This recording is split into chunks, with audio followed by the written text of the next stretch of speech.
Hey my watchers, welcome. Today we are gonna see, what if Harry Potter stuck behind the wall of Attack on Titan? Harry X Aot, Part 1. Also I have removed adult stuffs from it. If you want to see uncensored version of this, join Patreon exclusive content of Super Op stories, also contents that's too far for YouTube, you will get 400 plus content there, please do check that too. Please subscribe this channel, because definitely I will try my best to provide a valuable content for you all. Also check the description to support the original author for this beautiful creation. The universe contains an infinite number of possibilities. And with those possibilities come actions and consequences. The world and the events that transpire within it are all run by cause and effect. The world as he knew it had changed so much. And yet, he didn't know this world. He was an infant. A newborn still being held in the arms of his mother. And yet, despite his new youth, he could remember things that shouldn't be possible to remember. He remembered walking, talking, he remembered being alive, but as he looked up into his mother's eyes, those memories began to fade into the background. Something else took over now. Something new. He was taken home 3 days later after several medical checkups from the doctors. All that time he didn't make a sound. He would refrain from making the usual sounds of a child. He would not scream. He would not cry. He would not do anything to disrupt the lives of his new parents or those around him. They already had enough disruption as it is. It wasn't for another 3 weeks after his birth that he was given a name. One that seemed familiar to him. Harry Potter. Born to James and Lily Potter in the city of Librio. The city contained one of the largest internment zones in the entire empire. And within the internment zone lie hundreds of thousands of Eldians, all of whom were persecuted by the Marleyan people every day. It had all started 2,000 years before. The Eldian and Marleyan empires despised each other and did whatever they could to gain the upper hand in battle. It wasn't until a young girl named Ymir came into the picture that the Eldians gained the upper hand in the war. Ymir gained the power of the Titans after coming in contact with the source of all living matter. With this new power, Ymir turned into the founding Titan, using her new powers to expand the Eldian Empire while destroying any Marleyan that crossed her path. But she did not work for herself. She worked, instead, for King Fritz, the leader of the Eldian Empire. The king did everything he could to destroy Marley, sending Ymir into battle alongside hundreds if not thousands of massive Titans. In less than 10 years, Marley fell and was left in ruins, with those who survived being imprisoned and kept as slaves for the king. This went on for centuries, with the Marleyans being subjected to immense discrimination at the hands of the Eldians running the continent. And despite many rebellions, no Marleyan could stand against Ymir's descendants, the 9 Titans. The founding Titan was controlled by the kings of Eldia and was passed down from father to son or father to daughter every 13 years. This was true for the other 9 Titans, who could not live longer than 13 years due to the length of Ymir's own life. The other Titans were spread across the noblest families in Eldia and were used to fight in warfare and rebellions both within and outside Eldia. It wasn't until nearly 2,000 years later that things began to change for the Marleyans. It all started with King Karl Fritz, the 145th member of the Fritz family to hold the title of king. When Fritz inherited the founding Titan along with its power, he decided that the best course of action for the entire world was to enact the Eldian Empire's downfall. He conspired with the Tiber family, who controlled the Warhammer Titan, and fabricated a story. A fictional character named Helos was created. A man so brave and strong-willed that he could face the devil of all Earth and win. The combined efforts of Helos and the Tiber family drove back the Eldian Empire, pushing King Fritz and the Eldian government to the island of Parody, where the Eldians would remain for another 100 years. Name Helos went down in Marleyan history as a result. The real story, however, was not so simple. King Fritz and several thousand Eldian royalties left the mainland for Parody, inviting several Hijiru citizens to join them. Once in Parody, King Fritz used the power of the founding Titan to construct 3 walls Maria, Rose, and Sina, to protect the remnants of the Eldian Empire. With the Eldian government gone, Marleyan revolutionists launched a campaign to retake the continent. After a long civil war, the Marley Empire came away from the war with victory, as well as 7 of the 9 titans. The colossal, armored, female, cart, jaw, beast, and warhammer titans all fought on the side of Marley, all being commanded by trusted Eldian supporters. The remaining titan, the attack titan, remained loyal to Eldia, staying out of Marley's hands for over a century. Now, 90 years later, the Marleyan Empire was striving and expanding, using the power of the Titans to wage war against all neighboring empires, nations, and regimes. And with that expansion came great prestige and nobility. The roles of Eldians and Marleyans had switched in 100 years, with the Eldians Al being faced with severe discrimination and brutality at the hands of the Marleyan government and its citizens. As an Eldian within the nation of Marley, Harry would no doubt also face discrimination within Librio. But in the deep recesses of his newborn mind, Harry knew he would be all right. He had faced discrimination before. He wasn't sure where or when, but the sound of it and the feeling felt familiar to him.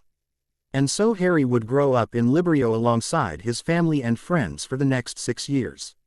When he finally turned 6 years old, he would be paid a visit by a group of men looking for a young child of high status and intelligence. My parents were always patient with me growing up. Even when strange and unusual things happened to me, they had these jokes between them that OD things would come out of me whenever I was angry or sad. My dad once told me that black wings came out of my back when I was crying and that I once breathed fire when agitated. I don't remember any of this happening, and I had always assumed he was joking. But now I'm not quite sure that he was. Excerpt from Harry Potter's first journal.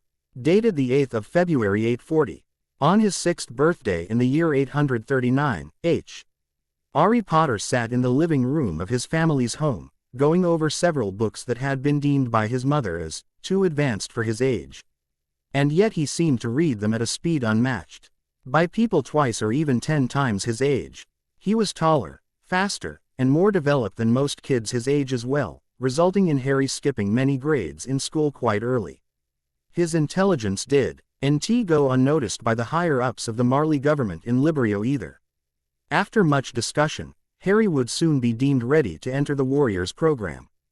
The Warriors, the inheritors of T6 Titans currently under Marley's control. The Warriors were tasked with many objectives. The main objective was to assist the Marleyan armed forces in combat against the Empire's enemies. But a new objective had risen in later years. The mission to regain the founding Titan and its powers from Parody Island. New warriors were chosen at ages 5 to 35 years old every 13 years. Most of the current warriors had been given the Titan's powers in 830, and their 13 years of life were nearly up. Within 3 years they would die, and their replacements would need to be selected amongst the many capable children in Librio. When the Potters received the news, there were mixed reactions. Harry's mother, Lily, was devastated, unwilling to see her young child be several years. But his father, James, seemed to be proud and joyful, seeing this as a great opportunity for their family. After all, the families of warriors were seen as honorary Marley citizens. A Marleyan in the eyes of the government. They would receive a home outside the internment zone, and they would gain many privileges along with a new armband. They currently wore brown armbands signifying they were Eldian. But those who were family to warriors wore red armbands, signifying their status. Harry himself wasn't concerned like his mother or proud like his father. Instead, he was a bit annoyed. He didn't want to fight in a war. It seemed too familiar to him, the feeling of loss and pain, and he didn't want to experience that again. But the night after the men came to explain the situation, Harry received an odd dream. A bright flash of green light and the sound of his mother screaming. He woke up in a hot sweat, trying his best to stay calm as he ran to his parents' bedroom. When he entered, he found his mother and father lying peacefully in bed. Nothing had happened, just a dream, a very bad dream. The dream made him question things. His role in the world, his future, and by morning he had an answer. I want to join the Warriors, he told his parents. It had been less than 12 hours since the Marley generals had been in their home, and now it appeared that Harry had decided spontaneously to join the Warriors program. And because it had been his decision, it was decided. Harry would enter the Warriors program. The men came back once more and informed Harry that he had been accepted and would leave for boot camp in 1 week. In that time, Harry would be allowed to follow his family to their new home, where he could enjoy a week of relative freedom as an honorary Marleyan. So it was on the second day of that week that Harry and his parents moved away from their home to the relatively wealthy side of the Librio internment zone. The days spent after that were fantastical for Harry. With the bonus received upon entering the Warriors program, the Potter family went shopping on the third day, buying several useful items alongside many others that seemed enjoyable. On the fourth day, they visited one of the few amusement parks in the city, riding roller coasters and enjoying ice cream as they enjoyed each other's company. And on the fifth day, Harry was sent his Warriors uniform. It brought back the seriousness of the situation. Despite the joy Harry had been facing in the past few days, the fact that he would be sent to war in just 2 days made everything clear to him. On the sixth day, Harry did not leave their new home. He did not unpack his things. And he did not spend time with his parents. Instead, he ran himself through the exercises given to him by the Marleyan generals. Harry did several hundred push-ups and sit-ups that day, as well as several exercises. And when he was done with those, he went on a run around the city, which took nearly 6 hours to complete. He didn't return home until midnight. When he entered his home, Harry was met with a surprise. A squad of Marley soldiers was seated in his living room, with papers in hand, as well as a fresh uniform. The general leading the squad stepped forward. "Harry Potter, you are being called into action on the border between Marley and the Middle Eastern Alliance. You and 900 OT. Her warrior cadets will be placed on the front lines of battle to determine who amongst you is capable of inheriting the powers of one of the 6 titans. Do you understand your assignment?" "Yes, sir," exclaimed Harry. "Good. Now throw this on and come outside where the transport is waiting. You have 2 minutes to say goodbye to your family." And with that, the squad of Marleyan soldiers disappeared from the home. Lily broke down into tears, pulling Harry into a hug that she didn't break for some time. Grabbing hold of his face, she examined him through her tearful eyes, no doubt trying to memorize his face. It turns out, that was exactly what she was doing. "I won't see you again until you're 10. 4 years. 4 years. I'll be back as soon as I can, Mom." And as a true warrior too, Harry replied with a smile. Lily didn't smile. She only hugged him again before turning away. James stepped forward. He pulled Harry into a much shorter hug, pulling away to grab hold of Harry's shoulder. "Do good for Marley, son. It's the only way to redeem Eldians for their past. Redeem our family's name, and soon you'll be able to redeem all of Eldia. I believe in you, son. I believe in you." And that was it. Harry was led away from his parents by one of the Marleyan guards and was placed in one of the transports, which pulled away from his new home towards the motorway. Harry didn't turn back to look at his home. Nor did he look back to wave goodbye to his parents, who had followed them out of the house to yell their goodbyes. He would not think of them.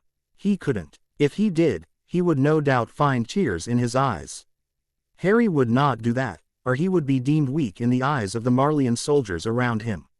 His own life and the lives of his family were in his hands, and if he didn't do his best during training, he would either die or be sent home as a reject, bound to a life of humiliation. So it was at that moment that Harry Potter swore to himself, "I will be the best at whatever I do." Cadet Point I. His father had been merciful in his punishment. Having broken the cycle, he should have ceased to exist, expunged from all of creation. And yet here he was, wandering the sands of Origo for all of time. He remembered his crime. He remembered his father's wrath. He remembered all of it, and yet he felt it all slipping. His mind and his history ceased to be with every step he took. Perhaps he could rest soon. Perhaps he would finally die. Team 53 Arc, Chapter 2, Cadet Point. I August 3rd, year 839. It took 3 days for the transport to reach the Marley Middle Eastern Alliance border. On the Marley side of the border was a training camp, which was used to train thousands of troops weeks before they would be sent into battle. The fort was named Fort Tatakai, and it housed over 9,000 warrior cadets who would be training to become the next inheritors of the 6 titans. Harry was let out of the transport at the entrance and was escorted through the front gate toward admissions. There, He was met with a relatively kind-looking woman who seemed both tired and energetic at the same time. She peered up at him through rose-colored glasses. Name and age. Harry Potter. Age 6. Okay. Harry Potter. Hand over your form. Harry did so, handing the woman the form he had been given by one of the Marleyan soldiers on the transport. It had his height, weight, and measurements. After examining it, the woman smiled. Well, Mr. Potter, we should have uniforms perfect for your size. I haven't met many 6-year-olds over 4 foot, let alone 4 feet 1 inch. Come on back and we'll look for you. So Harry followed the woman into the storage closet, where there were large shelves stacked with uniforms of different types and sizes. They picked out 2 service uniforms, 3 combat uniforms, 2 fitness uniforms, and 2 sets of sleeping wear. They would be the only possessions he could keep within the fort. There you are, Mr. Potter. Make sure to change and put on your armband. Failure to do so will result in time in the brig. Yes, ma'am, Harry exclaimed. He turned and left the admissions office, heading for the fort's barracks. He entered the first barracks complex to find a massive room full of bunk beds lined against the wall. It stretched for what felt like a mile and looked like it could hold nearly 3,000 people. But he noticed that after every 3 bunk beds, there was a sheet that acted as a partition. Harry was quickly approached by a young man who appeared in his early 20s. You must be Harry Potter. Admissions told us you were arriving. Your bunk is in Section 36 along with Team 53. Head there now and rendezvous with your teammates. Teams. Harry had never heard of with teams, but he supposed it made sense. After all, the Warriors worked in teams of 7 anyway. So Harry walked down the line, passing energetic children and tired-looking adults as he went. Eventually, he passed Section 35 and stopped at Section 36 to find his new teammates. There were 6 of them already there. A young boy with bright blonde hair and golden eyes. There were 3 other boys as well. A taller one with black hair and pale green eyes. And the other 2 appeared to be siblings, one with swept-back brown hair and hazel eyes, and the other has swept-back blonde hair and hazel eyes. The other 2 members of the team of 6 were girls. One of the girls had bright blonde hair that fell to either side of her face and was also held back in a ponytail. Her eyes were blue, and she was quite pale compared to everyone else. The second girl had long black hair tied back into a ponytail, as well as dark gray eyes that seemed both bored and interested at the same time. The blonde girl's eyes were the same. They were empathetic towards life, it seemed.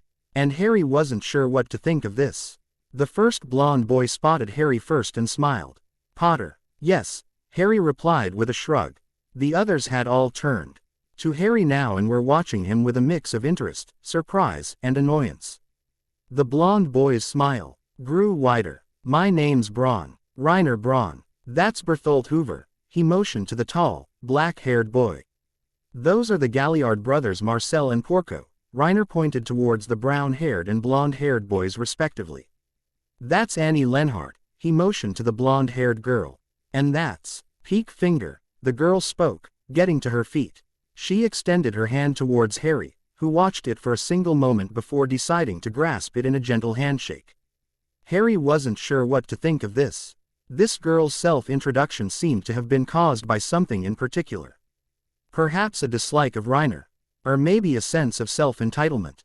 But when he looked into her eyes, Harry didn't see a sense of self-entitlement or disliking. Instead, he found bright and hopeful eyes. She was staring deep into his soul, and Harry wasn't sure what to think of it. Harry Potter, Harry replied, smiling wide as the 2 shook hands. Nice to meet you, Harry. Same. Have you been appointed your Titan yet? Asked Berthold. No. We were all appointed our Titan when we got here. Reiner was assigned the Armored Titan. I was assigned the Colossal Titan. Annie the Female Titan. Peak the Cart Titan. Marcel the Jaw Titan. Porco the Beast Titan. And you? Well, there isn't a spot for you. So I'm assuming you're here to replace one of us, explained Berthold. Porco frowned, taking on a dark expression as he got up from his bed. Annie sat up from her top bunk, peering down at Harry with minor interest. Harry, though, was confused. Harry shook his head. I thought you earned a position based on your field of excellence on the battlefield. The armored titan is for those who defend their comrades. The cart titan is for those with the most endurance. The beast titan for the best throwing skills. So on, and so forth. Marcel nodded. That is how it's done. But the admissions office gives you a titan upon entry so that the higher-ups can better gauge your skills. Reiner was given the armored titan cause he's larger than all of us and stronger. I was given the jaw titan because of my speed. Once we go out into battle, the commanders will decide whether we're good enough for the titan we were given or if we should be given a different titan. Or no titan at all. Annie pointed out. Mr. Potter. Everyone turned, suddenly, facing one of the admissions desk workers. He handed Harry a piece of paper and left them quickly. Harry examined the paper for a moment. Before sighing, Peek stepped forward, moving to Harry's side as she too read the note. Reiner spoke first. Well, he got his assignment, Peek whispered, her eyes falling on Porco. For the Beast Titan, Porco guessed, his eyes narrowing on Harry. Harry was in shock. He had been assigned the Beast Titan, and yet there was already someone ready to inherit that position. Zeke Yeager was the son of 2 restorationists who had been executed years before. He would inherit the Beast Titan's powers a year before the rest of the warriors. So if Harry won the spot, he would have to wait another 13 years to get the power. By that time, the warriors who would receive their powers after Zeke would only have a year left to live. It was the worst Titan to be applied for. I don't want the Beast Titan, Harry said, hoping to defend himself. It doesn't matter. The commanders think you deserve it, said Porco, angry. Bertholdt once again took a calm approach. Quote, what kind of skills do you have that might make them consider you for the Beast Titan? Can you throw well? I throw as well as anyone else, Harry defended. But he stopped. He had been a very good rower before he stopped playing ball inside his house. Ball throwing had been banned outdoors due to the possibility of property destruction, but he was still allowed to throw the ball around inside. But that soon ended when Harry accidentally broke a vase near the window. But there was something else that might have led to the commanders considering Harry for the Beast Titan. His intelligence. He read at such an advanced level, and he could formulate answers to equations in seconds. Harry sighed. I can throw very well. I used to practice outside until I was 4. And I played ball inside until I turned 5. And I'm smart. Smarter than most kids older than me. I can't tell if you're being honest or conceited, commented Annie. Honest, said Peek, who was still watching Harry. He doesn't seem like the bragging type. Harry smiled. Thanks. Peek returned the smile but quickly turned back to her bunk, where she took a seat. Everything seemed to die down at this point, but Porco still seemed frustrated and annoyed. The lights suddenly went out, and Reiner visibly stiffened in the darkness. It's lights out, so we need to go to bed. Lucky for you our section has an extra bunk on the other side of Annie and Peek's bunk. From left to right, Reiner and Bertholdt had the first bunk, Marcel and Porco had the second, Annie and Peek had the third. And it seemed Harry had the fourth. He felt a bit odd being separated from the rest of the boys, but he liked Peek and decided it couldn't be so bad. Taking a seat on his bed, Harry changed into his sleepwear in the darkness, finishing the outfit by pulling on his yellow Eldian armband. He lay down and stared up at the bunk above, but he was unable to sleep for some time. So he turned towards Peek and Annie's bunk, spotting Peek in the darkness lying in her bunk. She was looking away from him, but Harry had a suspicion that she could sense his gaze on her. But he decided to focus on her and her kindness, and it seemed to help him grow tired. But he couldn't sleep. There were too many thoughts in his mind. He would not see his mother or father for another 4 years. 4 long years. A lot could happen in 4 years. His parents could have another kid. He could be a brother by 10. And by the time he turned 10, Harry would be a murderer. He would have killed someone by then. He would have killed at least one person in battle. And if he ever wanted to be a warrior, he would have to kill dozens if not hundreds. His mind raced. Porco was angry with him, something that would affect Harry's place on the team. And yet Harry found himself not worrying. It seemed that Reiner, Bertholdt, Marcel, and Peek were friendly with him, while Annie seemed impartial about his existence. So perhaps Porco's anger would go unnoticed or would be diffused before it turned into burning rage. Rage. Harry had experienced rage before. He wasn't sure where or when, but he remembered it vividly. He remembered feeling it, the urge to kill, the urge to harm so thoroughly that the one experiencing your wrath could not possibly live on in solitude. Harry remembered a flash of green, a veil of mist. All of it was accompanied by whispers of burning hot rage. But all Harry felt was cold anger when thinking of Porco in that situation. Why should Porco be angry at Harry? How could Harry have known he would be assigned to the Beast Titan? How could he have known that he could replace Porco? And how could Harry possibly change the situation? If Harry went for another Titan, he would just be replacing another one of the team, and that would only make them angry at him. But he was calmed at once as movement stirred from Peek's bed. She had turned around and was now watching him. Harry wasn't sure for how long the two had been staring at each other in the dark. But he suspected that it had been more than a minute. Harry stilled, and a feeling of nervousness fell over him. He wasn't sure whether to turn away or say something. The sound of heavy footsteps and a distant light told him that the second option wasn't good. He wasn't sure about the rules here and was unsure if speaking during lights out was allowed. It was not. As the guard drew closer, Peek shut her eyes, pretending to be asleep as she drew her bedsheets closer. Harry followed suit, doing the same so that he too appeared asleep. A moment later, the guard passed their section, flashing his flashlight on both Peek and Harry as he passed. When he was long gone, Harry opened his eyes and found that Peek had turned away. He was both relieved and sad at the same time. He wanted to look at her more, to examine her face more thoroughly than he had before. But the opportunity was gone, and so Harry turned and stared back at the bunk above him. It would take him another hour to fall asleep.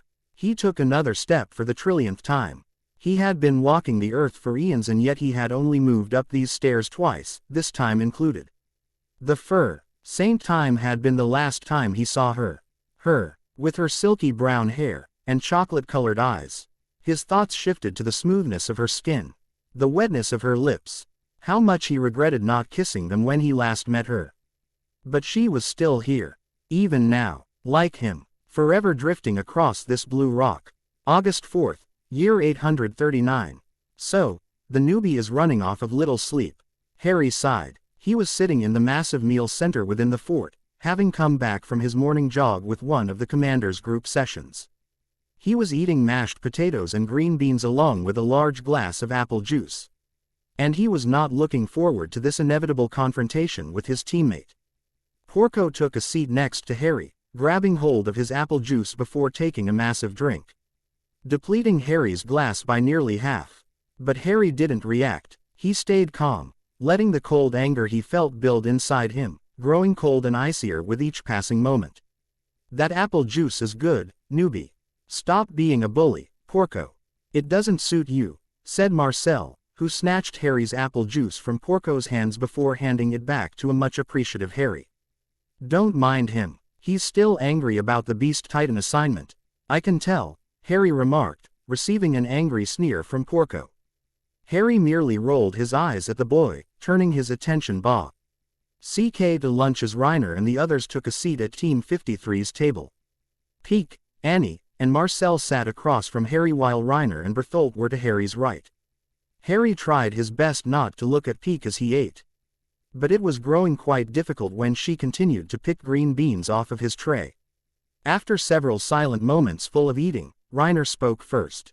We're doing group training after lunch. So get dressed in your combat uniform and meet me by the training course 15 minutes after we leave.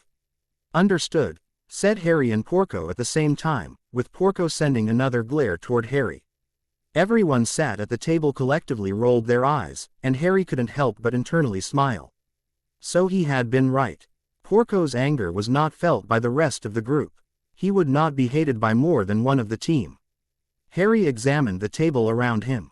Reiner and Berthold were having a hushed conversation at Harry's right. Porco and Marcel were having a slight, louder conversation across from each other that Harry wasn't paying attention to. And Peek and Annie were silent, minding their own business as they ate their food quietly. It seemed that Reiner and Berthold were inseparable, and Porco would most definitely never be Harry's friend. So it seemed Harry's options for close personal connection were Marcel, Peek, and Annie. Because Marcel was deep in conversation, Harry decided to start with Peek and Annie. Where were you two born? He asked, trying to keep the conversation simple and easy. Oh, we're both from Librio, answered Peak. Oh, I'm from there too. Most of the warriors come from Librio. It has the largest internment zones in Marley, commented Annie. That's true, Harry agreed. How old are you? I'm 5, answered Peak. 5, said Annie. I'm 6, Harry supplied, earning nods in acknowledgement from the two girls. The conversation ended in uncomfortable silence, with Harry poking occasionally at his food. Eventually, he grew tired of the silence and got up from the table, receiving concerned looks from Reiner, Peak, and Bertholdt.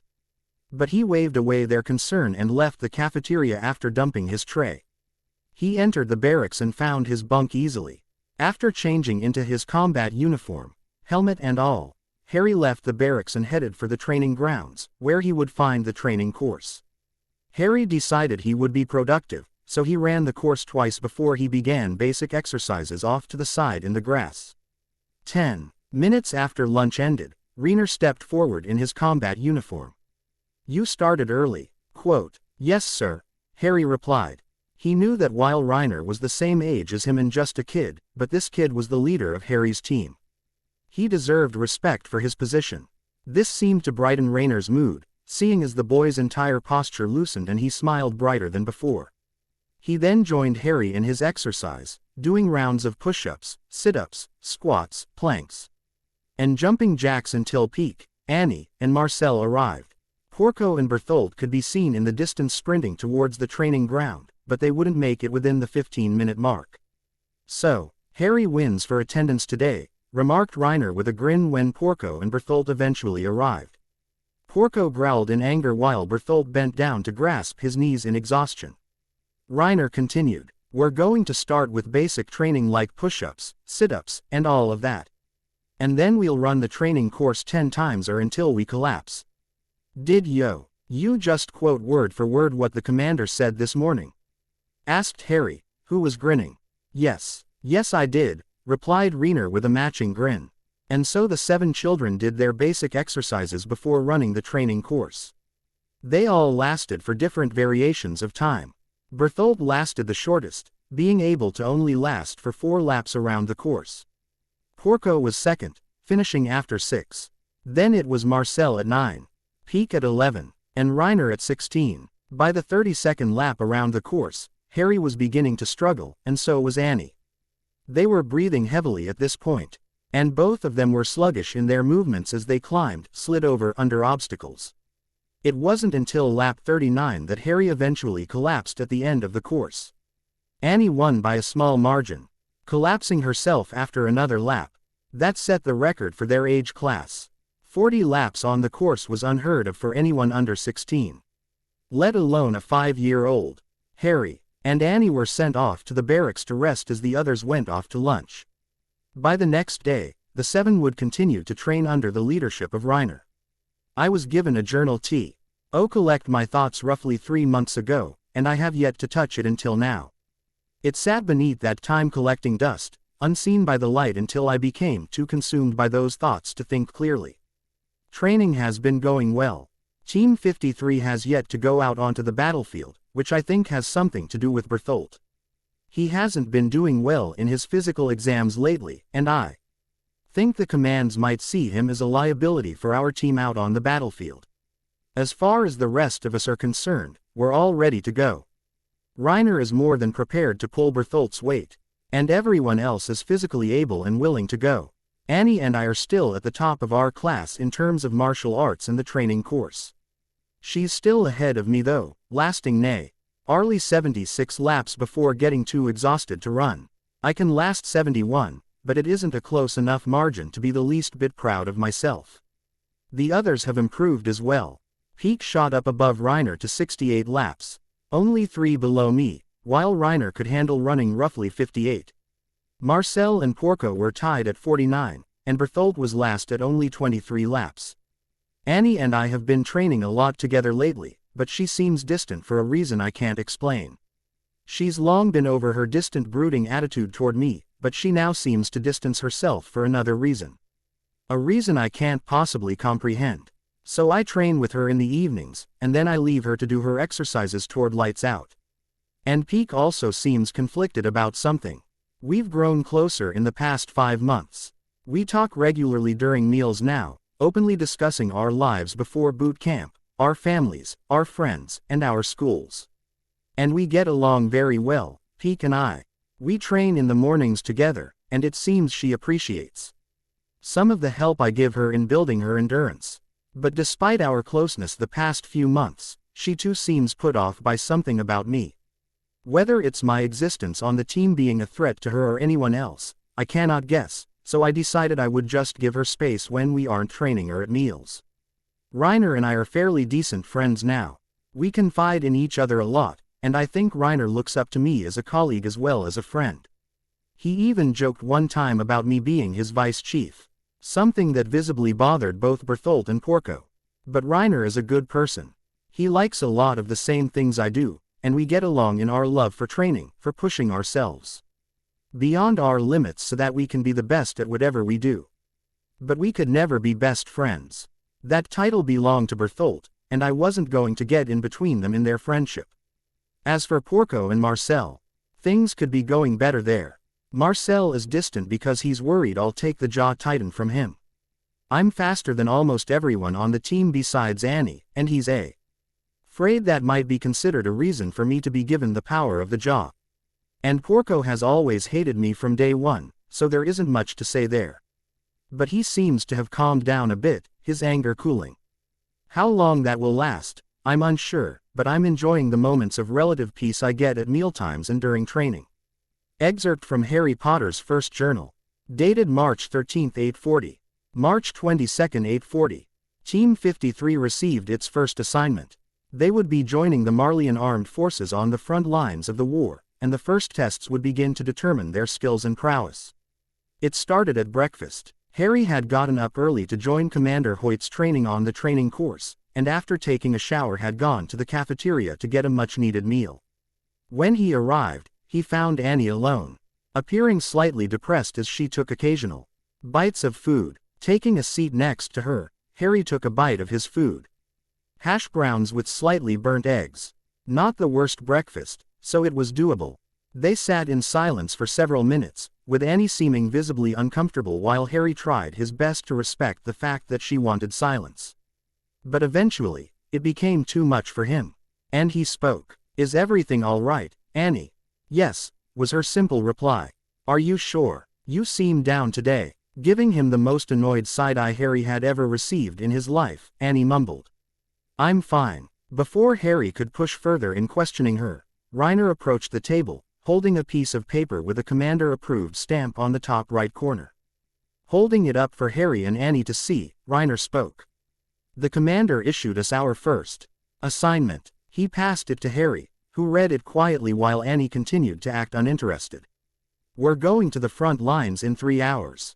So you need to pack your bags and get ready by 10. If we're late we're going to set a bad example for the commander." "I'll be ready by 8, said Harry, who got to his feet suddenly. Annie didn't move and instead continued with her breakfast as if nothing had been said.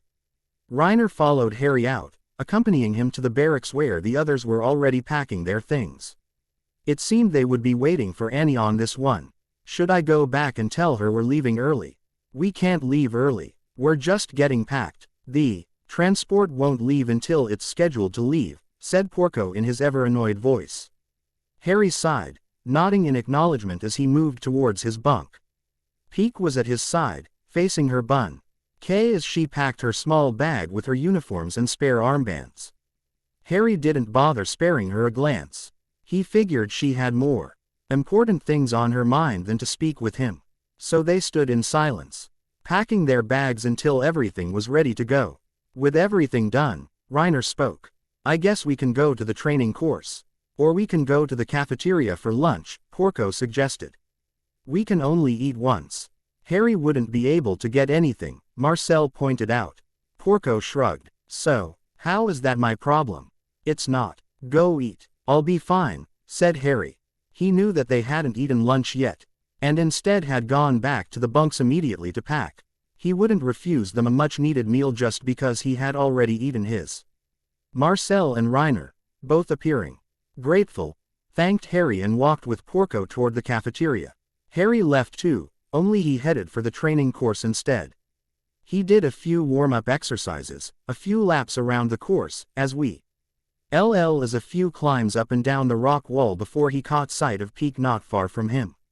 She was watching him with a somber expression, seeming lost in her thoughts. Climbing down the rock wall, Harry stepped up to her, a deep-rooted nervousness taking root as he struggled with what to say. Luckily for him, Peak spoke first. This will be our first battle, so she was worried about the war. Whether or not they could die on their very first mission outside of the fort. After all, they were only 5 or 6 years old. Nothing could be said about how they would fare on the battlefield. But Harry believed in their abilities. He could hold his own in a fight. Reiner was an excellent leader. Bertholdt was a great tactician. Annie was a skilled fighter. Marcel and Porco were both quick-witted and strong. And Peak could hold her own much longer than anyone else in the group. That was why she was being considered for the Cart Titan. We're not going to die, are we? Harry's eyes widened. Peak immediately looked abashed, shrinking into herself as she took a step back. Harry stepped forward. No, I don't think any of us are going to die. We're all strong and smart, and the Marley TR. Oops will make sure nothing happens to us. They care about our safety. Anything can happen in a fight, said Peak. That's true, but the odds are in our favor. Because we have you. Peak looked up from the ground, her gaze falling on him as Harry flushed red from embarrassment. And Reiner, and the others, all of us. They have all of us, Peak nodded, turning her head back towards the ground. Harry sighed in relief, some of the redness leaving his face as training course. Want to run a few laps? Peak frowned but agreed as she stepped up to the course alongside him. Ready, set, go. The two took off at a sprint. He stormed the beaches with his fellow men in arms. German machine guns rained fire down on them. With every soldier that passed he had one more soul to reap. After he cut their cords he watched with pride as they rose to join his brethren at the holy gates. If only he could join them. If only he could leave this life and return to his true home. If only he could die. Team 53 departed from Fort Tatakai at 10 a.m. that morning, carrying with them nothing but small bags filled with spare uniforms and armbands. They wouldn't get to the border for another hour and LD have to sit in the transport in silence for that time. Harry spent the entire transport ride thinking about how much his life had changed in the past 6 months. He had been separated from his parents and his life in Librio. He was placed in the warrior program among his new friends. And now he was being sent off to war, where he would no doubt be expected to kill others to protect Marley from invasion. It was surreal. Harry wanted to jump with joy and excitement, but the logical side of him knew what was ahead. Grueling and dirty trenches filled with wounded and dead soldiers. Limited rations, meaning starving stomachs for days at a time. They would be given weapons and orders, being forced to squeeze the trigger against men and women also doing their jobs. It would be a terrible experience. One that would no doubt haunt thousands of surviving soldiers in the years to come. But not Harry. He wouldn't be haunted by whatever he saw today. No, he needed to persevere and ensure that his training was complete. They had 3.5 years before they inherited the Titans, and he wasn't going to waste time caring about the terrible things he saw today. As he looked in front of him, Harry couldn't help but frown at Commander Keen. The man was watching Harry carefully, looking away only when he thought Harry wouldn't notice. But Harry saw him and wasn't sure the reason why the commander had such an interest in him. Then the logical side of Harry's mind kicked in again. Of course, the commanders would have an interest in him. According to his marks in training, he was one of the best in almost everything on his team. He was as good as Bertholdt in strategy, as quick as Marcel in wit, a better thrower than Porco. He had more endurance than Peak. And if he practiced more, Harry believed he could be on par with Annie in terms of hand-to-hand combat. So of course they were interested in him. As the wild card in the team, Harry could take any spot besides the female Titan. So this would be it. His time as a warrior would depend entirely on his first mission. If he screwed up here, the commanders would lose interest, turning their attention back on the others. And while that was fine in some cases, Harry couldn't stand the thought of losing. His family's lives were on the line. If he was sent home as a reject, his family name would be tarnished forever, his Embera. SS meant showcased for all to see from his brown armband. He needed to succeed. He needed to win one of the 5 titans. Harry thought about it a lot during the hour-long trip, trying to figure out what role to take during this battle. He couldn't play the role of martial arts master, that would always be Annie. And he couldn't throw stuff at the enemy. That was Mr. Zeke Yeager's job, so he would have to utilize the powers of one of the other 5 titans. He couldn't take Peek's position. Taking her job of carrying the packs would result in her being sent into the field where she could get hurt. Harry wouldn't do that, so Harry was stuck between the armored, colossal, and jaw titans. The colossal titan was too big and sluggish for Harry's liking, seeing as he preferred to be free to move. That left the armored and jaw titans. They both seemed like good picks for Harry, but he wasn't sure which one sounded better in terms of his skills and weaknesses.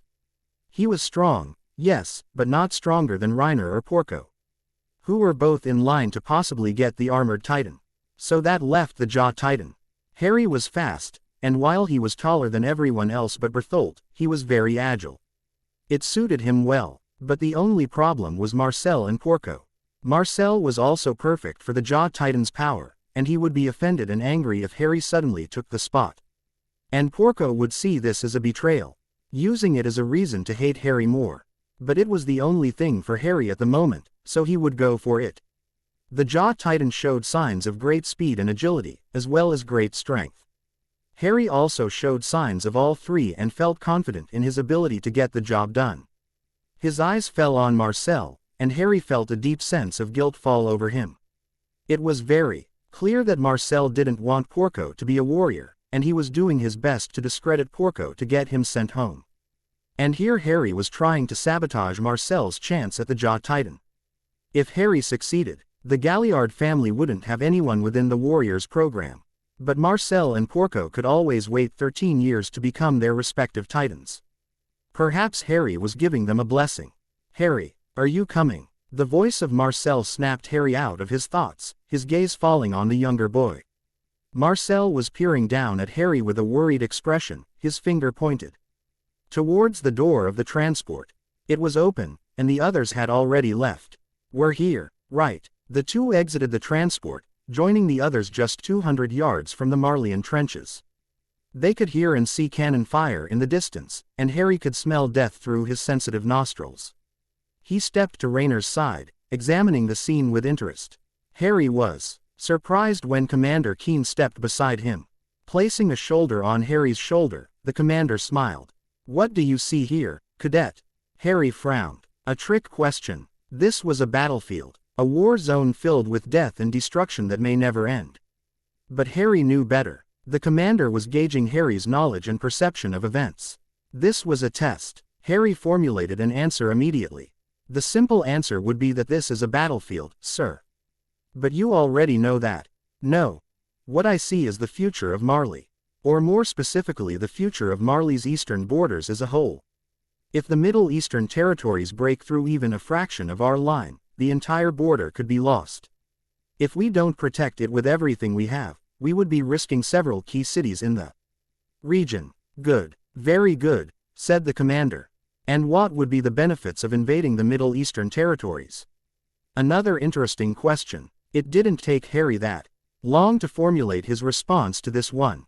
There are a few benefits, mainly their resources and land. But I believe that for the future of the war in Marley, launching a full-scale invasion against the Middle Eastern territories is a bad idea. With the Hijuru on the other side of them, any attempt at a hostile takeover from us would result in an immediate set of countermeasures from the Hijuru. We would have to split our forces into 2 to face both forces at once, and even our military and navy aren't good enough for that. So what would you do if an invasion had to occur? If an invasion had to occur? Harry turned to the commander and spotted the other children behind him. Reiner, Bertholdt, and Marcel were watching him in surprise. Porco seemed annoyed and still angry. Annie still looked uninterested, and Peek was smiling. Harry frowned, his eyes set on Reiner and Marcel. What was he doing? It was clear that the commander was very pleased with his answers, and Harry had no doubt 1 point in terms of being a tactician. But Harry had already made it clear to himself that he didn't want Raynor's spot. Reiner was a good leader and a good armored titan. Harry wasn't going to jeopardize his spot on this team. Sure, Harry lied. You're not sure? The commander asked, raising an eyebrow in confusion. Yes, I'm not sure. I would have to think about it, answered Harry. Very well. Think about it and I will ask again in the future. With that, the commander walked away towards the trenches, beckoning for them to follow. They did, falling into a group as they followed the commander. Reiner and Peake stepped up to either side of Harry. Reiner spoke. Why didn't you tell him what you thought? Who says I thought anything? Asked Harry. Your eyes. They glisten a bit when you get an idea, answered Peake. Harry frowned. He didn't know that. Harry would have to avoid showing such apparent signs of his thoughts in the future. Hopefully, the commander didn't know about his tells. So, what was it? I didn't have a plan. Nonsense, said Porco. Oh, you had a plan, you just want to keep it to yourself so when you pull it off, only you get the glory. You clearly don't know me well enough if you think that's what my plan is. Harry's protecting Reiner, Bertholdt spoke, stunning Harry. He knows that if he shows good signs of leadership or tactical brilliance, he could replace Reiner as the team leader, and he doesn't want to do that. Why not? Questioned Reiner. Because you're a good leader for this team, and I'm the wild card. He means because he could get any one of our titans, Annie clarified. Reiner frowned. Oh, so you don't want the armored titan? No, not particularly. The cart? No. The colossal? Too big and sluggish for my liking. The beast? Asked Porco, his eyes fixed in a deadly glare toward Harry. No, so you want the jaw, said Marcel, visibly conflicted. Harry sighed. No. When Marcel's eyes widened, Harry continued. I don't want any of your titans. To be honest with you, I think you guys are perfect with what you have. I don't want to get in the way of things by intervening and trying to steal someone's spot. There's 5 of us, Harry. Even if you don't intervene, one of us won't be getting a spot, Bertholdt explained. That was true. Only 5 Titan powers were being given up. The Beast Titan was already going to Zeke Yeager, and the Warhammer Titan belonged to the Tiber family. It seemed that the odd boy out was Porco, and the boy knew it. His eyes fixed on Bertholdt now, anger pouring out of his iris as if it was a fiery ray of death. Harry shook his head. I'm fine to wait. I'll try again in 13 years. You're wasting your time, said Marcel. You're a great fighter. You do better than us in almost every test. And I'm sure the only one capable of standing up to you and winning in anything is Annie.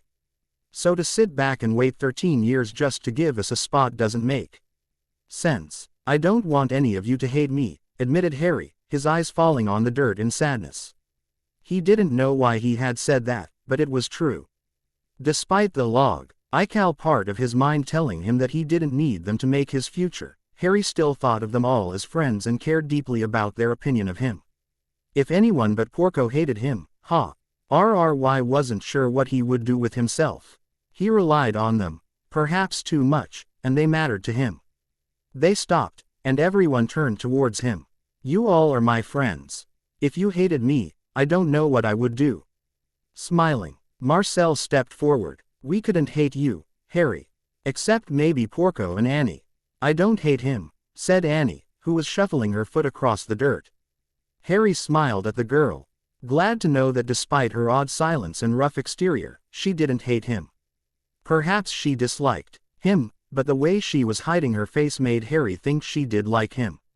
That was nice, knowing that he had a friend like her. Even Porco sighed. I don't hate you. Then he turned away. But I'm not your friend. He walked away, following the commander. Harry smiled as he left, turning back to Marcel and Reiner. But the smile soon faded. So you want me to try? Yeah, that's what we're all here for, answered Bertholdt. But Reiner, you want more than anyone to be a warrior. I don't. We can be warriors together, interrupted Reiner, who grabbed hold of Harry's shoulder with a great smile. All of us, together, warriors, friends, until the end, they agreed. Cadet Part 2. His eyes were covered in soot yet his mind was clear. Time slowed to a crawl. Musket balls and bayonets stilled, leaving only him. Brown wings floated down from the gates. He had another mission for him. Why could he not just kill and be killed? Why must he have to endure more pain and suffering? What new quest could possibly renew him in his father's eyes? Team 53 Arc. Chapter 3. Cadet Point. 2 March 22, 840. They followed the commander to the trenches, climbing into the dirt-filled valley to find, as Harry suspected, dozens of injured and dead soldiers, as well as dead rats, squirrels, and other creatures native to the region. It disgusted him how unclean this place was, and it made him particularly sad to see all of the bodies lying around them. But the commander took no notice. And so Harry too decided not to notice. Grabbing the commander's attention, Harry decided to answer his previous question. "Sir, about your question before, I lied when I said I didn't have an answer." The commander smiled. "I am aware." Harry's eyes widened. "Why, you knew. Of course. You're not that good of a liar, son," the commander replied, shaking his head slightly. "So, tell me that idea of yours." Shaking himself, Harry stood up straight and began. "If an invasion of the Middle Eastern Alliance were to occur, we would first need to launch an attack on Hijuru. But not just any attack. A massive invasion carrying most if not all of Marley's forces in the east. If we utilized all of the Titan's powers, we could crush the Hijuru government in weeks, if not days. And once we do that, it would be down to a crushing maneuver to finish off the Middle Eastern Alliance." Peak frowned. "Crushing maneuver?" The commander grinned. "Cadet Potter is suggesting Suro, wounding the Middle Eastern Alliance and crushing them in between their eastern and western borders.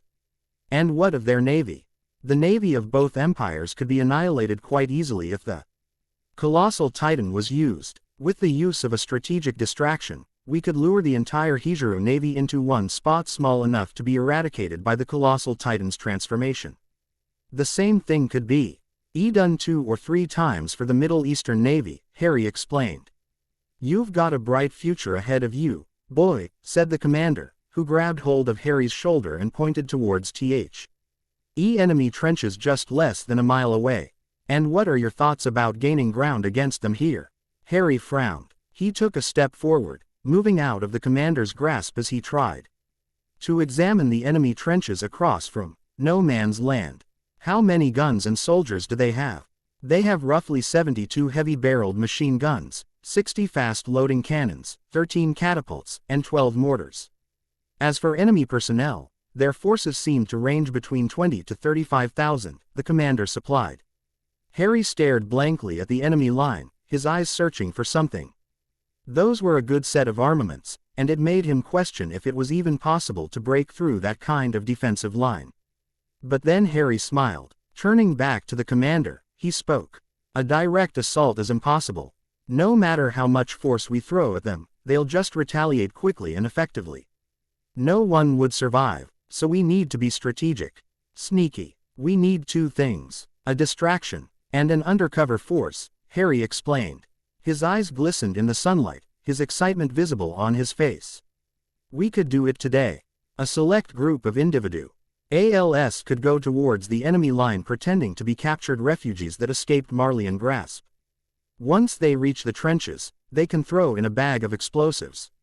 And the distraction, an attack on the refugees. The Middle Eastern Alliance will be desperate to get us on the other side of the line. When the refugees cross the line, they can place remote charges along specific sections of the trench. And then the second distraction comes in." Harry Potter stood in the center of no man's land wearing nothing but his boxer shorts, with Reiner, Berthold, and Annie following in the same condition. With Annie wearing a dirty sports bra that appeared to not fit her well. They were moving towards the enemy line, trying their best to stay composed as they drew closer and closer. "Are you sure this is going to work, Harry?" Berthold asked, exchanging nervous glances towards Annie, who was staring blankly ahead of her. Harry didn't look back at them. "This is going to work. It has to, or else we die," said Annie. They were silent after that as they continued their walk. It took them another 10 minutes to get close to the enemy line. The shouting had erupted around them, and then it happened. A massive explosion to their right indicated that the diversion was taking place. Harry examined the enemy line and smiled as a large squad of soldiers ran toward them. The squad was made of 8 soldiers, 4 of whom had large rifles while the other 4 carried small bags of what looked like clothes. They were being rescued. All was according to plan. "Come this way," shouted one of the Middle Eastern Alliance soldiers, extending a bag towards Harry as he drew closer. And then the two teams merged. The soldiers with guns swarmed behind the kids, aiming their rifles toward the Marleyan trenches while the other 4 soldiers tended to Harry and the others. "Are any of you hurt?" "What happened?" "They took us." Marleyan was the name of a city not far from the border on the Middle Eastern side. A city that had been recently raided by Marleyan troops before being retaken by the Middle Eastern soldiers. The soldiers bought it instantly, it seemed, and they quickly hurried the children into the trenches. They were given fresh clothes and were told to take a seat in one of the enclaves. Eventually, the Middle Eastern general stepped into the enclave.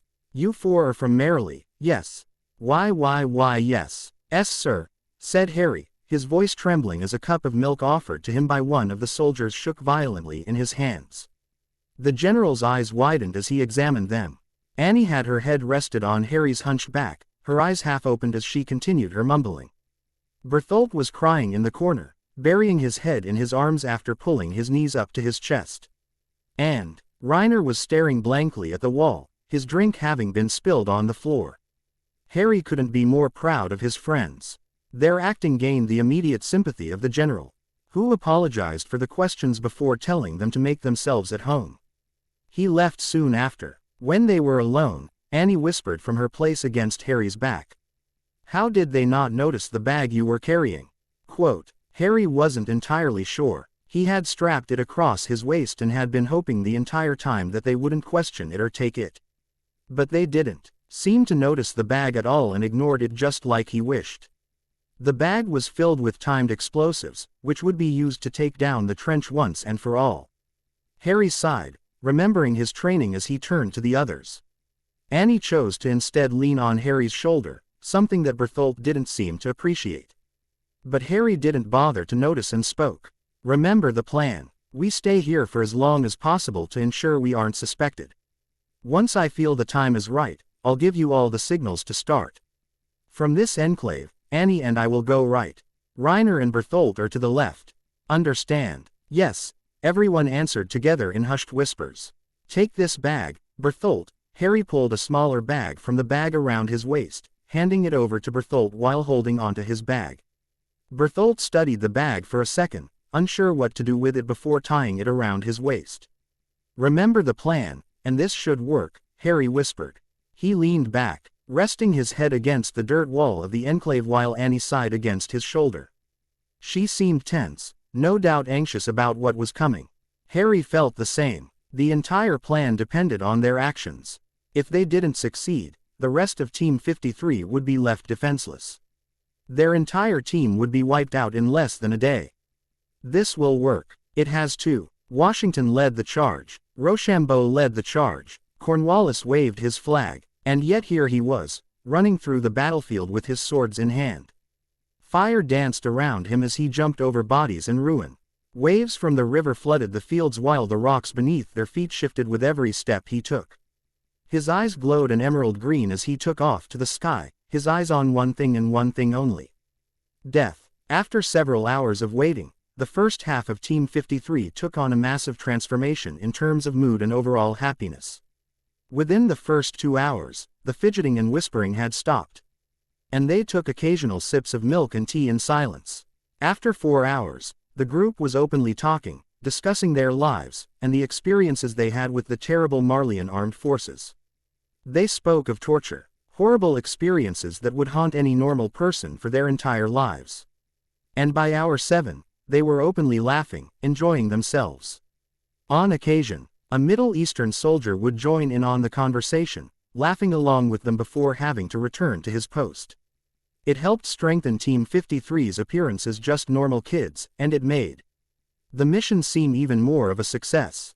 By hour 9, they were ready. Harry got to his feet, his legs throbbing from having sat down for so long.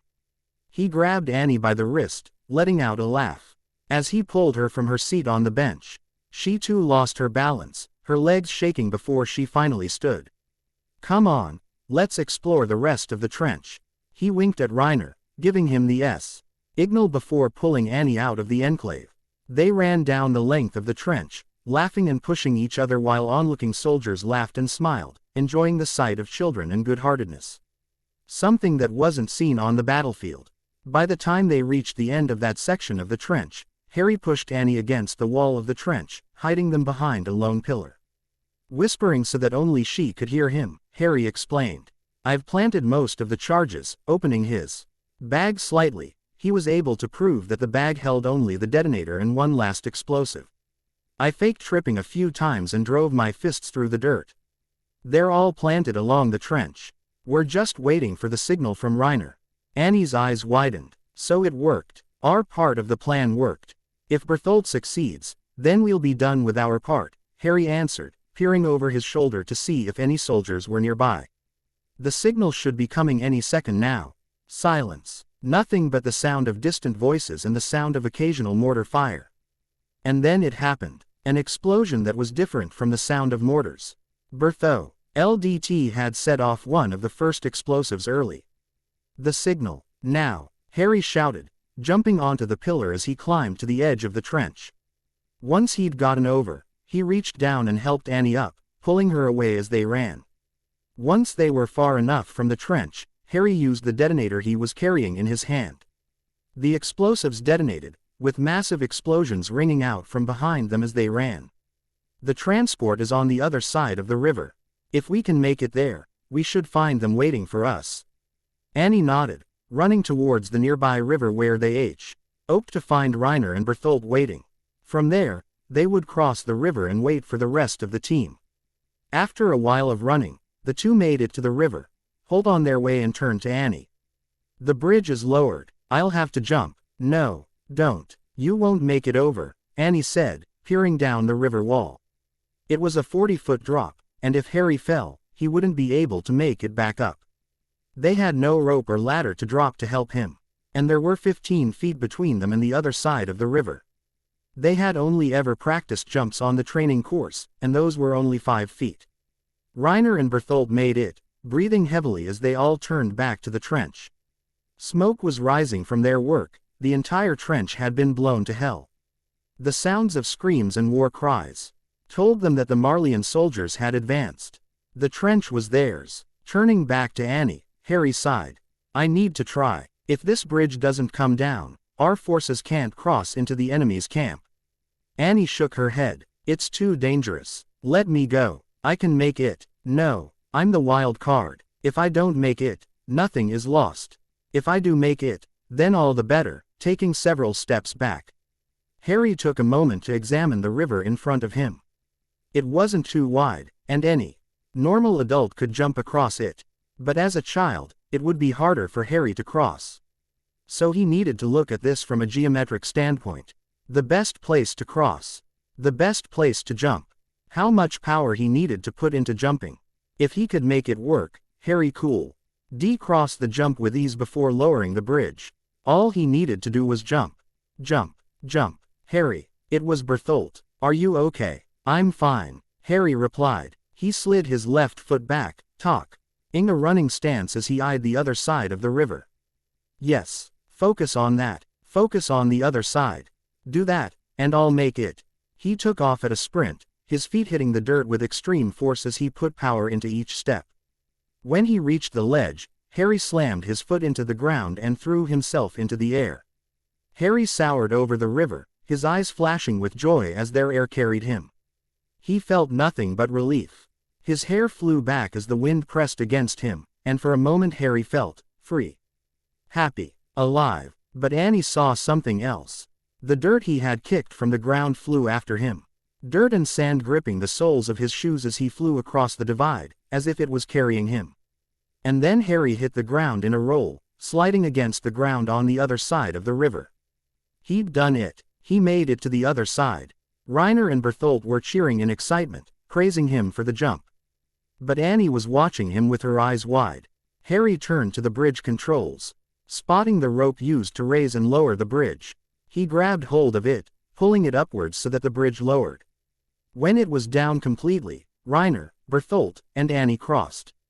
They stood at Harry's side as they examined the enemy base not far from them. The trench is ours and the bridge is lowered. All we have to do now is enter their base and take over. From there, we'll have complete access to take over this country. We've opened a strategic opening into the enemy's defenses. We have the advantage if the commander can utilize his forces correctly. Harry examined the base with interest. It's surrounded by low walls roughly 1.5 meters high and is armed to the brim with machine guns, cannons, and weapon slots for enemy snipers. Even if we launch a full-scale assault, the best we could do is settle in for a siege. In that time the enemy could call on reinforcements and wipe us out in hours. We need to bring down this base today. So how do we do that? Asked Bertholdt. We take it out from the inside, said Reiner, who stepped forward. He's right. If we can get inside under the guise of ambassadors seeking their surrender, then we could launch an attack from both the inside and outside, Harry added. Annie stepped forward alongside them. So what's the plan? We don't wait. The others are helping them push the trench, and they'll join us within the hour. But we can't wait. Waiting would result in a possible enemy counterattack. So we need to go now. Now before anything else happens, Harry explained. It has to be us. We're already here, so we need to go before it's too late. Turning away from the base, Harry faced his friends. Bertholdt, Reiner, run back to the trenches and explain the situation. Request access to service uniforms for each of us. If Commander Keen tries to follow you, tell him that I request he not come. We can't afford to lose anyone of major importance here. Got it, Reiner. And Bertholdt turned and sprinted back across the bridge, heading straight towards the closest trench, where they hoped to find Commander Keen. In the meanwhile, Harry and Annie moved closer to the enemy base, finding a large enough buildup of dirt to hide behind until their friends returned. Harry looked over the dirt, his eyes falling on the base as he thought. Facing them were 30 long-range submachine guns, 10 artillery cannons, 19 mortars, 4 catapults, and an array of rifles mounted to the walls of the base. He counted the number of weapons peeking through the gun slots along the west wall and counted 94 rifles and 31 snipers. They were ready for a defensive fight. Annie tapped him on the shoulder. Any ideas? A few. But the main priority is making Sir Reiner and Bertholdt don't get killed on their way back. They're scanning the entire landscape waiting for an attack, so we'll have to cause a distraction large enough to cover their arrival. He had planned for this, and pulled out the last explosive charge he had kept in his bag. I'm going to crawl as far north as I can and place this charge far enough away where we won't get hurt. Once I'm back we'll detonate it. The wind should carry it south towards us, covering our movements as well as Reiner and Bertholdt's. Annie smiled, nodding. Sounds good. But what will I do while you're gone? Stay put and watch the base for any signs of change. When I get back, report anything important, Harry replied before beginning his crawl north. It took quite some time, but eventually, he'd manage to crawl several hundred yards from Annie's position and felt it was safe to plant the charge. He did so, placing it on the ground before activating it remotely. After crawling away, Harry reached Annie in just under 5 minutes, making it just in time to watch the charge explode. The result was as expected. Dust and dirt went flying in all directions, with the dust being blown downwind toward Annie and Harry. They were prepared, pulling up their shirts over their nostrils to block most of the particles. They had a short window before the dust eventually faded and their positions were revealed. He hoped Reiner and Bertholdt were on their way back. Harry, this is going to work, Annie spoke. Your plan for the trench worked. This has to, too. I'm still worried. We need this to work. There can't be any mistakes. There won't be any. Right. There won't be. Annie smiled beneath her shirt. She turned to Harry, turning over so that her back was against the dirt. Her eyes fell on the sky above, and Harry could only begin to wonder what was on her mind. It's my birthday today, she said. Harry's eyes widened. That's why I was weird today at lunch. It's my first birthday without my family. Oh, Harry should have guessed this would happen eventually. He had gotten so wrapped up in the daily routine of training that he had forgotten that all of his friends had birthdays. And it didn't cross his mind that some of them would be upset that their lives were so different now. Harry watched her for a moment, sympathizing with her feelings as thoughts continued to compile onto each other. Eventually, he let out a sigh and turned over also, joining her in watching the dust-covered blue sky. My parents didn't want me to come here. Well, my mom didn't. She was afraid I would die. She didn't think I was ready for this. For war. For death. But, you are, aren't you? Harry replied, unsure. I theme, killing people. What it will feel like. If I could handle it. I think about killing someone and I think, I hate doing this, but it's necessary, and I don't know where that thought comes from. I've never killed anyone. I have no basis for the feeling. It feels so familiar that dying comes naturally to me, you know. No, not really. Harry sighed once more. I don't know. I just think about the war. About our lives. And I get really sad about it. Because to prove our greatness, we need to kill people and gain the power of the Titans. But once we do, we'll only have 13 years to live. 13 short years to experience everything. We won't be able to grow old. Have babies. Grandbabies. We'll be eaten and killed in our early 20s. All of us. We won't make it to 30. It makes me angry. Why do we only get 13 years, Annie?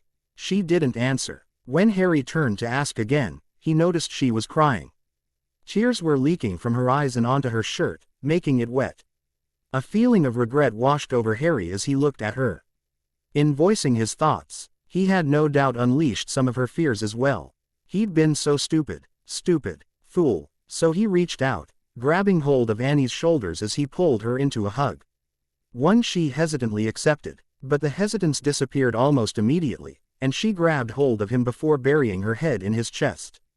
Her crying continued, only now into Harry's shirt instead of her own. And Harry, he just held her while watching the sky. He didn't know what else to do. Happy birthday, Annie. 10 minutes later, his eyes had drifted in the time it took for Reiner and Bertholdt to come back. Annie had fallen asleep against him, her eyes still wet from the tears she had shed before. But Harry continued to hold her, frightened that if he let go she would stir and exit her hopefully. Peaceful dream. His fear nearly came true, however, as Reiner, Bertholdt, Peek, Marcel, and Porco sprinted through the cloud of dust. They stopped suddenly upon seeing them. They all watched Annie with worry and occasionally peered at Harry questioningly. But their questions were useless right now. In a hushed tone, he spoke. Get down, before they see you. Despite their worry, they fell to the ground and huddled around Harry. He continued. I examined the base and here's what I noticed. There are 30 long-range machine guns lined along the wall alongside 10 cannons, 19 mortars, 4 catapults, and 25 rifles all positioned on the top of the wall. Along the base are slots open for weapons to peek through. They're waiting, and so I counted 94 rifles and 31 snipers. The dust from the last charge covered your arrival.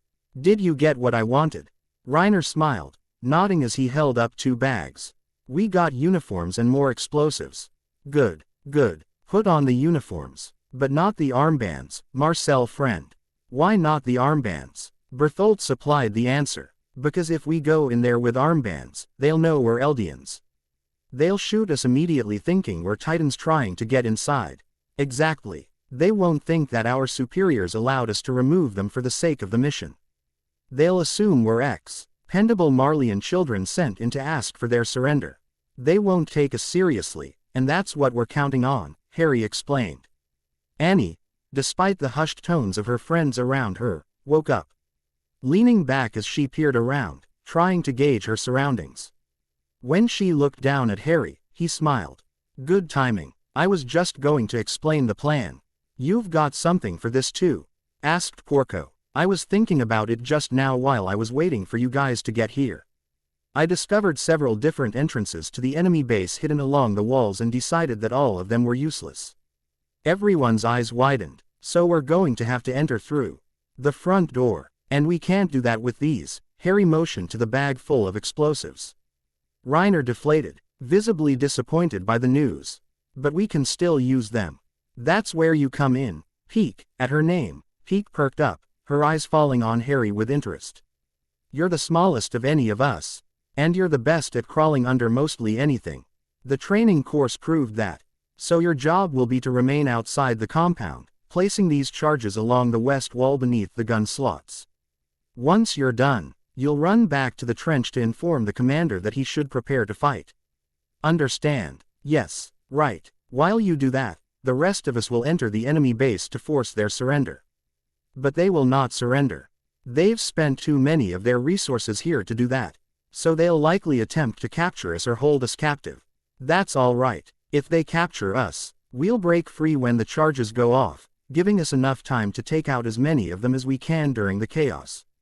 If they try to kill us, then I can use the second detonator to blow a few charges early, causing a commotion. So the objective is to blow open an entrance for the commander? Asked Marcel. Yes, that and take out as many of the enemy as we can. The more the better. Everyone understands. We have to kill people, whispered Berthold. Yes, Harry spoke, his voice rough with pain. Annie eyed him sympathetically, remembering their conversation from before. He ignored the pain in his gut and turned to Peek. When we approach the gates, you'll hide behind us. When we get close enough, those peering out from the slots won't be able to see you. You'll have a short window between that and the gates opening to slip beneath the slots and begin placing charges. If you get caught, forget the mission and plant yourself against the wall. Don't run, you'll only get shot. Peek nodded, turning to face the wall of the enemy base while Harry continued. Because we can't go in with weapons, we're going to have to improvise. Annie and I are the best hand-to-hand combatants. And Reiner and Porco are both strong. The four of us will protect Berthold and Marcel as they try to find us suitable weapons. If we can disarm an enemy soldier and take their weapon, we'll do that. Is everyone ready? Reiner asked. We're all ready to go, answered Marcel. Then let's do it. Harry, Reiner, Annie, Berthold, Marcel, and Porco pulled on the service uniforms given to them by Commander Keen, pulling off the yellow armbands before discarding them. With their uniforms prepared, Harry created a formation. With he and Reiner at the front, Berthold and Marcel would follow, with Annie and Porco behind them. Peek would hide behind Annie and Porco, using her height to sneak around the wall. With the formation complete, they began their march toward the enemy base. Cadet Part 3. George. The natives are asking for the thing. Again, his associate and most trusted friend, Elliot Johnson, approached him as he worked on a number of illustrations for Jamestown's expansion. The town had long passed the starving time, having been fed by his ability to produce quality food with ease. But he had changed too much. The natives were seeking expansion as well, nothing that could possibly lead the two peoples into conflict. Elliot stepped closer, peering down at his work. They want to speak with you directly. Peering toward his friend, he let out a sigh. Tell her I'll see her soon. Team 53 Arc. Chapter 4. Cadet Point. 3 March 22, 840. As expected, the massive doors to the Middle Eastern military base swung open upon Team 53's arrival, allowing their entrance. Peek Finger, who had been hiding behind the team's formation, jumped away, sliding beneath the gun slots lining the wall. With a bag full of explosives in hand, she began placing charges. Ignoring her movements for the sake of avoiding suspicion, Harry Potter led Team 53 into the base, heading straight for the Middle Eastern general, who was waiting for them. They sent kids to negotiate our surrender. The general sneered, his gaze falling on Harry. Let us get this over with. What are your R's unconditional, sir? Give up your arms and surrender to the Marleyan armed forces at once, Harry replied, keeping his voice steady and confident. He was shaking inside, his nerves maxing out as he examined everything through his peripherals. The enemy was tense too, their hands waiting on ready rifles. If they didn't do this right, they would be executed on the spot. Come on, Peek. We won't have much time to make this work. Harry continued. Commander Keen will take all those who surrender into custody. And you will live out the rest of the war within one of our camps. Meals are provided 3 times a day, and conditions are met to ensure your health and safety are protected. Camps. You want to throw us into camps? The general laughed, holding onto his fat belly as he peered at one of his comrades. We outnumber your troops 3-1, boy. Just because you opened a hole in our defensive line doesn't mean you'll take this fort. We have more fire and manpower. And no strategy your superiors can create can change that. Understand, surrender is the only hope for your survival, sir. Yours and your men. Surrender now and Commander Keen will spare your lives. When the war is over, you'll be able to return to your friends, family, and loved ones. Surrender now, and you'll avoid a pointless death," explained Harry, whose gaze was fixed on the general's soul.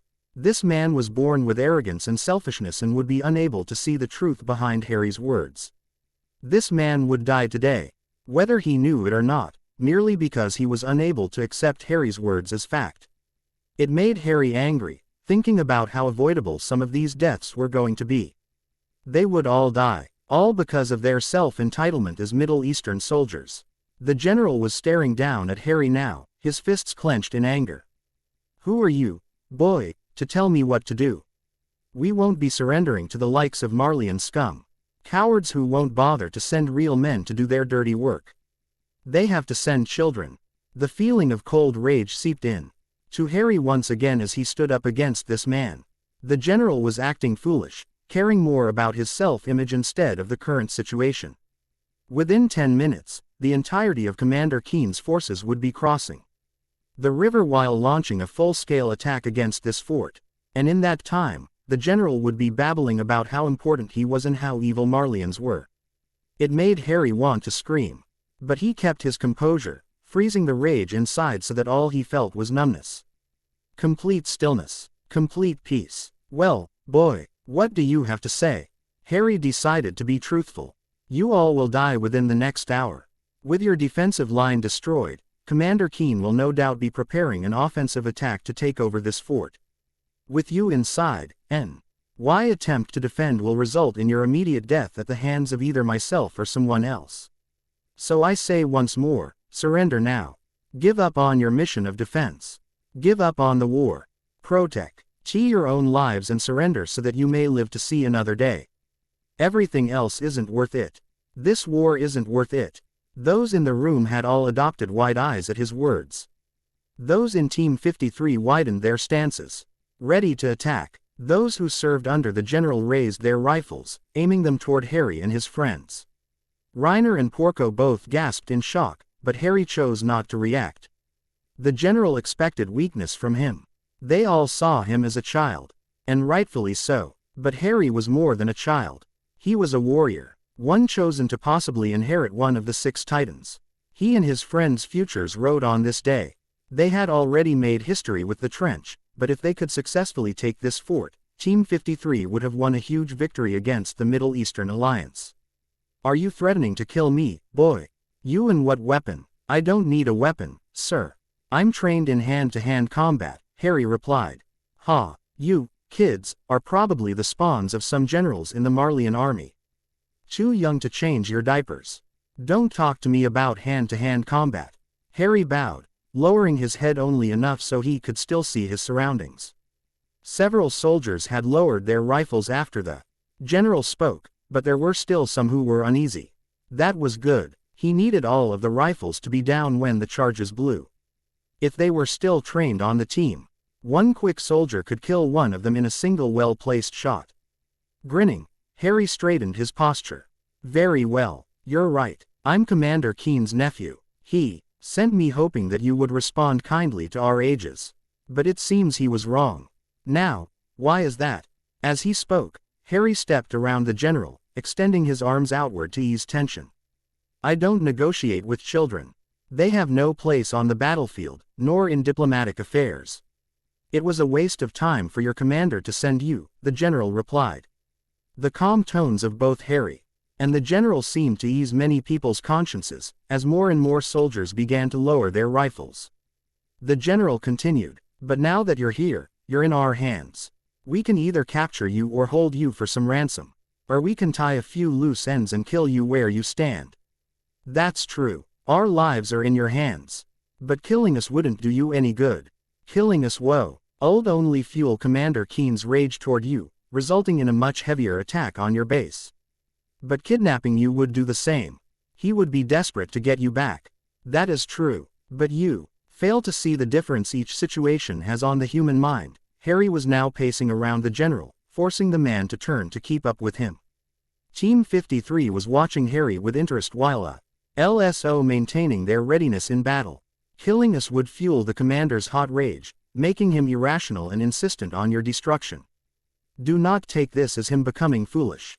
He will defeat you. He will crush you. Only he will not be brought down by orders from the government. He will do whatever is in his power to kill each one of you. But if you kidnapped us, his cool, collected anger would build. He would be fearful for our lives, yes, but he would step back. He would examine the situation. He would calculate anything and everything necessary to deal a crushing final blow against this fort. You would most likely die, but there is a chance that he would spare your lives to make you stand trial for your actions, Harry explained. So you have two options. Kill us, and sue. FFER the wrath of Commander Keen and his forces. Or kidnap us, and suffer only a possible death as well as time in our camps. You haven't suggested we let you go, said the general. I may be a child, General, but I've studied war more thoroughly than any of your soldiers currently here. I know it would be foolish of you to let us go. We've been inside your fort. We've studied its armaments, its personnel, and its weaknesses. If you let us go, we would just return to the commander and report to him our findings. You would be at a severe disadvantage. The general smiled. Yes, that is correct. Perhaps the commander understood exactly what he was doing when he sent you. It's a shame you're loyal to Marley. Your mind would do wonders within our military. Before Harry could respond, the general turned to his head lieutenant. There isn't any need to tie them down. They're children, after all. Take them to the brig and keep them there until I figure out what to do with them. Very well, sir, said the lieutenant, who turned to Harry and the rest of Team 53. Come with me. Okay. Harry stepped forward, following the lieutenant away from the west wall while his friends followed close behind. It wasn't until they reached a large door going down towards the cellar that it happened. The charges lined against the west wall detonated, spraying dust and debris everywhere as soldiers went flying. In the split second it took for the charges to go off, Harry took action. Slammed it into the back of the lieutenant's left leg, buckling the leg so the soldier fell onto his knee. Harry then reached forward, removing the man's pistol from its holster. And in a split second of complete fog, Harry aimed the pistol at the back of the lieutenant's head, and squeezed the trigger. Blood and rain matter splattered against the wall as the lieutenant fell to the ground. In a moment of realization for Harry, he realized that the lieutenant was dead. The very much alive young man who had IVED in order from the general just moments before was now dead. All because of Harry. Harry ignored the bile building up in his throat and instead took notice of what was happening to the man. A faint T-ball of dark red light floated out of the man's torso, drifting up into the air. A thin red string connected the man's torso and the red ball. The sound of gunfire and screaming turned his attention to Annie, shoving the pistol in her hand. Go, find more, and arm yourselves. I'm going to make sure Peak made it away from the base. Nodding, Annie aimed the pistol away from the group and began firing. Reiner and Porco sprinted towards where the general's dead body lay, grabbing hold of 3 pistols lying nearby, giving the third to Marcel. Harry, meanwhile, sprinted towards the west wall, limbing over the rubble as he stepped outside of the fort. He peered around, unable to find Peak anywhere in sight. She hadn't been caught. She'd made it. Fantastic. Turning back to the wall, Harry grabbed hold of a rifle much too large for his size, as well as a pistol that he shoved into the waistband of his pants. Storming back into the battle, Harry was stopped suddenly by what felt like a hand grabbing his ankle. The sudden action caused Harry to fall forward, dropping his rifle several feet away. He turned to find that the man who grabbed him had been buried in the rubble so that only his left arm and head were sticking out. He was bleeding everywhere, but he didn't seem to care. His eyes were so filled with rage that he ignored all of his injuries, intent on killing Harry. And why, too shocked to move, would have let it happen. But a gunshot rang out and the man stilled, a new trail of blood opening on his head. It was Marcel. He had shot the man from Harry's left. Are you hurt? The boy exclaimed. No, I'm fine, Harry shouted back, shrugging off the man's hand as he got to his feet. He turned to examine everything and spotted Annie and Reiner in the corner surrounded by 6 armed soldiers. They wouldn't make it out. Removing his pistol from his waistband, Harry opened fire, taking out 3 of the soldiers before he was tackled to the ground by another soldier. Once again Harry's weapon fell to the ground several feet away, leaving him defenseless as a battle-crazed Middle Eastern soldier wrapped his hands around Harry's throat. But Harry wasn't paying attention to the air depleting in his lungs. His focus was on Reiner and Annie, who were still being pinned in the corner by 3 soldiers. If he didn't get free soon, they would be shot and killed. Their efforts would be meaningless if any of them died. But Harry was useless right now. Marcel was gone now, having joined Berthold and Porco in clearing out the interior of the walls. So he was alone. Alone in death, just as the lieutenant had been. Harry would suffer from karma by dying on the same day as his first and only kill. It was ironic, and yet Harry wasn't scared. He closed his eyes and prepared to let it happen. Die, screamed the soldier, strengthening his grip around Harry's neck. As he lay still on the ground being choked to death, a darkness flooded his vision. Harry Potter was dead. Annie Lenhart fired another shot, the pistol in her hand feeling unfamiliar and clunky. She fired once more. A pop echoed through the fort. Her gaze shifted toward the source, and what she saw broke her perception of reality. Harry Potter stood near the outer wall of the fort, only he no longer looked like Harry. His short and unruly black hair had grown and was billowing in the wind. His eyes were now glowing an emerald green color, shining brightly. He also stood tall, covered in what looked like gallons of blood. But the most surprising of all was the wings. A pair of black wings sprouting from his back, each stretching 10 feet on either side of him. But then he changed again. The wings disappeared, his hair shrunk, but his eyes continued to glow. His gaze fell to her right. Turning, Annie spotted Reiner and Berthold FT in the corner of the fort, surrounded by 3 Middle Eastern soldiers armed with rifles. Before Annie could so much as flinch to react, the 3 men were dead. The first man collapsed without any cause for death. The second man stilled, standing for several seconds before his upper half slid off of his waist, with both halves of him collapsing to the ground. The third man's skin began to boil, gaining blisters while turning to a sickish red color. Before long, the man's skin melted, with the remains collapsing to the ground. Harry's eyes returned to normal before he collapsed to his knees. Commander Keen and his forces finally arrived. While the Marleyan armed forces raided the fort, Annie sprinted across the compound, wrapping his arm around her shoulders while helping a confounded Harry to his feet. She guided him out of the fort, where Reiner, Berthold, Marcel, and Porco were waiting. What was that back there? Berthold asked as Annie helped Harry to the ground. He collapsed onto his back, his eyes peering up at the sky in a look she didn't recognize. Annie turned to Berthold, intending to answer his question despite her lack of answer. I'm not sure, Harry. He killed people with his mind, answered Berthold. That seemed to grab everyone's attention. They all turned to Harry in stunned silence, unsure of what to do with that bit of information. But he didn't turn to them. It was as if he hadn't heard a word they said. Berthold continued. The first soldier exploded. The second died instantly. The third was cut in half at the waist. And the fourth was boiled alive. You saw it too, Annie whispered. Peek sat up. How is that even possible? The 5 child soldiers peered down at their friend, whose emerald eyes were unresponsive. The sounds of footsteps drew closer. Team 53. The children all turned toward the fort, spotting Commander Keen as he approached, his hands wrapped around his rifle. We've fully captured this fort as well as the survivors within. Well done, cadets. Thank you, sir, they all exclaimed, including Harry. Annie turned back to him to find he was sitting up, his eyes on the commander. Only they weren't the same as before. They weren't glowing, but they were no longer the same shade of emerald green they had been before. They were darker, as if tainted by the events that had transpired today. Thank you, sir, they all exclaimed at once, getting to their feet as they offered salutes. But they were sluggish and tired, all of them. The commander noticed and smiled. I'll call in an airship to take you guys back to Fort Tatakai. You've done enough on the front lines for your first day.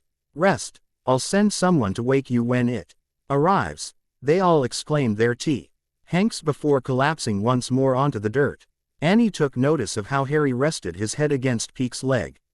She decided to join them on the grass, lying down and resting her head on his knees. The entire group faded into rest. It had been a long day. March 23, 8:40.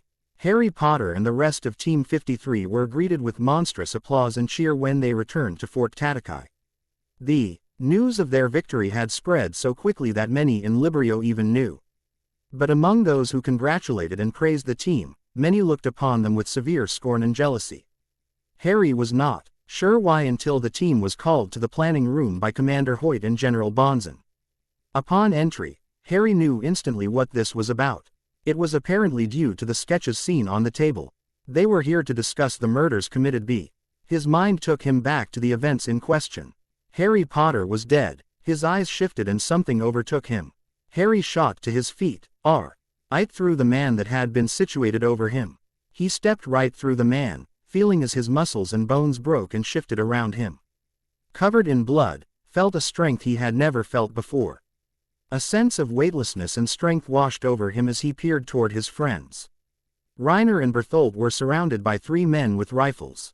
He snuffed the flames from the first man's soul. He cast Defindo on the second. And he pictured the third man's skin boiling and melting. The first man dropped dead instantly. The top half of the second man fell from his bottom half. The third man's skin boiled and melted off of his body, killing him painfully. Harry then collapsed to his knees, the sense of weightlessness fading as he returned to normal. Team 53, Commander Hoyt's voice cut through the memory, drawing Harry back to the present moment. Your skill and valor were showcased wonderfully on the field of battle yesterday, and as such, the general has an announcement. General Bonzen, a man Harry hadn't met before, got to his feet, straightening his coat as he looked upon the group. Your show of strength yesterday has gained more recognition than you would think among those in the government.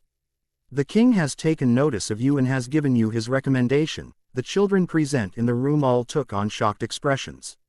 It was happening. This was it. Under the king's recommendation, as well as the recommendations of myself, Commander Hoyt, and Commander Keen, it has been decided that Team 53 will progress within the warrior program. They'd done it. Harry had been right. Their actions in their first battle had been enough to win them the admiration of the king and the rest of the military. They had done it. They were warriors now. Well, not yet. Not for another 3 years.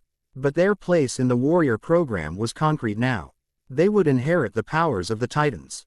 Well, some of them would. Sensing Harry's train of thought, the general continued. You all received your recommendations upon entering the program, and have since been working hard to earn that position. Each of you will receive your official assignment once we conclude another matter. Mr. Potter's mysterious power. Harry stilled. He didn't move. Calm down, son. If we questioned your loyalty to Marley, you would be dead or in handcuffs. Your excellent performance both yesterday and during your training here at Fort Tatakai has alleviated most of our concerns. But our concerns over the true nature of your power still stand. Do you know anything that could be useful? Harry sighed. He didn't. He knew that something overtook him when his power activated. While he was still in control, he seemed to gain not only the power but knowledge he hadn't had before. The power also originated from his chest, reaching out through his limbs like fire in a forest. But besides that, he didn't know anything. He relayed the second bit of information to the general, who listened while examining the sketches drawn of Harry's victims. Harry didn't want to tell them he didn't have full control of these new abilities. The remnants of the exploded soldier had been drawn. The dead soldier free of bullet or knife wounds. The soldier that had been cut in half. And the soldier boiled alive from the inside. They had all been killed in different ways, something Harry found odd. Very well. If you have nothing else to add, we will have to gain answers through extensive training and tests, explained the general. If this new power could be controlled, UWOU LD be a very valuable asset to both the warrior program as well as the government. This is where your assignments come in. The other children, who had all been hiding their boredom, perked up. Suddenly, interested once more. Reiner Braun, your show of strength and leadership during training has led us to believe you are the best fit for the armored titan within your squad. Congratulations. Reiner beamed with joy, appearing ready to scream in pure excitement. Porco, however, seethed in anger. He had also wanted the armored titan but had been assigned the beast titan upon entry to the program.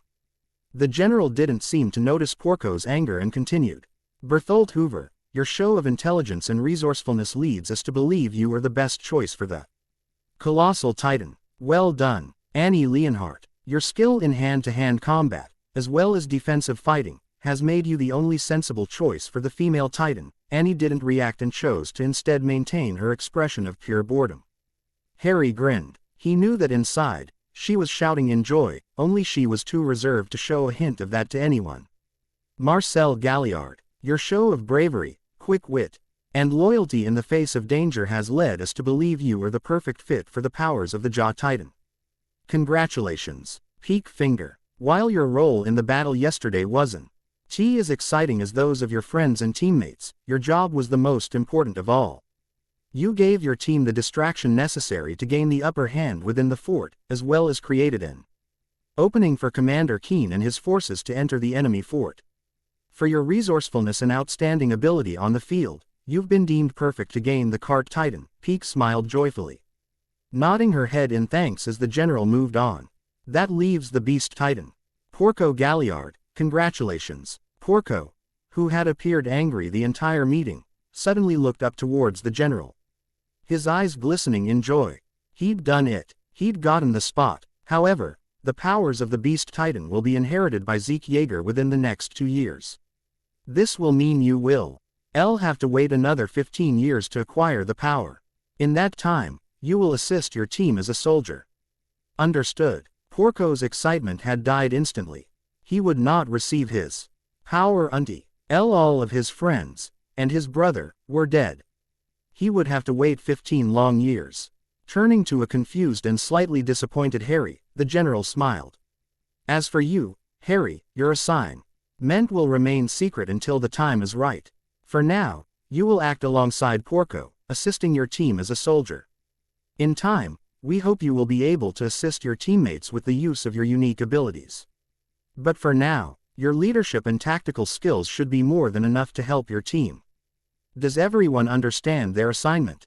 Yes, sir. Are there any questions? Only one. From Marcel. What are we going to do between now and gaining our power? You will continue your training. Some of you are not fit for physical activity as of this moment, so the next 3 years will be spent on physical, educational, and strategic training.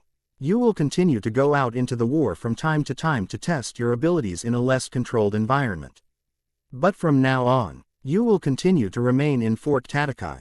Anything else? No, sir. Good. You're dismissed. With their cue to leave, Harry and the others left the command center with brightened moods. They spoke happily about their assignments. Though Porco remained silent, no doubt angry with his assignment, Harry wondered what his assignment was. From the sounds of it, he would indeed gain a Titan alongside the others. But which Titan he was unsure. The Tiber family had complete control over the Warhammer Titan, and they wouldn't hand it over. So that left the Founding and Attack Titans. The Attack Titan hadn't been seen in 7 years, since the discovery of the Eldian Restorationists. So that left the Founding Titan. It made sense. After all, the government had spoken for years about reclaiming the Founding Titan from the Devils of Parody. Perhaps the plan would be for Harry to acquire the Founding Titan, making it so that Marley possessed 8 of the 9 Titans. And if Harry could capture the Attack Titan, then monopoly on the Titans and their power. Harry decided that this was indeed the plan. It made the most sense, and Harry was willing to believe this was the most likely option. He voiced this to his friends, who all took on expressions of shock. You think you'll get the Founding Titan's power? Asked Peak. It makes the most sense. They made me the team leader, and yet they didn't give me a Titan. Which means they have something else for me. It can't be the Warhammer or Attack Titan. The Warhammer belongs to the Tibers, and the Attack Titan hasn't been seen in 7 years. So that leaves the Founding Titan. Marley wants its power and has been planning to retrieve it from Parody for some time. I wouldn't be surprised if they launched an expedition to Parody to retrieve it in the next decade. What with the end of the war in sight? You'll degrade with the Founder if you get it, said Reiner, who grabbed hold of Harry by the shoulder. And you'll be a great leader too. Thanks, Reiner, Harry replied. He felt a sense of pride and joy well up inside of him as he looked on into the sky. The next 3 years would be exciting. When those in the group finally inherited their Titans, the team would do great things. They could cripple entire nations in a single night. They would be able to crush the Hijru and Middle Eastern alliance in a year tops. And when the wars were over, Marley would be able to venture to Parody, retaking the founding titan before crushing the island devils that had haunted Eldians on the mainland for over a century. Their time would come, and it would be amazing. 3 years. Thomas. The fort is gone. The natives burnt it all. We can't stay here. We need to go to Croa. I know, Eleanor, but we cannot forget about the fort 50 miles inland. It is a sound location for us to establish a permanent settlement. We can do both, the woman said. She was wearing a loose-fitting gown, one of the few nightdresses she had brought with her from Britain. She wrapped her arms around his torso, lying her head against his back. She took to stroking his chest and abdomen while he held a lantern over the table. He was reviewing the map of Roanoke, marking the locations of every breach made by the natives. My father wanted us to go to the fort, but we need to fix things with the natives.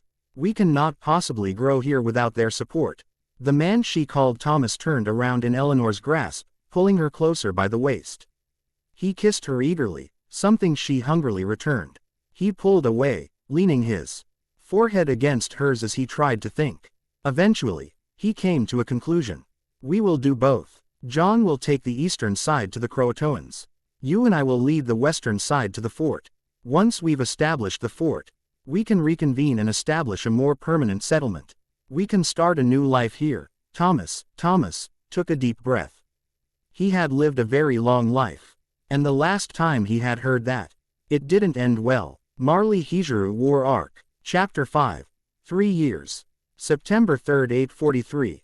3 years after their victory against the Middle Eastern Alliance's Fort Izu, Team 53 had grown into strong, formidable soldiers within the Marleyan armed forces.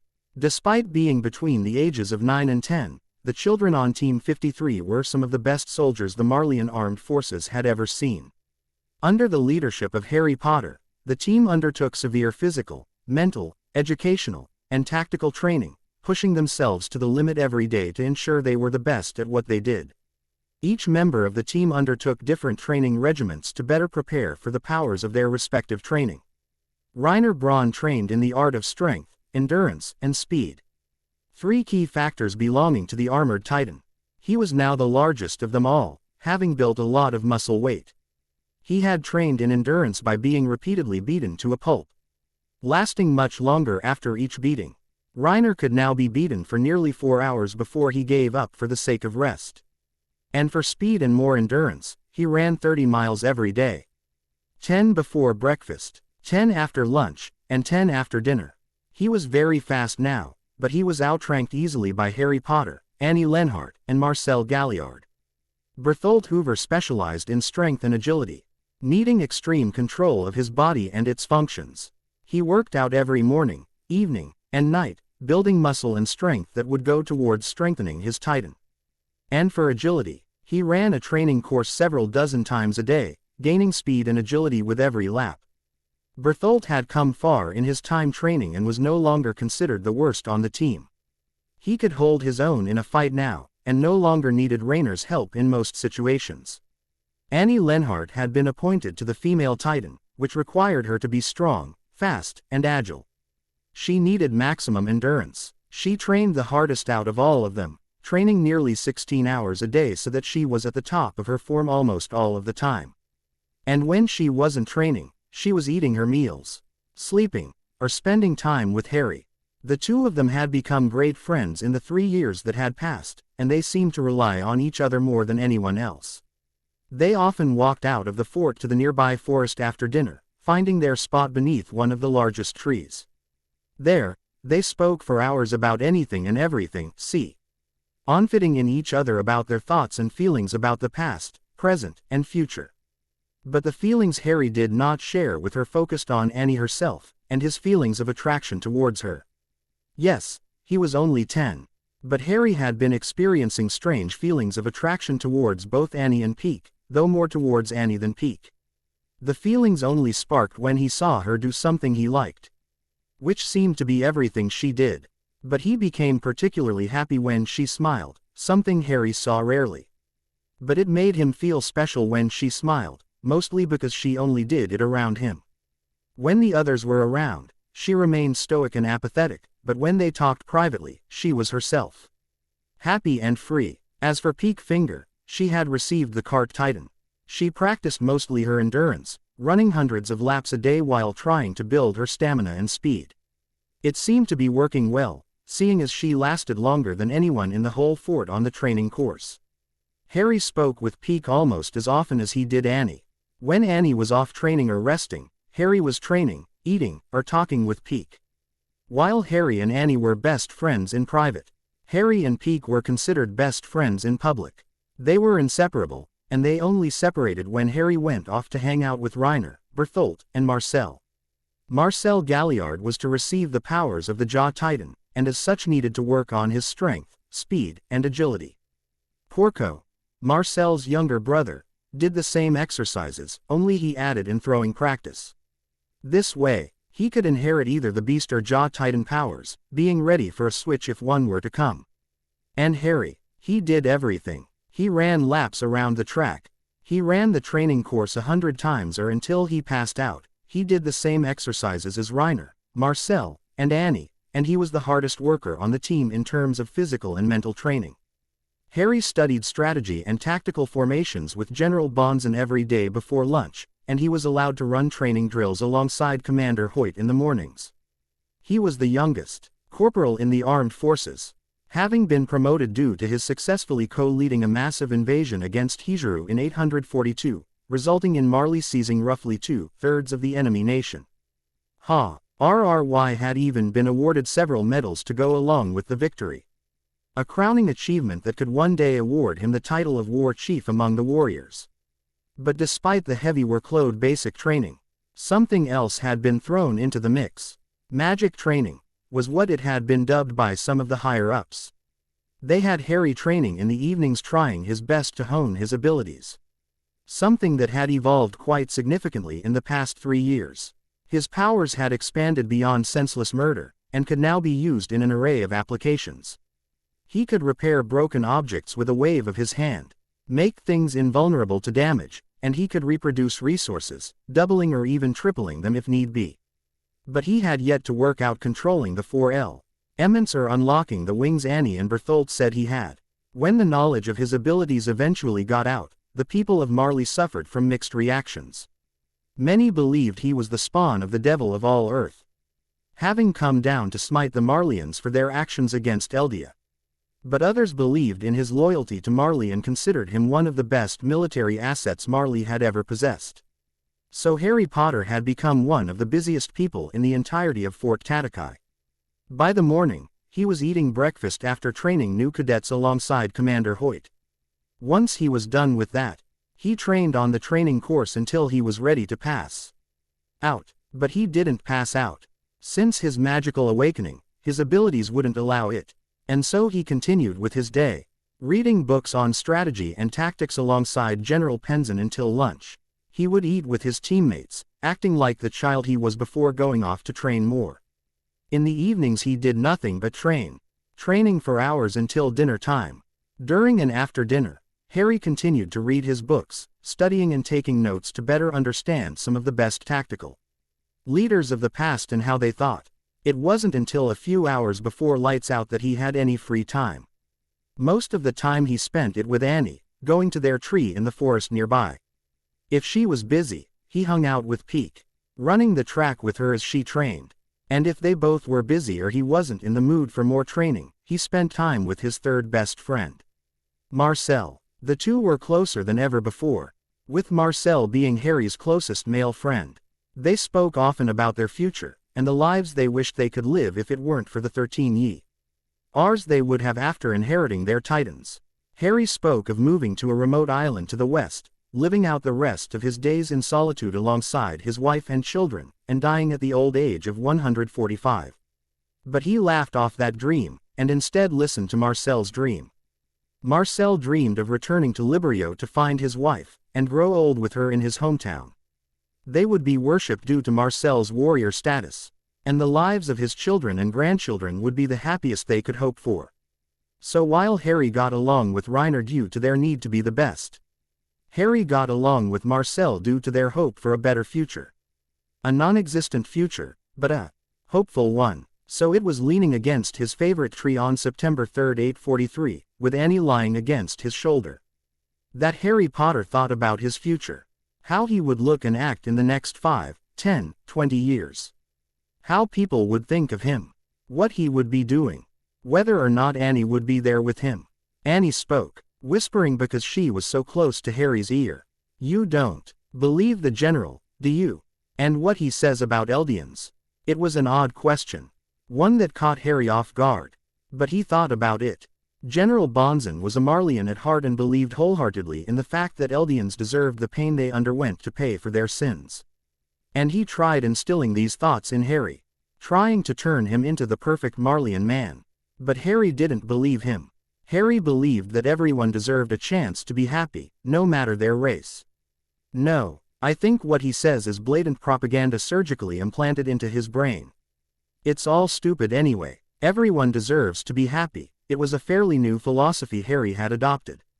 After their attack on Fort Izu, Harry had believed solely in his power and had been determined to rid the world of the Parody Eldians as well as the Hijuru and Middle Eastern alliance.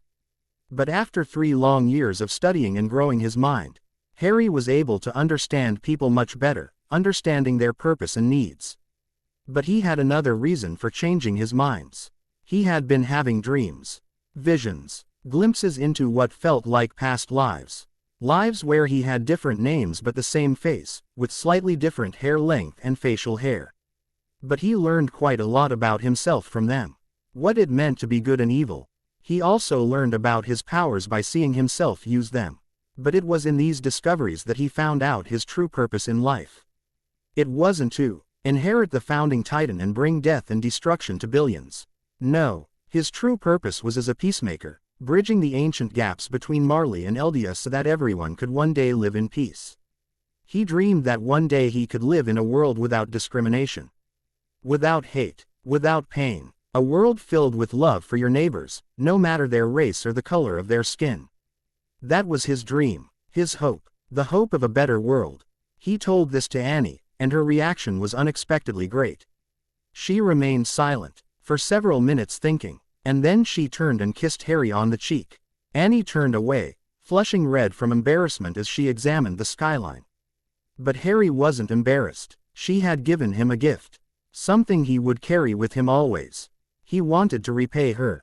But he wasn't sure what to do. His instincts told him to kiss her, but his mind was much too smart for that. It wasn't right to do that. She might have only done that to be nice. And not as a sign that she thought of him the same way he thought of her. If he kissed her, he would be crossing a line. And so he did nothing.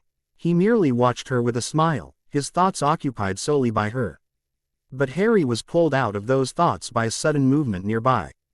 It was Marcel. He was running towards them with both an urgent and incredibly joyful expression. Annie separated herself from Harry, getting to her feet as he did the same. When Marcel arrived, Harry greeted him with, "Hey, Marcel." "Harry, it's today," Marcel exclaimed. Harry stilled. "Today, today, why today? What made today so special? Out of all other days?" Harry asked. Marcel answered, "The current owner of the armored titan is sick. The higher-ups got scared and wanted us to do it early. They're taking all of us to do it tonight." "Tonight," Annie whispered. Harry turned to her, but she wasn't scared. Instead, she seemed content, ready, as if her entire life had prepared her for this moment. And it had. Everyone but Harry and Porco would be turned into a titan tonight, inheriting their power. They would join Zeke Yeager, the new beast titan of 1 year, on the battlefields in Hijuru. Continuing the campaign Harry had helped start the year before. Their lives would change once again. They would be real warriors. It was happening. Robert. He turned from his position at the tip of the boat, his eyes landing on an Italian man with curly brown hair and blue eyes. He was wearing a black and white cloak with a black hat. "What is it, Christopher?"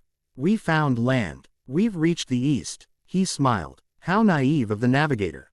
But Robert wasn't fazed. He knew what this discovery meant, what it would make of the future. And he was ready to take his place in establishing it.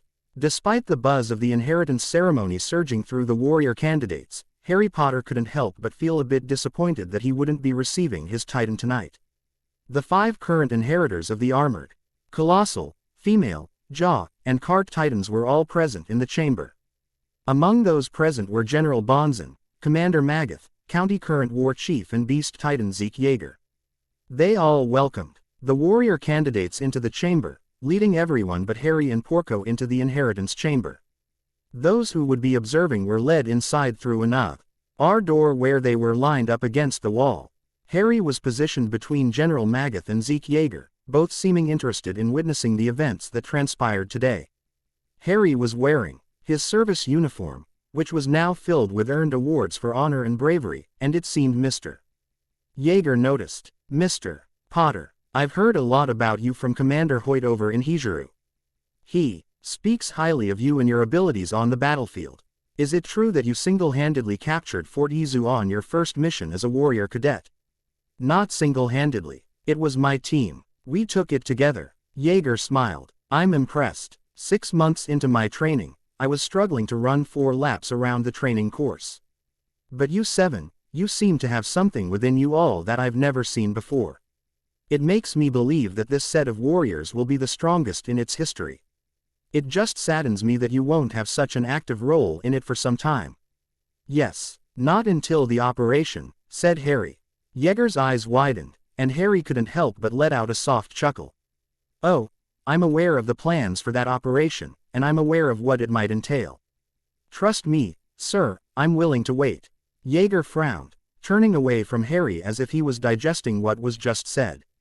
They didn't speak again until later that night, the inheritance getting in the way. "We are here today for the transfer of power between the current warriors to the next rendition, graduates from Fort Tatakai who have come here today. We will start first with Reiner Braun. Step forward." Within the massive inheritance chamber, Reiner took a step forward. He was grabbed by one of the workers, who grabbed a large syringe filled with gray liquid from a box offered to him. Titan spinal fluid. Without hesitation they jammed it into Reiner's neck, injecting it quickly before sprinting away. The reaction was instant. A flash of yellow light, and then Reiner was gone. In his place was a large, 10-meter Titan, hunched over on its hands and knees. It was an ugly thing, and Harry couldn't believe that it was actually Reiner. The Titan that resembled Reiner ate the tied-up armored Titan, biting the man in half before consuming the rest. It only took 5 minutes for Reiner's Titan body to disintegrate, leaving only a very exhausted Reiner on the floor. This continued 4 more times. First with Berthold, then Annie, then Peek, and finally Marcel. By the end, they had all inherited their Titans and were escorted away so that they could gain rest. Harry and Porco were led to the feast being held by the general. It was a massive celebration. But Harry wasn't focused on the meal. His mind was on his friends.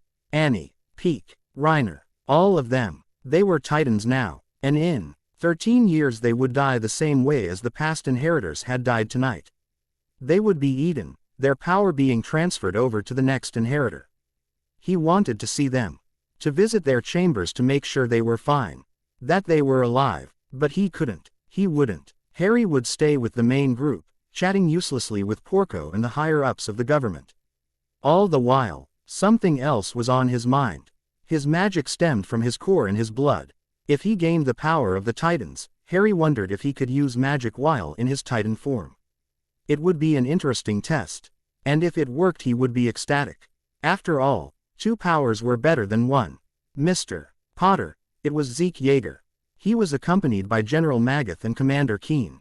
E3 of them wore very serious expressions, telling Harry that they needed to speak with him privately at once. Harry obliged, standing from his seat at the table as he followed the 3 men into a private office on the floor above. There, the 3 men took a seat at the table in the center, helping themselves to bottles of whiskey while Harry stood by the door. Yeager smiled. "There's no need to be nervous, Potter. We just want to talk." Harry raised an eyebrow. "I'm not nervous, Mr. Yeager. I'm examining the situation. You want to talk to me about what I said to you earlier?" It was Yeager's turn to be surprised. "Why, yes, that is exactly why we wanted to talk to you. Don't be too surprised, Zeke. I told you the boy was smart, said Commander Keen, who was casually drinking a glass of whiskey while skimming through a file in something. Jaeger smiled, nodding his head. He turned back to Harry. Potter, you were able to successfully guess that an operation to Parody Island is being planned. The plan is to send a select number of your team to Parody on a mission to collect the Founding Titan's power and return to the mainland for future use. When the time comes, you will be the one to inherit the Founder's power. Harry smiled. So he had been right. They had planned from the beginning to give him the Founding Titan. But what interested him was who exactly would go on this mission to Parody. When he asked, Jaeger frowned. We haven't decided who will go just yet. But those who are our first picks are yourself, Braun, Hoover, and Lenhart. Braun due to his inherited strength and endurance. Hoover because of his ability to create destruction. And Lenhart due to the female Titan's ability to draw Titans close with her screams. So Peak, Marcel, and Porco will remain to fight in the wars on the mainland while Reiner, Bertholdt, Annie and I go to Parody to retrieve the Founder and its power, Harry concluded. Indeed, that is the plan, Jaeger replied. When will this plan take place? Magath grinned. It won't be for a few more years. We need your help in gaining more territory within Hijuru. If all goes well, we'll have the entire empire in our grasp before you leave for Parody. Harry sighed. Of course, they wanted to finish the war with Hijuru before launching any sort of mission against Parody. And while he was gone, they would utilize his efforts in Hijuru to make a push against the Middle Eastern nations. But do not be surprised if we call you back from Parody suddenly. Hoover will be needed in battle alongside Braun, and we cannot risk waiting years for you to return. Understand? Yes, sir, Harry answered. But sir, what if the Founder isn't where we expect it to be? Jaeger, Magath, and Keen all exchanged odd expressions amongst each other before turning back to Harry.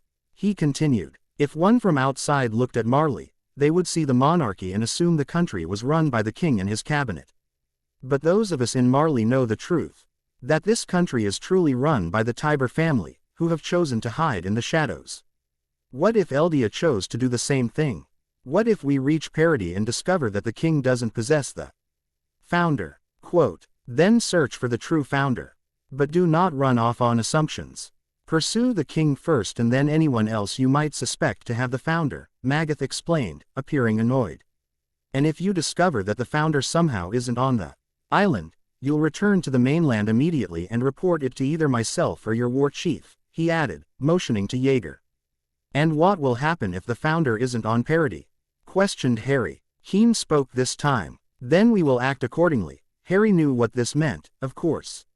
If the Founder somehow wasn't on Parody, then the island would be free reign for the Marley Empire. Parody would be invaded and scoured for resources. The Eldians on the island would be gathered like cattle to be slaughtered. It would be genocide. Harry didn't like that idea, but he held his tongue and listened as Jaeger, Magath, and Keen continued their explanation of the mission. When it was over, Harry left, choosing to go to his room inside the facility instead of one of the others. He was too tired to think about visiting one of his bed chamber, pulling off his uniform as he fell into bed. In a single day, his hopes for the world were sapped dry by Mr. Jaeger and the others. He would not gain his dream of world peace, because no nation seemed interested. Marley was a power-hungry gnat, ion intent on dominating everything it saw or touched. The Hijuru were stubborn, unable to grasp the concept of change. And the Middle Eastern Alliance was too proud of its achievements in the past to even consider peace with Marley. And Parody. If they learned of the things Marley had done to them in the past, the Eldians of Parody would be beyond pissed, also unable to consider peace. The world was doomed to die in a blaze of fire and brimstone, and Harry could do nothing but sit by and watch. But he could do something.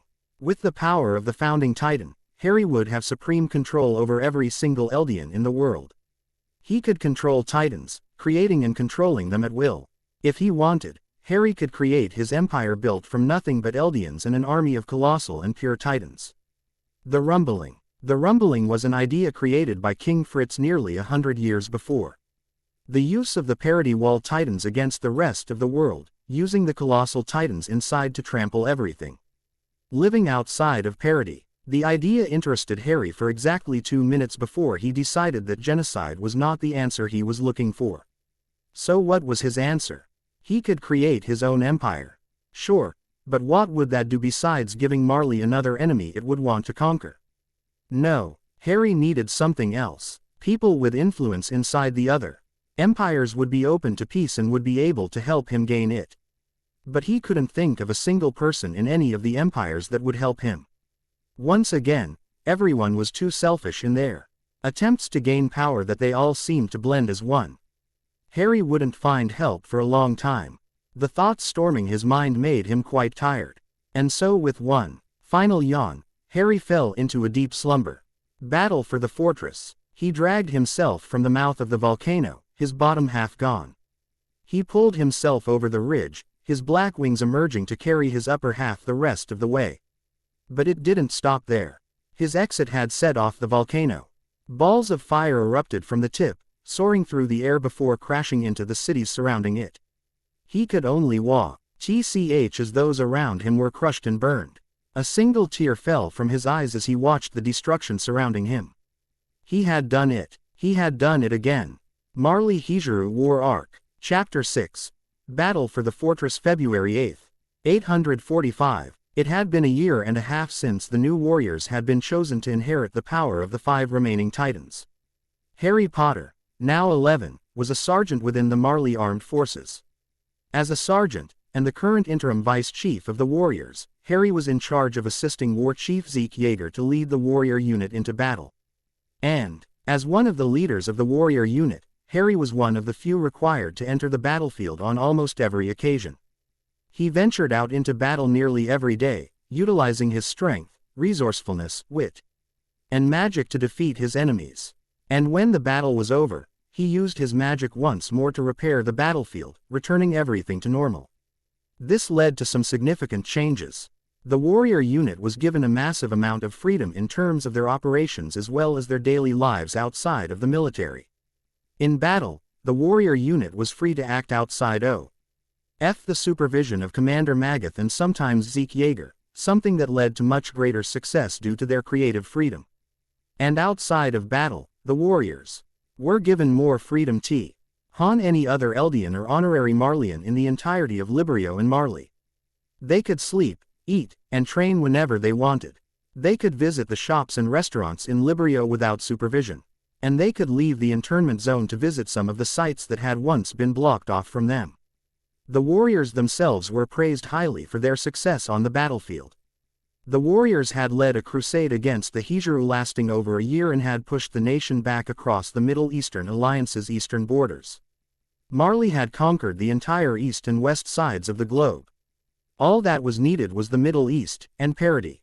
And after today, the Marley Hijuru War would conclude, ending in the death of the Hijuru government once and for all. Roning achievement for the entirety of Marley. Harry Potter stood within another set of trenches similar to the ones he had visited outside of Fort Izu 6 years before. But now, he examined the enemy with a much clearer vision. He stood with a pair of binoculars in hand, his eyes trained on the massive enemy city standing before them. And at the center was a fortress armed with so many anti-Tita and anti-infantry weapons that the thought of invasion was terrifying to some in the Marley armed forces. But Harry wasn't any ordinary soldier that looked upon the sight with fear. He saw the city and the fortress with a sense of great relief. Because despite the massive size of both the city and fortress, he could make use of the factors he saw there. Large buildings, tiny alleys, the height of the fortress walls, even the weapons on the walls. All of it could be exploited. With the binoculars still in hand, Harry peered down from his elevated position to Commander Magath and War Chief Yeager, both of whom were watching him with interest. The enemy is stationed behind 4 walls loaded with anti-Titan and anti-infantry weaponry. They're armed to the brim, ready for any attack we might launch against them. So we send in Hoover, said Magath. No, we wouldn't be able to send him in without getting caught. And anyone we sent inside with him wouldn't have time to make it out before the detonation went off. But there's another reason. An explosion of any size from the colossal Titan would reach us here in the trench. Even with the cover, thousands of us would die. An invasion after the fact would be useless. So no, We can't send in the Colossal, Harry explained. Instead, we have to launch a tactical invasion, reminiscent of the one we pulled off in the Battle of Izu. An ambassador play? Asked Zeke. No, that's been done before, and they'll be expecting it. No, we need to send in prisoners. Prisoners that they will be very interested in capturing. Magath grinned. You're volunteering, aren't you? I am. But not just me. With the use of my concealment charms, I can hide the other warriors. When we're close, they can turn into their Titan forms and launch an attack right next to the fortress. The armored and female Titan will be the most effective here, using their strength and agility to destroy the walls while also evading the anti-Titan artillery. And once the walls are down, the Cart and Jaw Titans can use their speed and strength to take out as many enemy soldiers as possible. If we do this right, we'll have the fortress and city by nightfall. And what about the rest of us? Questioned Zeke. I will be supporting the rest of the warriors in battle using my powers, taking out as many anti-Titan artillery cannons as I possibly can. Bertholdt and Porco will join me on the ground, using their weapon training to take out enemy soldiers. As for you, Zeke, you'll have a very important task. The distraction. Always need a distraction, mumbled Magath. They're important to any tactical strategy, defended Harry.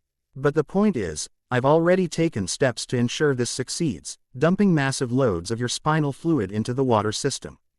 By nightfall, hundreds if not thousands of people will have ingested your spinal fluid. Ah, you want me to create an army of Titans with my scream, Zeke concluded. Exactly. With an army of Titans on one side and the warriors on another, the Hijuru will be too confused to act against one specific target or decides, it will be too late.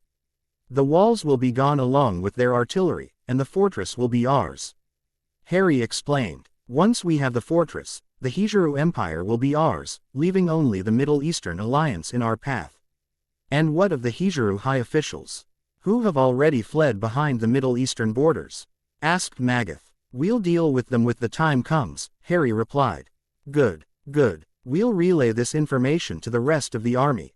Inform the other warriors and get to work on making it happen, Harry smiled, offering a salute to his commander before jumping off of the platform. He landed on the trench floor, his feet carrying him to the warrior's cabin. It had been dug into the trench immediately after its construction, being the only enclave completely built with wooden walls and amenities like a bathroom, working lights, and decent beds. When he entered, the others were waiting for him. Reiner and Bertholdt were seated on Rainer's bed, talking over something that Harry couldn't hear. Reiner had grown a lot in the past few years, gaining a lot of extra height and muscle weight that made him a formidable opponent in hand-to-hand combat. And Bertholdt had gotten much taller than he had already been before, shooting past everyone to an impressive 5 feet 10 inches. They both had become two of the most valuable warriors, with Reiner becoming the best armored Titan in years while Bertholdt had become a master of destructive power. Marcel and Porco were seated on the other side of the room on Marcel's bed, discussing the previous battle. The two had grown considerably as well. Marcel's Jaw Titan had become an excellent fighter within the warrior unit, using his enhanced strength and agility to kill hundreds of enemies in battle. The power of the Jaw had been the most used of all, using its claws and jaw to cut down anything that crossed Marley's path. As for the other two, Annie was sitting in her bed staring at the wall, her eyes staring into space. And Peek was lying down on her bed, something she did a lot now that she had use of her Cart Titan. Her muscles had gotten so used to standing on 4 legs that it had begun to hurt her to stand up on 2 legs, forcing her to use a crutch to walk normally. The two of them were the first to spot Harry enter, seeing as they weren't deep in conversation. After Annie got to her feet, the others seemed to spot him as well. Everything went silent as Harry spoke. We've come up with a plan. Bertholdt looked on with a hint of fear. Are they sending me in? No, we're not sending you in. Using the Colossal Titan is too dangerous in such proximity. No, our plan is much more complex, Harry replied. He stepped further into the room, taking a seat on his bed as he faced them. Annie took a seat once more, informing him to continue. The plan is this. I will pull off something similar to what we did in the Battle of Izu, turning myself in as a prisoner to be captured. They'll be forced to escort me back to the fortress, where we will launch our attack. You're going in alone, asked Peek from her position on her bed. No, the rest of you will be going with me, but you'll be concealed by several concealment charms. They won't be able to see you, so when we reach the wall, you all will transform into your titans, launching an attack directly against the fortress, Harry explained. When Porco moved to interject, Harry raised a hand, silencing him. Zeke will use his scream to turn hundreds of citizens who have drunk his spinal fluid into titans, creating an army of titans that will also attack the fortress. In their hurry to capture me, there's a chance they will make several mistakes, including the mistake of redirecting their anti-titan artillery to the east wall to fight off the army, leaving their western wall exposed to us. Once Rainer's taken out the wall, the rest of us will enter and attack the interior. Myself, Porco, and Bertholdt will launch a ground attack, killing enemy soldiers from the ground while the rest of you take down the anti-titan artillery on the walls. Zeke will offer support from afar, launching rocks at the walls in an attempt to cripple their artillery. If everything works like it's supposed to, the Hijiru Empire will be ours by nightfall. It's a good plan, said Annie from her bunk, still staring into space with her apathetic expression. Harry smiled, turning to the others for their input. Everyone seemed to agree with Annie's conclusion. Even Porco, and so it was decided. They would launch their attacks 6 hours before nightfall, ensuring they had more than enough time to capture the fortress as well as any personnel within. Harry decided that now he needed to explain what would happen next. Magath wanted me to tell you one more thing, Harry spoke, gaining their attention once more. This will be our last battle for a while, and because of that, they're sending us back to Librio. For the first time in 6 years, the group would be returning to their hometown Librio where they would see their family and friends. The atmosphere in the room shifted drastically. Instead of hushed conversations, the warriors burst into loud celebration.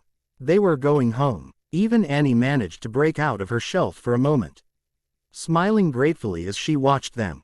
Rainer spoke of his family, his friends from the internment zone. Even his cousin, Gabby, would be turning 2 in less than a week. Marcel and Porco spoke of their family, the Galliards, and how they hoped they had made them proud of their sons. Even Peek spoke of her mother and father, that latter of whom she had left behind to get him the medication necessary to save him from a terrible illness. What about you, Harry? Asked Bertholdt, referring to what Harry hoped to find or experience when returning to Librio. Harry stilled. From the letters he had received from his parents, it seemed they had moved back to Librio just 2 years after he had left, finding the new city too large to live comfortably. And just 4 years after he had left, they had given birth to a girl, his younger sister. He had been right all those years ago when he first joined the Warriors program. 4 years was a long time, and at that time, they had been so lonely without a child of their own that they had chosen to have another. This time a girl. He had only told Annie when he had received the news. But now, it was too much to keep a secret. My parents gave birth to my sister just 2 years ago. I want to meet her, Harry replied. You have a sister. Why didn't you say anything? Marcel questioned. Harry sighed, lowering his head in shame. I don't want her to be like me. I don't want her to want to be like me. She wouldn't like this life. She wouldn't like being like me.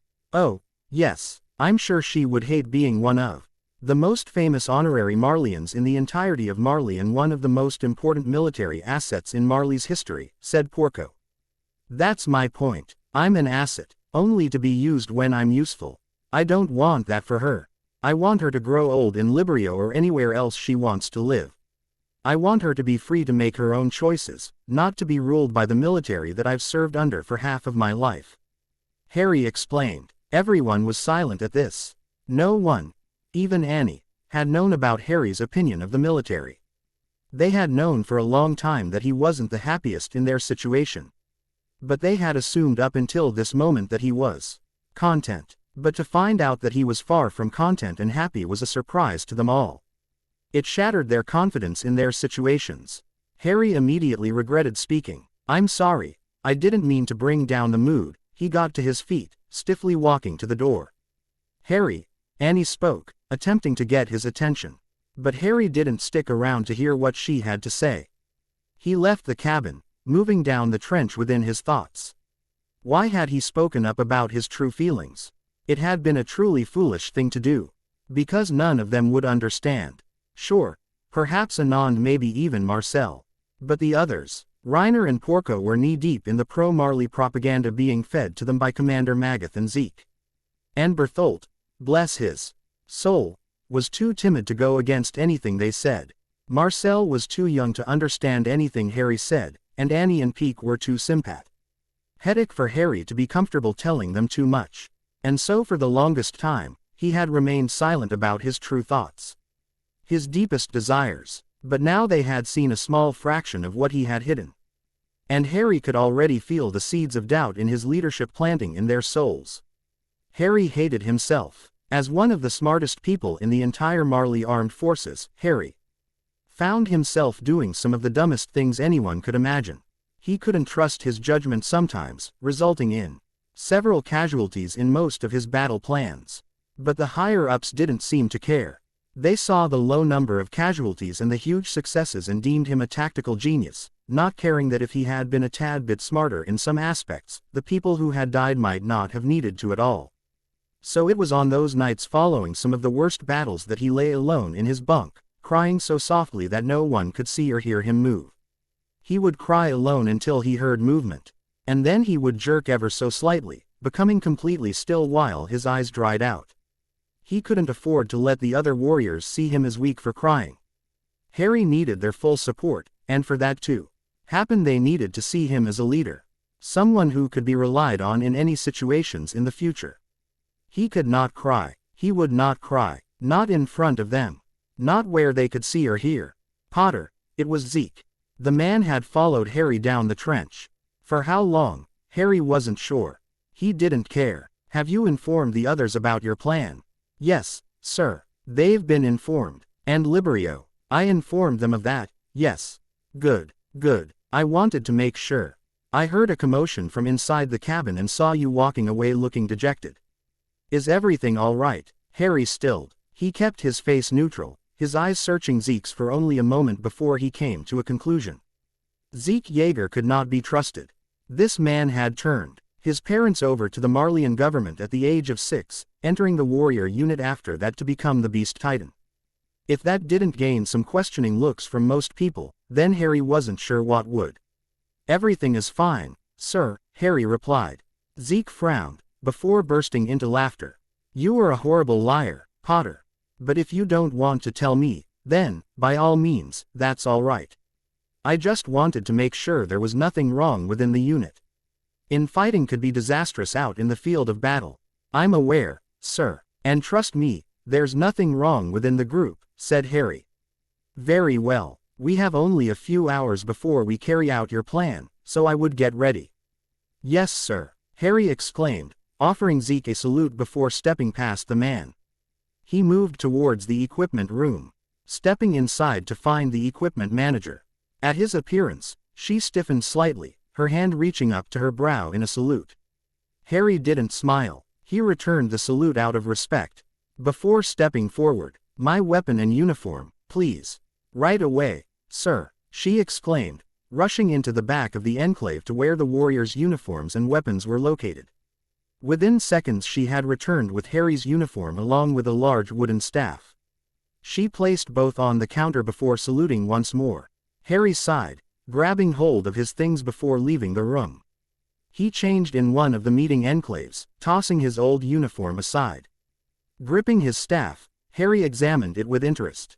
They had made a few small changes. The wood of the staff had been painted white to match his uniform, and the small gemstone at the top had been surrounded by a round, transparent, white ball. Gripping it tighter than before, Harry stepped up to the command platform. He needed to work out some of the details with Magath. 4 hours later, roughly 6 hours before sunset, Harry Potter took another step towards the large Hijuru fortress set in front of him. He was halfway between the trenches and the fortress. Though no one could see, the other warriors were walking behind him, doing their best not to be noticed. Because despite the concealment charms placed on them, any kind of large movement or commotion could draw attention from the sharpest of eyes, ears, or noses. And so they slowly walked towards the fortress over an hour, Navagat. ing through the war-torn city until they were only 10 blocks away. It was at that moment that the distraction occurred. A scream could be heard for miles, followed by thousands of yellow flashes. The Titans had been created, and it seemed Zeke had been prepared, ordering them all towards the fortress, east wall. With the western wall exposed, Harry and the others took a right, moving through the streets away from the mass army of Titans drawing closer. Gripping his staff, Harry stepped up to one of the many Hijuru patrol parties surveying the area. They spotted him instantly. In Hijuru, they shouted, "Stop right there." Harry stopped, raising his hands in the air. But with the single twirl of his staff, the entire squad was cut down into halves, their bodies dropping to the ground. The SQ-UAD behind them jumped into action immediately, opening fire on Harry. With his reflexes perfect, he threw up a shield just as the first bullet struck. In the instant the bullets collided, Harry formed an illusion visible to those outside of his shield bubble, one that showed him diving out of the way of bullets. He purposely had one bullet strike his right hand, forcing his staff to fall to the ground several feet away. His illusion disarmed and injured, Harry casually watched. "Detain him," shouted one of the Hijuru soldiers, tossing one of the privates a set of handcuffs that they slapped on the illusion Harry's wrists. They dragged the illusion off the ground before picking up his staff, both of which felt real to the touch. With the illusions in captivity, the real Harry and the rest of the warriors were free to tag along hidden from sight. "Darn, I can never get used to seeing that," whispered Marcel, who looked impressed by the illusion. Annie and Peek nodded in agreement. The others stayed neutral on the matter. Harry believed it had to do with what he had said earlier, but he didn't much care.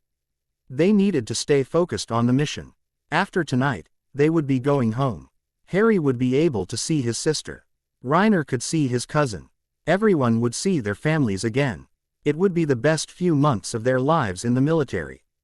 After almost another hour of walking, the group made it to the west wall entrance, which was quickly opened to allow the Hijuru squad inside. Harry and the other warriors followed, smiling as the doors closed behind them. They had made it. Just like the Battle of Izu 6 years before, the group had successfully fooled the enemy into letting them inside their walls. A Trojan horse. Harry stepped forward, examining the situation from within while also focusing on his illusion. The soldiers shoved illusion Harry to his knees, aiming a rifle at his head while the Hijuru general stepped forward. "Harry Potter, Vice Chief of the warrior unit. Why would you foolishly engage my soldiers in combat without the help of your friends?" "Another Trojan horse maneuver, sir?" one commander asked, aiming his rifle worriedly into the sky. "No, without his staff, Mr. Potter here is useless." Harry grinned. The staff worked as a way to channel his magic, yes, but he was more than powerful without it. After all, he had started using his magic years before wandlessly. It was only when he had started participating in a battle that he began to use different items to channel his magic. At first, it had been a magic wand fashioned from wood, and then a sword. A mace. From that point forward he had been known solely for his staff, something that set him apart from the other warriors. The enemy believed that without it he was nothing. That it was the source of his magic. Good. The more the enemy underestimated him, the easier it was to kill them. The real Harry had counted the enemy forces and their armaments within the fortress. From what he could see, nearly 1,000 soldiers shoved into the fortress walls, all armed with one rifle and one pistol. There were 52 anti-Titan artillery cannons on each wall, with a single submachine gun shoved in between each cannon. This worried Harry. There were thousands of Titans, sure, but if the Hijuru were capable of using those artillery cannons to even half of their potential, then the warriors would have to work fast in taking down that wall. "So what do we do with him, sir?" "We kill him, of course. We can't let him escape.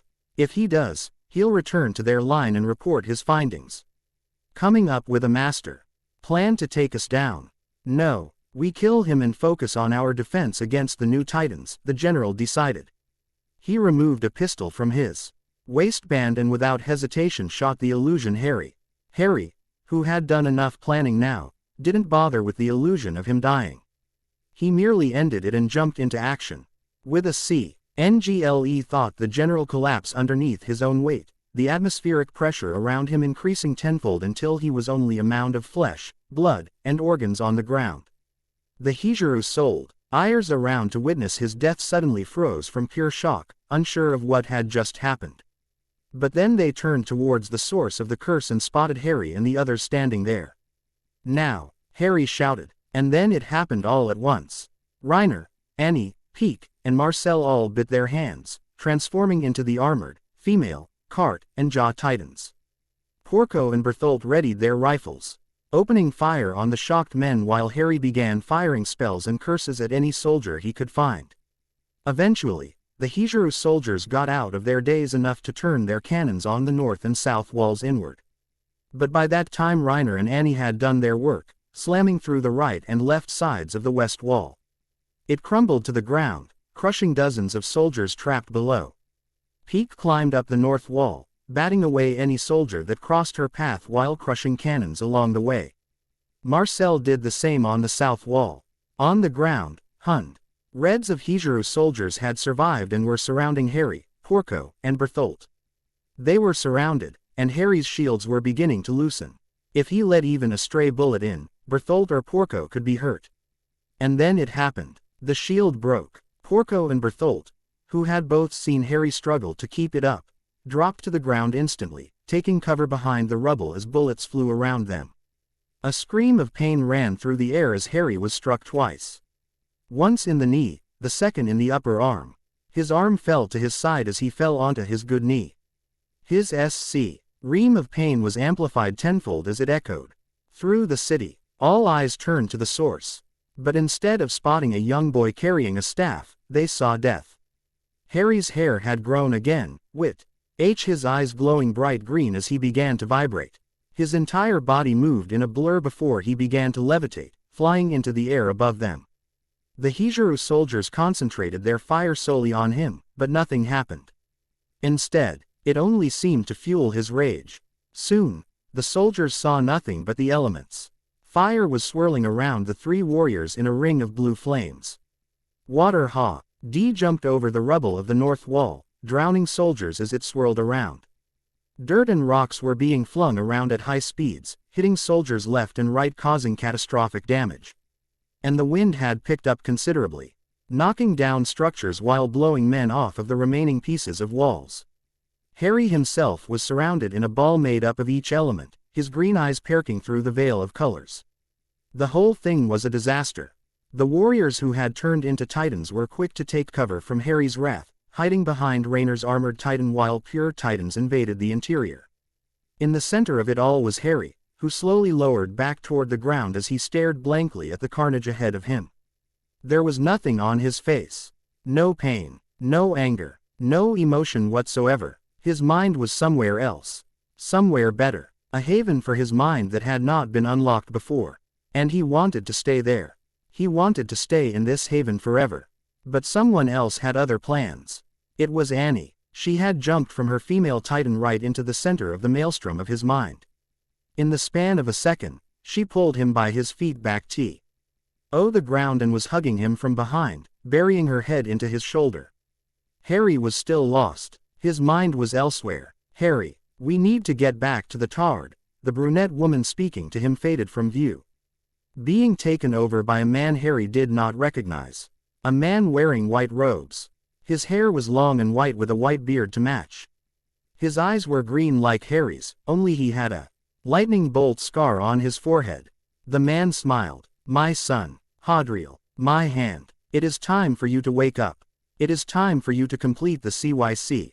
Then he felt them, drawing him back to the present. He felt Annie's tears on his neck. He felt Berthold's hand holding onto his. And he felt Porco's hand resting on the back of his broken leg. Harry felt the three of them at the same time, the IR presence breaking into the visions he had experienced.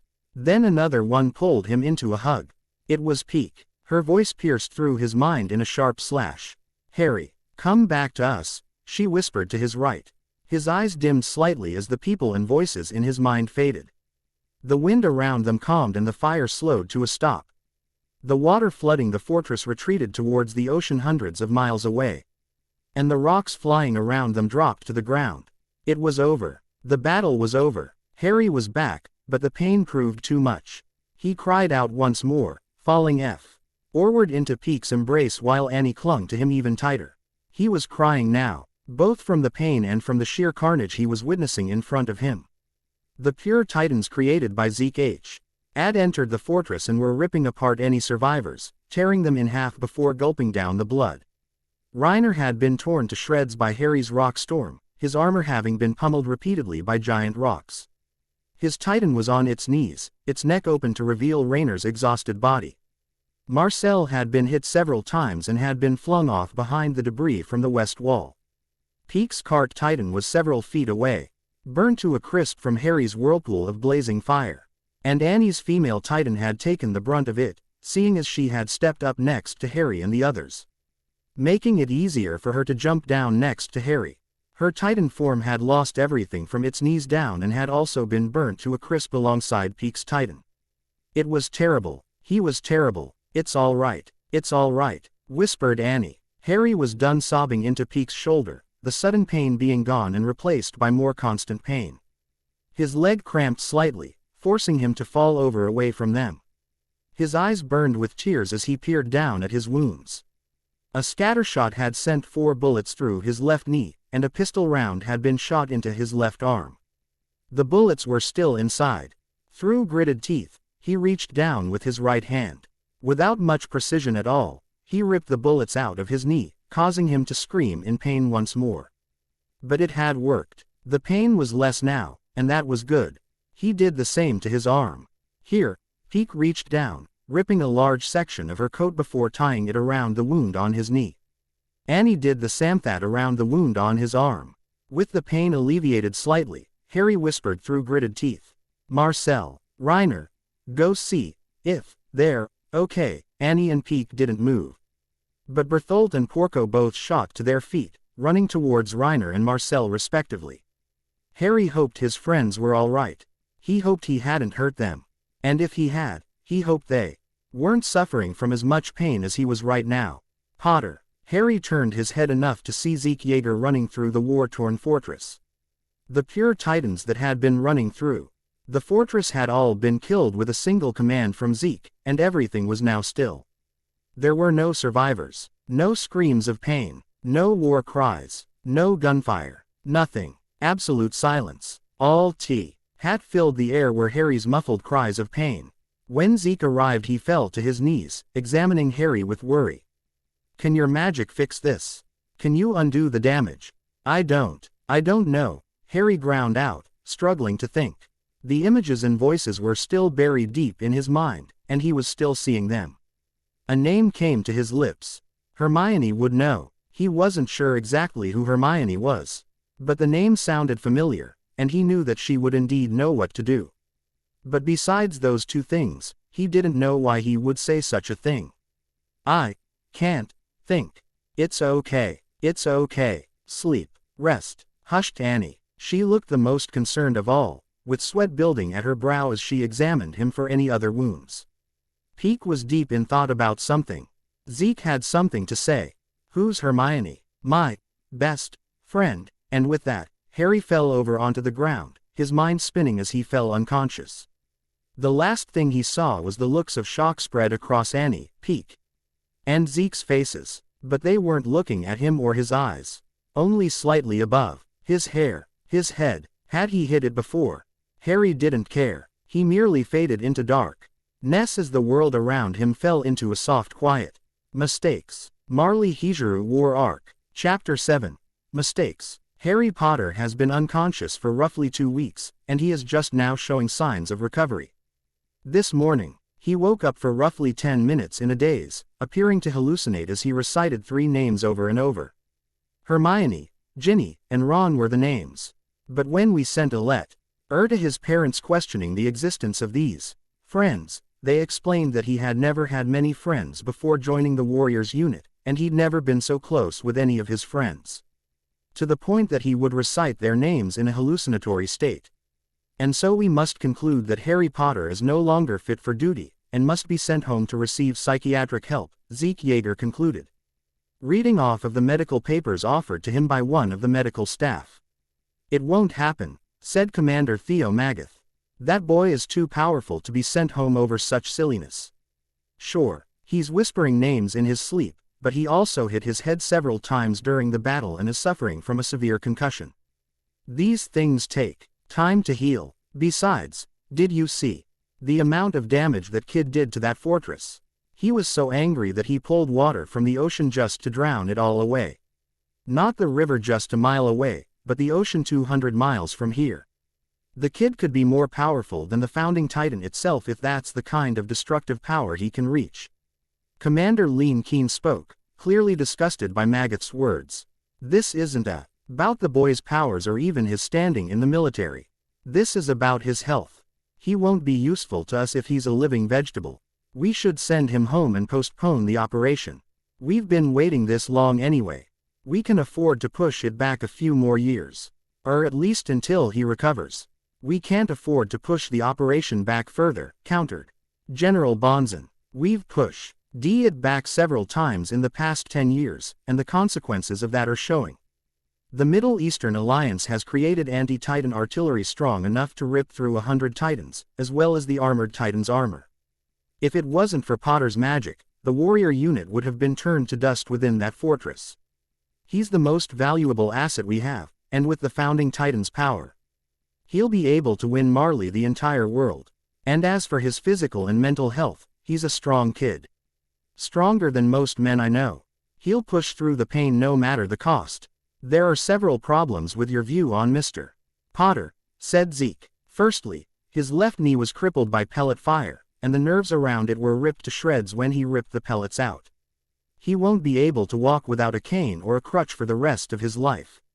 As for his mental health, he doesn't seem to be improving. But there's another problem, Zeke sighed, pulling off his glasses as he began to wipe them with his sleeve. Braun and the youngest Galliard have come to me with concerns regarding Potter's allegiance to Marley. Do not question his allegiances, Zeke. I used to speak with the boy every day for a year and he had nothing but praise for Marley and its cause, said General Bonzen. Zeke sighed, placing his glasses back onto the bridge of his nose. That was 3 years ago, General. Many things can change in that time. Braun and Galliard both reported the details of a conversation the youngest warriors had had just hours before the battle. In this discussion, Potter displayed some kind of disdain for the government and military and expressed how he wishes that his young sister would remain outside of the military. This leads me to question if Potter is truly loyal to Marley. Or if he is just using his status as a way to propel him through the ranks. And if he does climb the ranks, perhaps he'll try to launch a coup. He's already famous enough that most men in the army would possibly drop their loyalty and join him immediately. Or perhaps he'll perform some kind of mind control. I'm uncertain about the scope of his abilities, Zeke explained. But the point stands. Potter is conflicted about his loyalties, and thus cannot be trusted in his position. Let's not be too hasty, War Chief. Let us wait until the boy wakes up before we decide what to do with him. We owe him that much, said the general. And so it was decided. Harry Potter's fate would be decided after he woke up. The four moved on to the next subject, ignoring the thought of Harry Potter for now. They would get back to that eventually. He shoved his sword through Khan's chest, watching as the conqueror's life faded. He took great pride in cutting the string connecting his soul to his body. And yet it did nothing to satiate his hunger. His desire for more. Perhaps he would take control of Khan's empire. Perhaps he could find more souls to reap. After all, he had a quota to reach. February 26, 8:45. His eyes opened immediately as the memory of Genghis Khan faded from view. The pain in his arm was gone, but his leg. He couldn't feel the bottom half of his left leg. He peered down at it and his eyes widened. His knee was completely covered in bandages. But he couldn't move it. The bottom half of his left leg wasn't there. Harry moved his right leg, and there was no pain at all. But when he tried to move his left leg, nothing happened. No movement, no feeling, no pain. His leg was gone, amputated. Mr. Potter. Harry's eyes shot up to his right. A nurse was standing by the door, her eyes wide in shock. Sir, please don't move.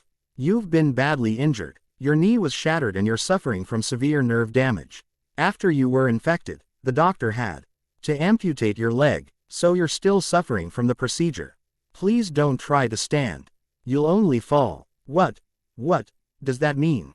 The nerve damage, it means you'll be in pain for a long time. Harry was silent. He stared at her for several moments. And then he fell back onto the bed, his eyes resting on the ceiling. Cheers built up as the images and voices returned, wishing they would stop. He heard the nurse leave the room, no doubt grabbing someone. Harry took his few moments of quiet to clean himself up. He wiped at his eyes, drying them with his sleeve as he pushed himself up into a seated position on the bed. He rested his back and head against the wall. At that moment, the nurse re-entered the room, accompanied this time by Zeke Yeager, General Bonzen, and Commander Magath. Yeager stepped forward. "Potter, are you feeling any better?" "I feel fine. My leg is gone." I explained the situation. The nurse spoke, clearly distressed by what Harry had said. She was an Eldian. If the Marleyans present thought she had left such critical information unsaid, she would be punished. Perhaps her family too. She did. "I'm just still processing it all," Harry clarified. Bonzen knelt beside Harry. "Are you still seeing things?" "Sir, you were whispering names in your sleep." Bonzen turned to Zeke. "What were they again?" "Hermione, Ginny, and Ron," Zeke supplied. "Right. Them. Did they sound familiar?" "Hermione, Ginny, Ron. No, those names don't sound familiar. I was saying names in my sleep." "You were. They were afraid you were going crazy," answered Bonzen. "They, not you, sir." "The thought never crossed my mind." Harry frowned. So much was swarming through his mind that he wanted to lie down, cry, and sleep. But he couldn't do that. He needed to stay strong in front of his commanding officers. Harry swung his leg over the bed, getting ready to stand, but his left leg was gone. He was reminded of this as he tried to drop to his feet. He landed on his right foot, but was forced to catch himself against the bed. The nurse rushed forward, trying to push him back onto the bed so he could rest. "Please, I need to stand," Harry spoke. The nurse sighed, grabbing two nearby wooden crutches before handing them to Harry. She helped him get to his foot, resting her hand on his shoulder as Harry gained his footing. "I'll need these for the rest of my life," said Harry. Peering down at the crutches and his missing leg, he felt tears come to his eyes, and he couldn't stop them. It was too much too fast. Harry's future was gone. How could he go out into battle with crutches?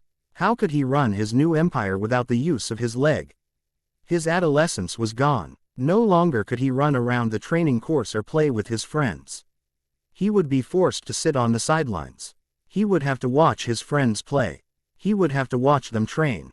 And he would have to watch them go out into battle without him. His mind raced with the stolen possibilities. The stolen dreams. They were gone, and they would never come back. This was his life now.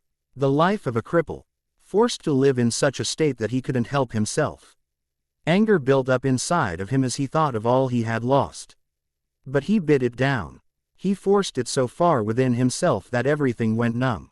And when he could feel nothing at all, Harry turned back to the others. The nurse and the general were watching him with sympathy. Magath appeared fearful, and Zeke looked on in a mix of sympathy and doubt. What was there to doubt? Did Zeke think he was faking a missing leg? Did Zeke think he was faking his emotions? The others, Zeke replied. Braun and the youngest Galliard both suffered from minor injuries, but they recovered quickly. The rest were fine. They're all assisting in clean up. Clean up. Magath sighed. He motioned for Harry to follow, and the two moved out of the nurse's cabin. Harry wasn't used to the crutches, so his movement was rough and slow. But by the time they'd made it a few dozen yards down the trench, Harry had gotten the hang of it and was able to keep up with the commander's slow pace. They eventually made it to one of the trench's ramps.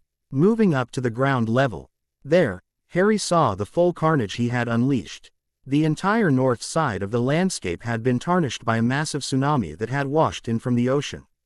Debris and rubble were spread out everywhere, and he could spot bodies in the distance. But there was something off about it.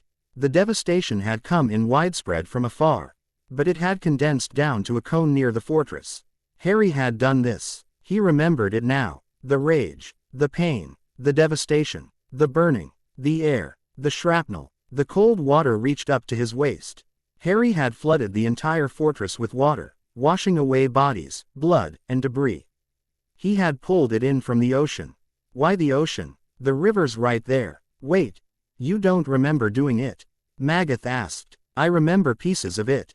I remember the fire, the air, and the shrapnel, even the water. But I don't remember pulling it in from the ocean. Well, you had quite the episode, kid, said Bonzen. According to Lenhart and Finger, you created a maelstrom of elements. A ring of fire, a blizzard of earth, a hurricane of wind, and a flood of water. You destroyed everything, including their Titan forms, whispered Harry, remembering. I remember now. Their Titans were destroyed by the rocks and flames. Reiner was unconscious and Marcel. Braun was unconscious due to the physical strain done on his body by the damage to his Titan form. And Marcel was hit by a piece of shrapnel, but it was slowed by the Titan flesh around him to the point that it did no damage, Zeke explained. The two of them recovered in days, but they're slower now. They're weaker than before. Their numbers are lower, and it's my fault, yes. Zeke. Bonzen spoke, his gaze boring into Zeke's head. Harry didn't pay attention to their argument and instead focused his attention on the carnage in front of him.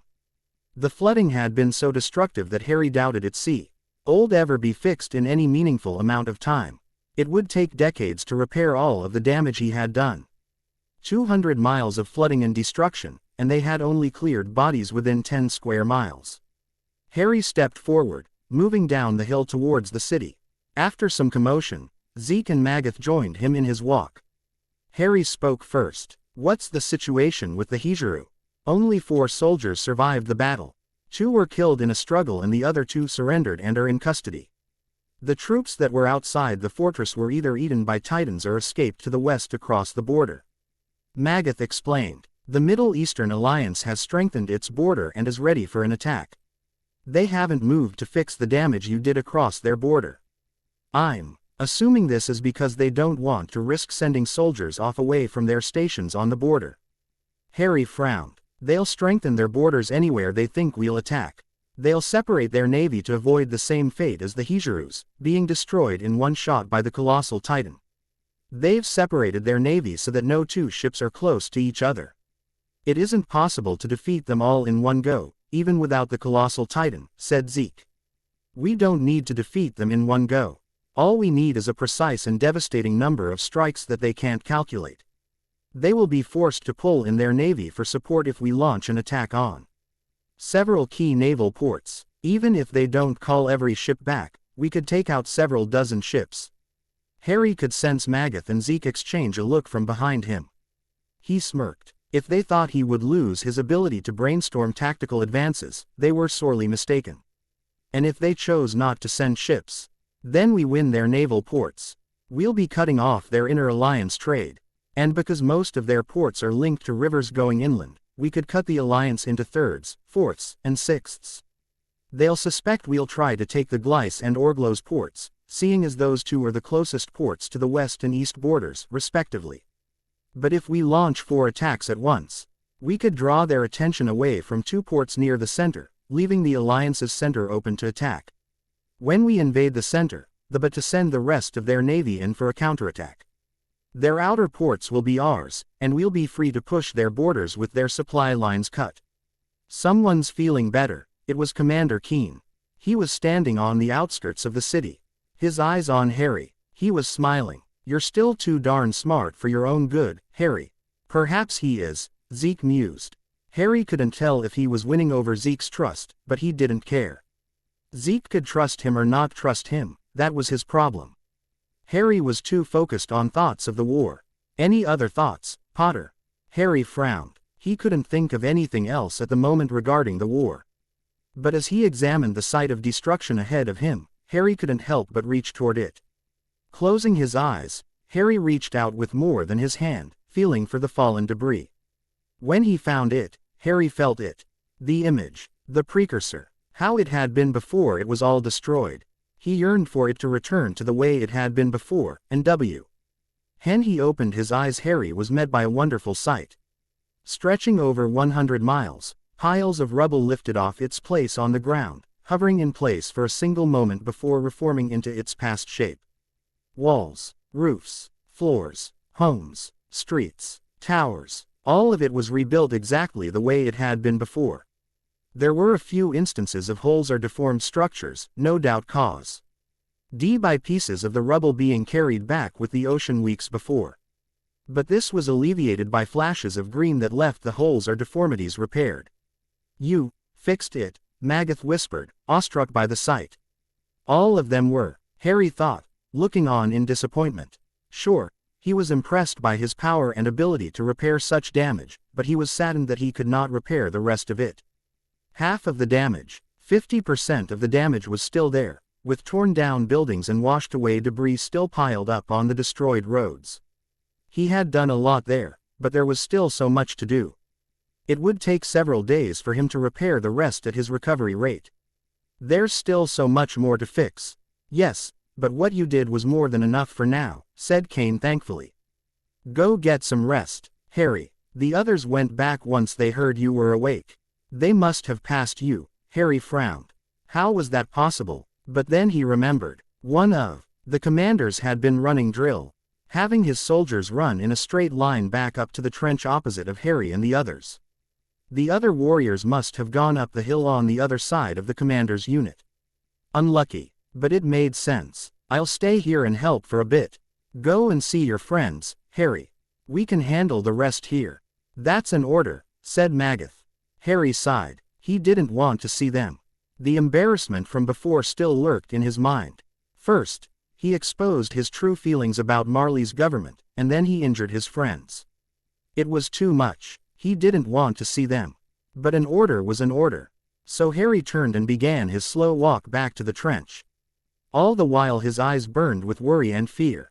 Harry wasn't sure what to expect when reuniting with his closest friends. His presence could be felt throughout the battlefield as he maneuvered through the field of bodies. His black cloak blew in the wind while his scythe cut through any opponent that dared approach him. He stepped closer to his enemy, a conqueror from the west that believed he could defeat death itself. He decided to give the conqueror a taste of his own foolishness. No, no, no, please, the man shouted in his native language as he fell to his ass in fear, but they all sounded the same to him. He ignored the man's cries and placed his hand on the man's forehead. The man's eyes began to glow green as he sent him to the depths of Tartarus, his screams filling the fields as his soldiers halted. Their hesitance allowed his men to strike them down with ease. Eventually it was only him, his soldiers, and the man that remained. After he was done with the man, he took off his head, letting it roll against the ground before turning back to his followers. Wearing only his own skull with empty eye sockets and no nose, he let his eyes glow red. Who's next? The crowd of pirates, mercenaries, and town folk cheered as he disappeared in a pop. February 26, 845.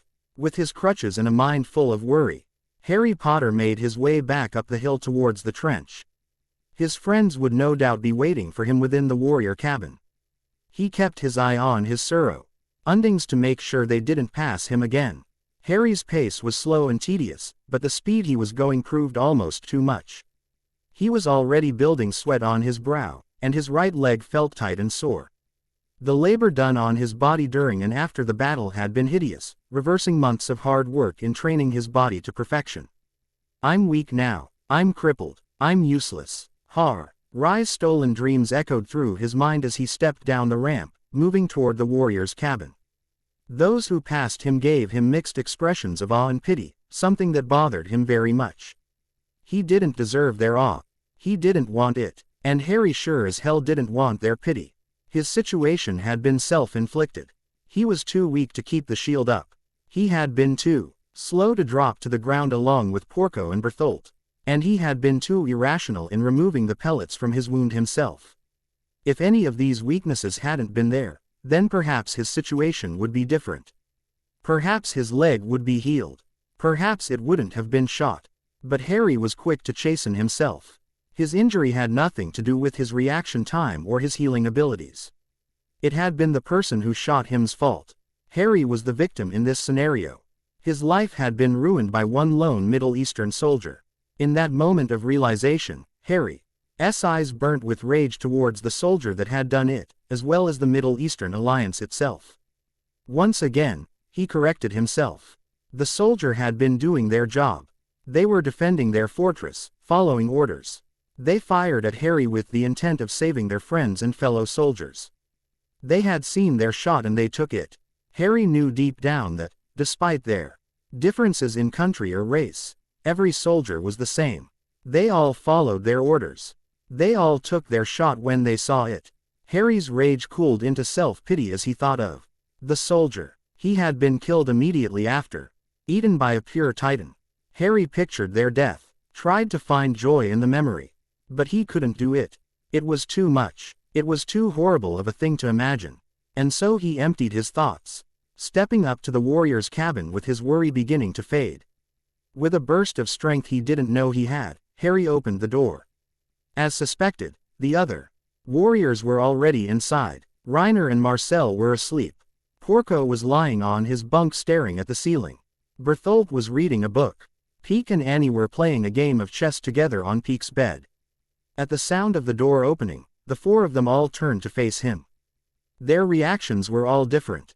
Porco watched Harry with a very impassive look, while Bertholdt looked on in surprise. Annie seemed surprised to see him, but she kept her face even. And Peek looked overjoyed to see him outside of his coma, being the first to jump up from her bed. She rushed forward to hug him. But she stopped suddenly at the sight of his crutches, then she noticed his lack of leg. Harry frowned. Had they not been told about his injury? He sighed. When I pulled out the shrapnel, I tore several nerves in my leg. They had to amputate it. You'll have to use that, all the time? Bertholdt asked. Harry replied with a sad nod. Everyone in the room peered down at Harry's missing leg, unsure of how to respond to that. They all knew he was the strongest of them behind Annie, and now he was reduced to this. They cold expressions all soured. Reiner and Marcel woke up, the commotion of Harry's return stirring them. Marcel spoke. Harry, I'm alive. We didn't know, said Reiner. They didn't let us see you. I snuck in once, Annie countered. The others all gave her odd looks of annoyance and shock. But they turned back to Harry. I won't be able to join you guys in training, or battle. Porco sat up. So, you're just a tactician now? I think so. And the founder? Harry's eyes widened. The founding Titan. He had completely forgotten about that. His mind had been so focused on his lost future that the thoughts of the founder and Parody had all but vanished. But they were back, and Harry couldn't help but question whether or not it was possible. The power of the Titans would restore his body to its past state. It would restore him, his body, his hopes, his dreams. It would bring back everything. Harry's eyes glistened with a glimmer of hope. But then it faded. They wouldn't send him on such a dangerous mission in his state. They would send someone else. Either that or they would bring the founding Titan to Marley. It would take years before the founding Titan could be his. It was a lost cause. I'm not sure if they'd let me have it in my condition, Harry replied. Reiner got to his feet. Why not? The power of the Titans would restore your body. It would fix your leg. The general wouldn't send me, send you. To Parody. Yes. He wouldn't send me on the mission. I would be a detriment to the team. Wait, so a mission to Parody is happening? When? And who's going? Asked Marcel. I can't tell you. It's confidential. I've already told you too much. Harry stepped back, suddenly uncomfortable with the situation he had placed himself in. But he couldn't leave. Harry needed to be here. He needed to make sure his team was all right. He needed to make sure they were still with him. When the general does let me tell you, I will. Immediately. This seemed to do the trick. They visibly relaxed, smiling openly. Peek reached forward, grabbing hold of Harry's wrist as she pulled him towards her bed. She was gentle, allowing him to make slow and steady steps to avoid falling over. He took a seat next to Annie, who had moved the chessboard aside to give him room. Harry sat between the two of them while the others gathered around. What's been going on since the battle? I noticed everyone was helping in cleanup. We've been cleaning up the city for the past couple of weeks. But they told us we would be going back to Librio once you woke up, Bertholdt replied. Now that you're awake, I'm sure we'll be going home in a few days. Until then, we help more. They still need our help with the rubble and the bodies, said Reiner. It should be easier. I cleared out a lot of it myself after I woke up. Porco raised an eyebrow. You helped in cleanup. Well, I can't necessarily drag or carry bodies or pick up debris. But I used my magic to repair a lot of the surrounding damage. I think I got less than 100 miles. The mage should be fully repaired in a couple of days if we stay, Harry explained. Then he frowned. But since we might be leaving soon, repairs might take even longer. So you should rest. They all turned to the door. It was Zeke. I've talked with the general, and he wants you to assist in cleaning up your mess. We will not be returning to Librio until you've cleaned up everything you damaged. Seeing as that could take some time, I recommend you get some rest. You'll need it to perform your magic. Sir, about what I said before, silence. About Marley and the armed forces, Zeke's eyes widened in recognition. Harry's hunch had been right. Someone in the Warriors had told Zeke or Magath about what Harry had said about his sister. It was most likely Porco. Or Reiner. The two of them were so focused on the Marley propaganda shoved into their faces that they were the most likely to throw any non-supporters to the general. I want you to know that I didn't mean it.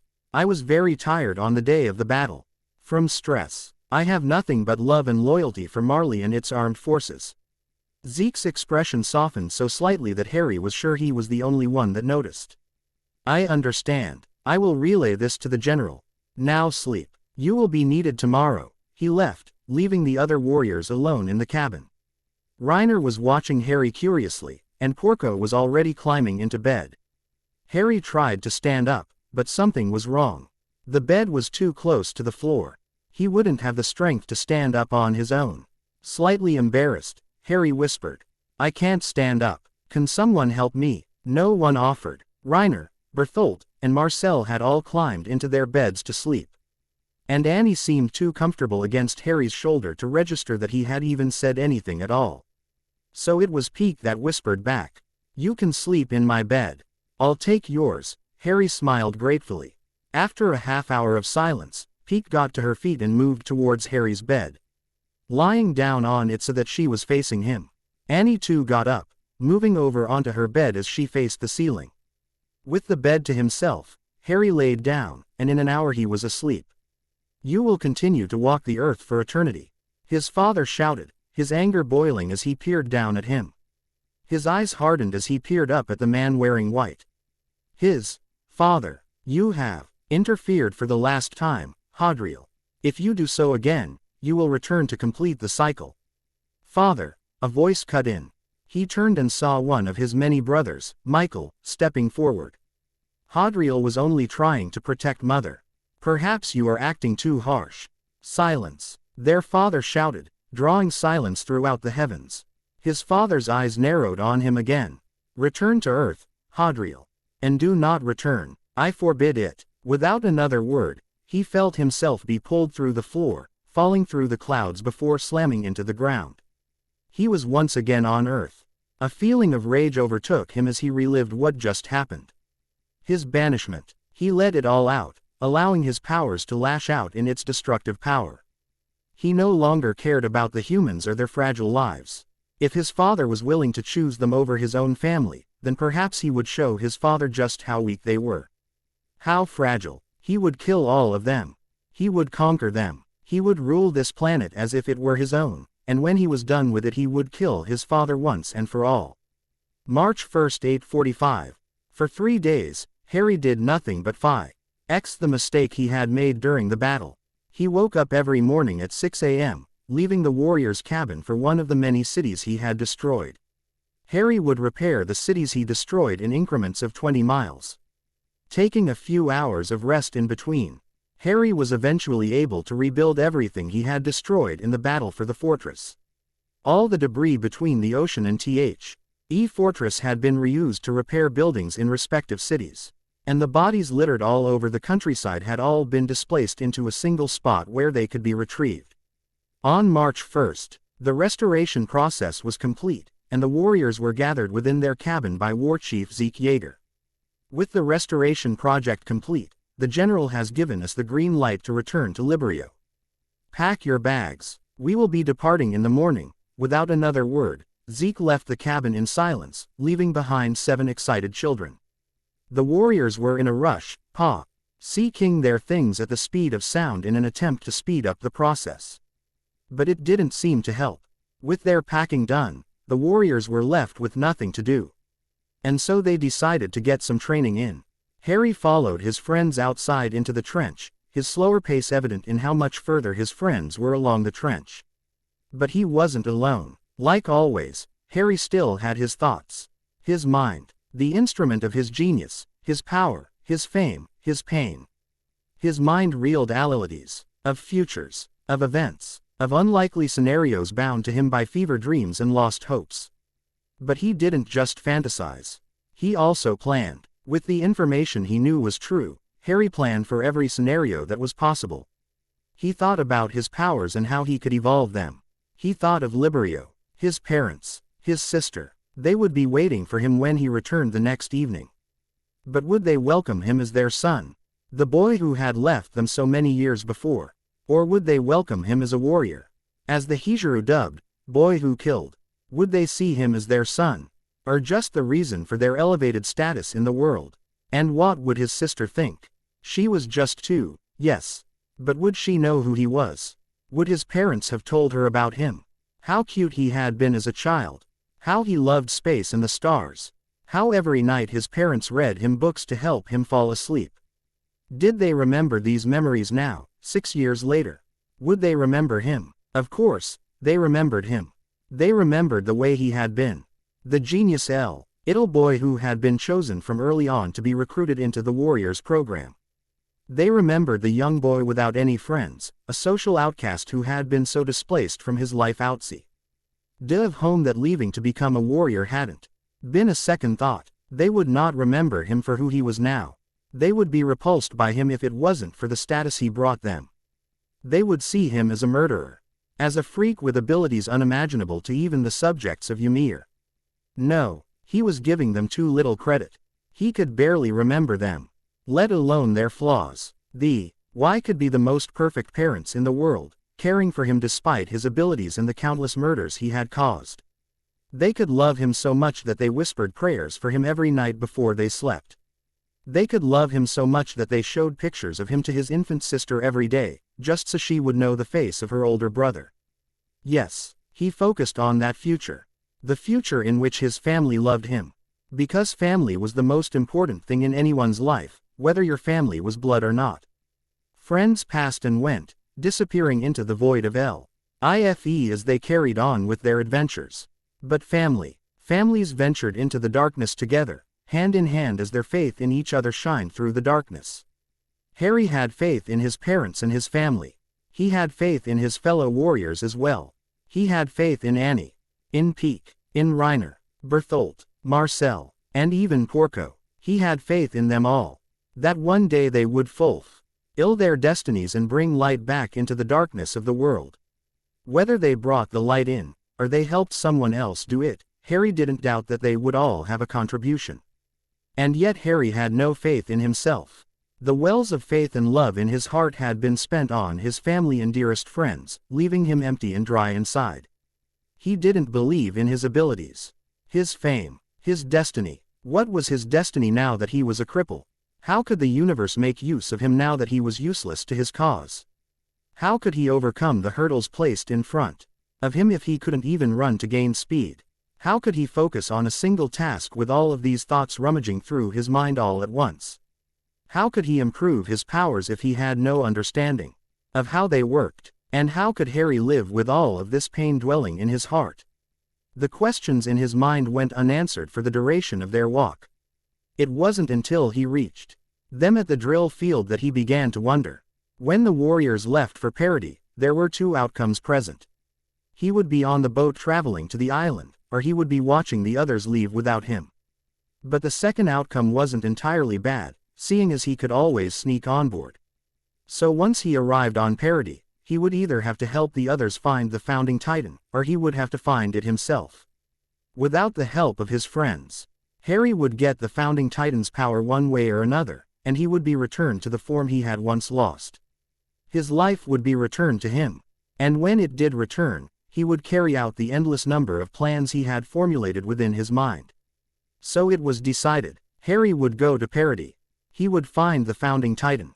And when the coordinate was within his grasp, Harry would take it and rebuild his destiny. Potter, it was Magath. I can't help but notice you're not training. Harry eyed the man with a hint of annoyance. Something the general caught instantly. He laughed. Oh, I'm not dumb, boy. I know you can't run with your friends anymore. But that isn't what I was suggesting.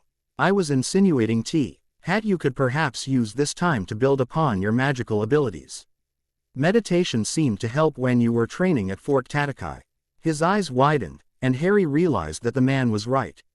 Meditating had helped Harry gain quite a lot of progress during his training years before. But he had stopped meditating due to how time-consuming it was, seeing as he was needed for battle strategies, physical training, and war. But as he thought about it, Harry decided that perhaps meditation would be good for him. A way to clear his head. A way to find some sort of inner peace everyone seemed to think he was missing. So with a bit of help from the general, Harry took a seat on the dirt and closed his eyes. He sensed the general sitting down beside him, but Harry tried not to focus on that. He instead focused on his breathing. Harry could feel the dirt. He could sense it like he could sense the worms or fish. He could feel the mantle of the earth and the solid core lying at its center. Was this how he was able to manipulate the elements the way he had? How could he force water from the ocean 200 miles away? But understanding wasn't the purpose of this. The purpose of meditation was to clear one's mind, to retune them to the world around them. And he had done that. But he needed to keep going. He knew that this was the answer to some of his questions. So he cleared his mind once more, focusing solely on his breathing. The worms, the rats, the fish, the birds. They all came to him again. Only he didn't get much time to be with them. Potter. Harry's eyes shot open. He peered to his left, where General Magath was standing, a shocked expression on his face. The other warriors had all stopped their training and were watching him as well. What the hell did you do? He asked, motioning to Harry himself. Harry, beyond confused, peered down at himself. He was immediately shocked. His entire body was covered in creatures. Worms were wrapped around his fingers. Snakes had wrapped around his waist and arms. Birds had landed on his head and shoulders. Rats had climbed into his lap. The animals he had seen before. They had been drawn to him. Well, I'm sorry, sir. I didn't mean to draw them here. Harry replied. He shook the animals off. They didn't protest. They merely separated from him and slithered, flew off into the distance. Harry wiped himself of and, with the help of General Magath, got to his feet. I was meditating. I could sense the animals around me, and it seems they could sense me. I'm sure they were just curious. You can sense animals? Magath asked. And humans. I could sense you the entire time you were next to me, but I lost you when I lost my train of thought. I need to work on that, Harry replied. The others didn't speak. They merely watched him as he took a seat once more, closing his eyes to continue his meditations. When they were certain no more creatures would swarm him, they continued their training. The general stepped away, moving back to the trenches. Left with his thoughtless mind, Harry smiled. A hope. His return to the Silver City had been long awaited, according to his brother Michael. And yet, as he ascended the pearly gates with his black feathered wings, he couldn't help her home. After all, he hadn't seen it in billions of years. That, and the purpose of his visit wasn't the best reason for returning home.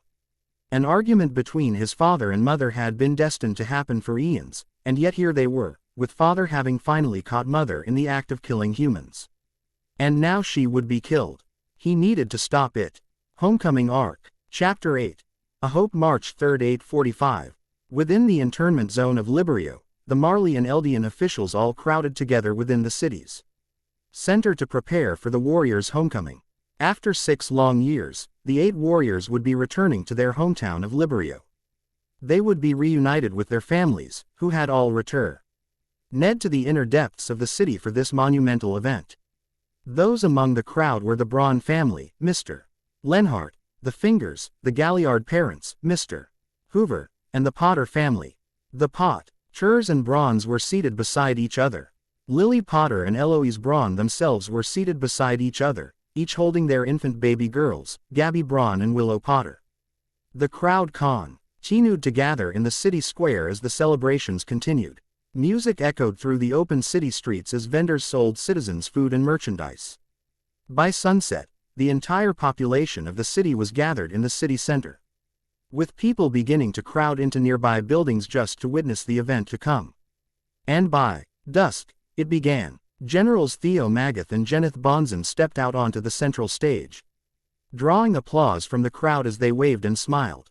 It took several minutes for the cheer to die down, but when it did, General Magath spoke. 2 years ago, as many of you know, a new group of warriors was chosen to lead our armed forces into war against outside countries. And in that short time, the warriors, led by War Chief Zeke Yeager, won us the territories ruled by Hijuru, marking an end to that war. Applause broke through the city once more. The end of that war had been a massively important event for Marley. With the territories of Hijuru, Marley could expand its industrialization, creating new technologies and weapons that could be used to dominate and crush the Middle Eastern Alliance. Magath continued, "It is our pleasure to welcome these heroes to their homes, and award them with the honors they deserve." "The warriors," shouted General Bonzen, motioning towards the side of the stage. At once, the warriors poured in. First was Zeke Yeager, then Harry Potter. And behind them were the others: Rainer Braun, Annie Lenhart, Peak Finger, Berthold Hoover, Marcel Galliard, and Porco Galliard. They were all wearing service uniforms, each adorning the awards they had earned in their years in combat. The applause only increased as each warrior stepped on stage, and when they were all on stage, the cheering was almost overwhelming. Harry Potter wasn't bothered by the noise, though. His focus was on 2 things and 2 things only: the embarrassment of the crutches beneath his armpits, and his family. He spotted them immediately in the first row, and the smiles on their faces were wide with joy. Harry watched his father, James, whose eyes were filled with tears of emotion. And his mother, Lily, was crying openly in relief at the sight of him. And in her arms was a young infant, who was struggling to escape her mother's grasp. She was watching Harry in awe. So he had been right. His parents had told her about him. His heart swelled with love and pride for his family, and he could feel his chest swell in excitement. He was home. The warriors have been on the front lines of the war for 2 years, fighting to the death to ensure victory against our enemies. Led by War Chief Zeke Yeager, the unit led our troops against Hijuru forces, obtaining victory upon victory until the war was done, explained Bonzen. The war chief was assisted by his second, Vice Chief Harry Potter, who planned and led many battles in the war. If it were not for Vice Chief Potter's tactical brilliance and skill in battle, the war would have lasted much longer. Applause broke out for Zeke and Harry, who both smiled and waved toward the audience. Then Magath spoke. "These 2 lead the current warriors: Rainer Braun, the armored titan; Berthold Hoover, the colossal titan; Annie Lenhart, the female titan; Peak Finger, the cart titan; Marcel Galliard, the jaw titan; and Porco Galliard, one of the most skilled infantrymen in our entire armed forces. Led by the war chief and vice chief. These individuals perfectly utilized the powers of their titans and were successful in helping occupy many key cities and enemy bases." Let us hear a round of applause for the warriors. The cheering increased tenfold as the warriors on stage smiled. When everything died down, Magath stepped forward. "The warriors will remain here in Librio for the next few months, spending some much-needed time with their families and friends. In the meantime, a new mission will be planned. Something much larger than the war with Hijuru. A mission to Parody Island." Harry's eyes widened. So they were announcing it in public. This was exciting. The crowd seemed to think so too, seeing as they were all engaging in hushed whispers. A select number of warriors will leave for Parody in a few months. Their task will be to retrieve the founding titan and its powers from the island devils once and for all. Once they succeed in this mission, the power of the titans will be in the complete control of Marley and its armed forces. Those participating in this dangerous mission are Rainer Braun, Berthold Hoover, Annie Lenhart, and Marcel Galliard. These 4 individuals will. Harry tuned Magath out. His eyes hazed over as he went into deep thought. He wasn't going. They had chosen not to let him go.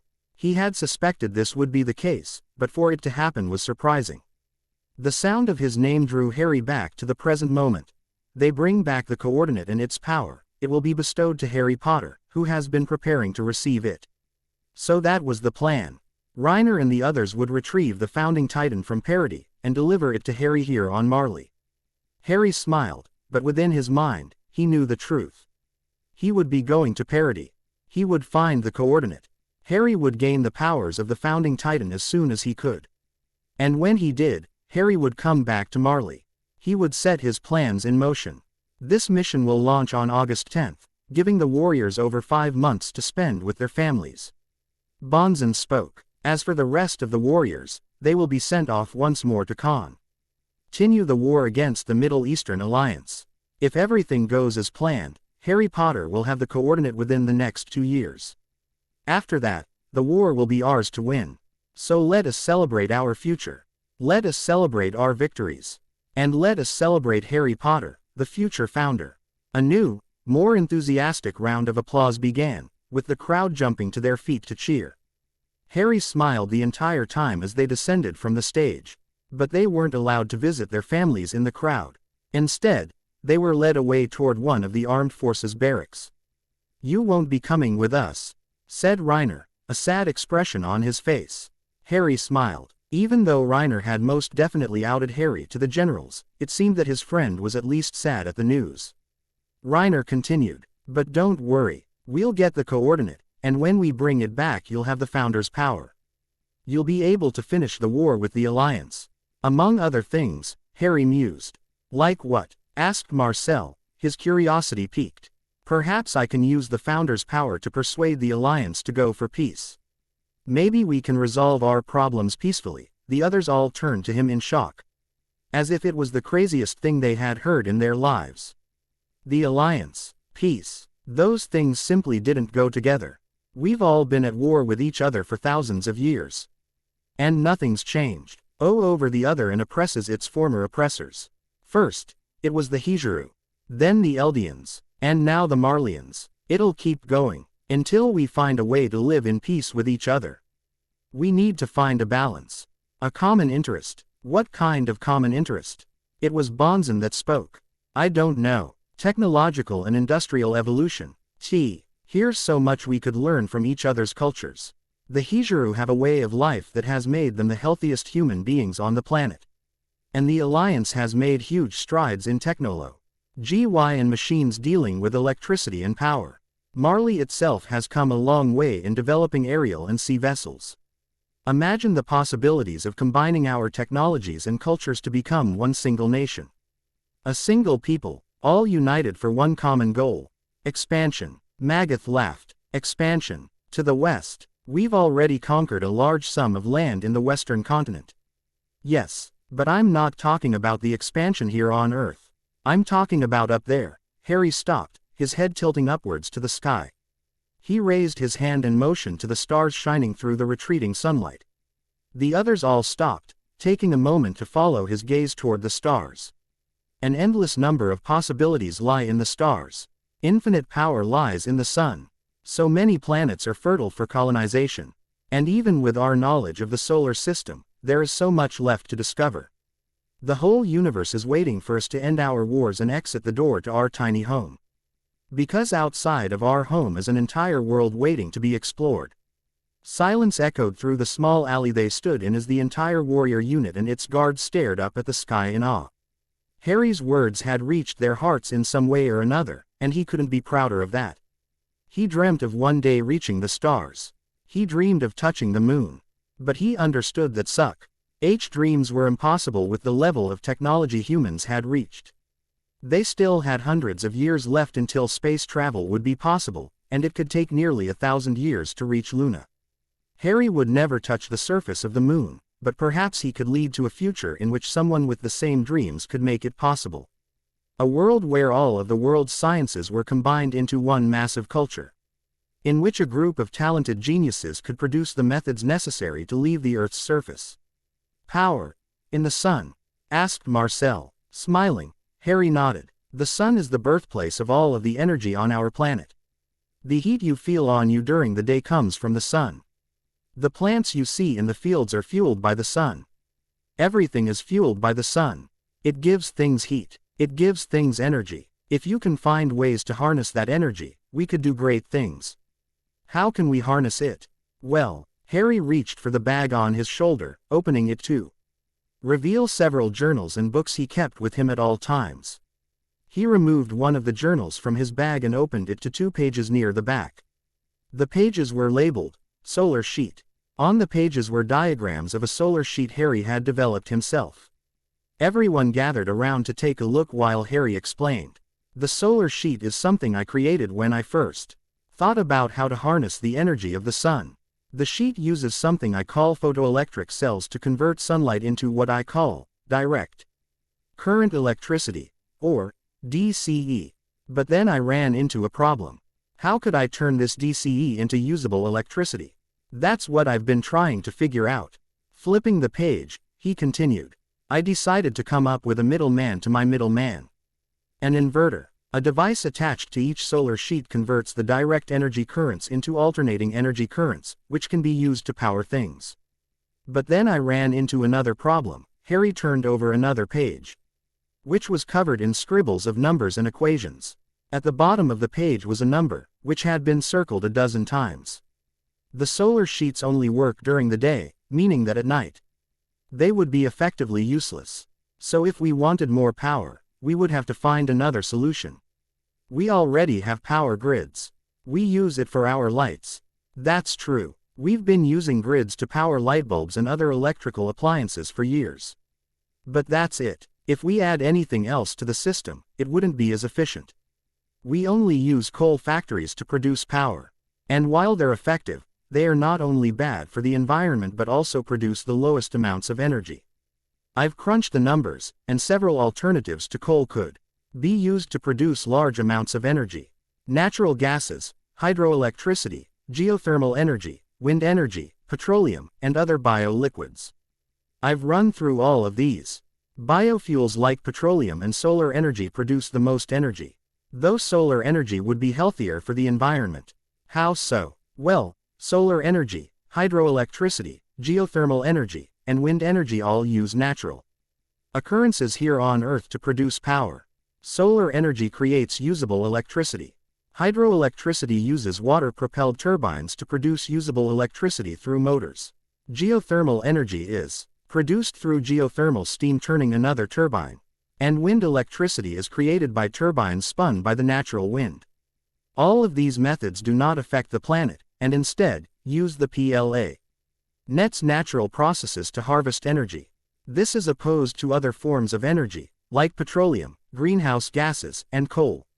These things are unrenewable energy sources. Once they're used, it's gone. And some of them can harm the planet. Burning gases and coal releases harmful elements into the air, which heats the sky. If it gets too dangerous, the planet could roast itself alive, killing everything.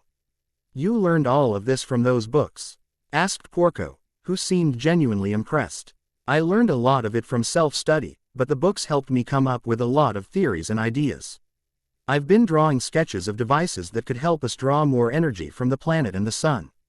I can show you all more later if you're interested. I am, said Peek. Same, added Annie. Marcel, Reiner, Bertholt, Porco, and General Magath all agreed. It also appeared as if Magath had taken much more interest in these developments than the others had. Perhaps Harry could make use of the months between now and their mission to Parody. The warriors continued through the alley, entering the armed forces barracks to find several generals and high-ranking officials waiting for them. They all carried briefcases, and they were watching both Zeke and Harry specifically. Zeke Yeager, Harry Potter. Step forward. Harry and Zeke exchanged a glance before stepping forward. One of the higher-ups stepped closer, his eyes on Zeke. War Chief Yeager, your exemplary leadership in the field of battle has shown us how detrimental you are to the Warriors program. As such, we have decided to award you with the rank of Lieutenant General. This will give you seniority over many individuals within the armed force, allowing for more freedom inside the Warriors unit. The higher-up, who Ari now recognized as a 5-star general, opened his briefcase and removed a new uniform. On it was a Marleyan crest outfitted with 3 silver stars placed on the bottom. They handed it to Zeke, who took it with a blank expression. Satisfied, Another 5-star general stepped toward Harry, who strengthened his posture. Vice Chief Potter, your leadership skills are nearly on par with War Chief Yeager's. And your genius in the planning room and on the battlefield has proven your worthiness within the armed forces. As such, those of us on the committee have decided to award you with the rank of Major General. Only one rank below your superior officer, War Chief Yeager. With this rank, you will have a certain amount of freedom not offered to other ranked officers. However, due to your age, limitations will your role in the armed forces. I hope you understand. I do, sir, Harry replied, accepting the new uniform offered to him that held 2 silver stars beneath the Marleyan crest. With that done, the other generals all turned to the other warriors, all opening their suitcases to reveal several differently sized uniforms. Rainer's uniform adorned the crest belonging to the rank of Major. Porco had acquired the rank of Captain. Annie's uniform wore the crest of a 1st Lieutenant. Marcel had gotten the rank of 2nd Lieutenant. Berthold received the rank of 5th Chief Warrant Officer. And Peaks held the crest of the 4th Chief Warrant Officer. They were all commissioned officers within the armed forces now, holding ranks higher than most soldiers they would interact with in the wars to come. The warriors were all given cubicles they could use to change into their new uniforms, and when they were done, they were led into a large meeting room. There, Harry was faced with the leaders of the Marleyan armed forces itself, the highest of higher-ups, fleet admirals of the Navy, generals of the armed battalion, and generals of the air forces. They, along with several ambassadors from the monarchy, were seated in the meeting room, all locked in conversations that were abruptly halted. The general of the armed battalion, Kenneth Iota, stood up from his seat. Ladies and gentlemen, it's a pleasure to have you all here. Please, take a seat. We have much to discuss. Those within the warriors unit all took their seats around the table, their attention fixed on the general. Smiling brightly, he started the meeting. I apologize for keeping you from your families, but I assumed because you've waited this long already, you could afford to wait just a few more hours. A few people at the table chuckled. But the assumption was received with silence. Slightly embarrassed, the general continued. I've called all of you here to discuss the mission to Parody, which will be launched on August 10th. Over 5 months from now. Now, as many of you know already from the speech given just now, only a select few of you will be going on this mission. Major Braun, Furs, T and 2nd Lieutenants Lenhart and Galliard, and 5th Chief Warrant Officer Hoover. The 4 of you will be tasked with retrieving the coordinate from Parody, bringing it back to the mainland so that its power can be delivered to Major General Potter. The coordinate is said to be in the hands of the current King Fritz, who descends directly from the Fritz family line born thousands of years ago. You will find him inside the deepest of the 3 walls, locked away within his palace. You must discover a way to get inside and apprehend the king. Do not kill him and do not eat him yourself.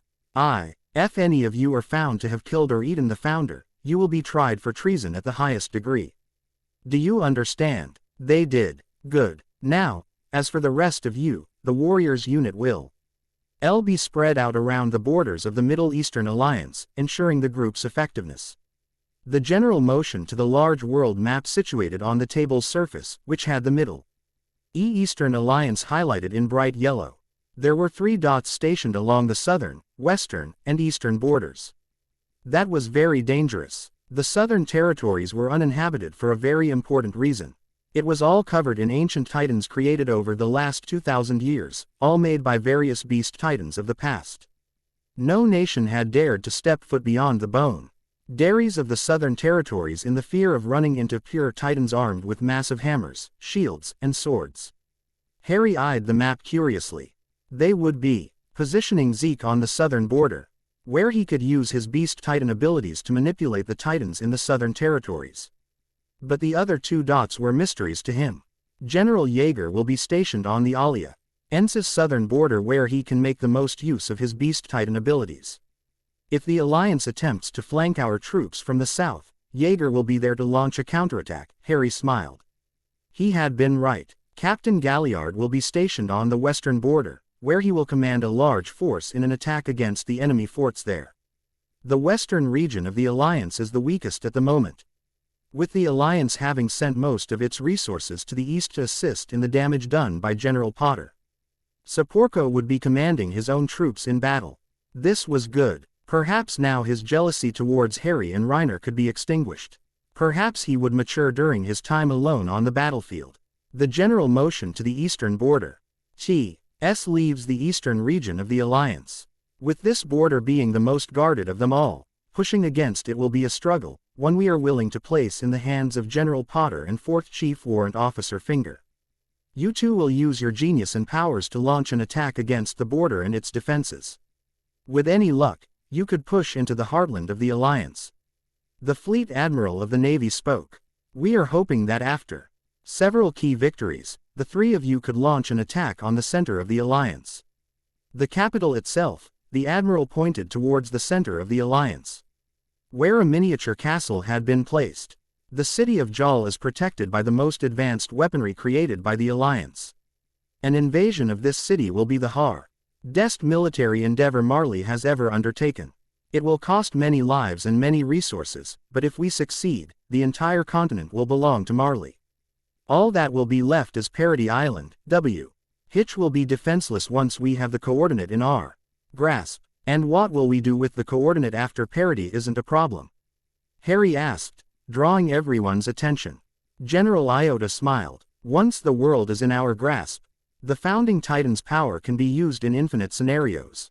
You could become the next Ymir, using your abilities to expand Marley beyond its borders, strengthening its infrastructure. Harry frowned. He wasn't entirely sure if he liked the thought of becoming the next Ymir. Ymir had been a virtual slave to King Fritz, bound to his will for her entire life. Even after he had cut out her tongue and sentenced her to death. Harry didn't want to become the next Ymir. He did not want to be tied to Marley's will for the rest of his life. But Harry put on a smile for the generals. Tuning back into the conversation. General Iota was still speaking. The mission. Do you all understand your posts? Yes, sir. Good. Now, let's get on to our other business. Iota motioned to Harry, who froze as the entire room turned to face him.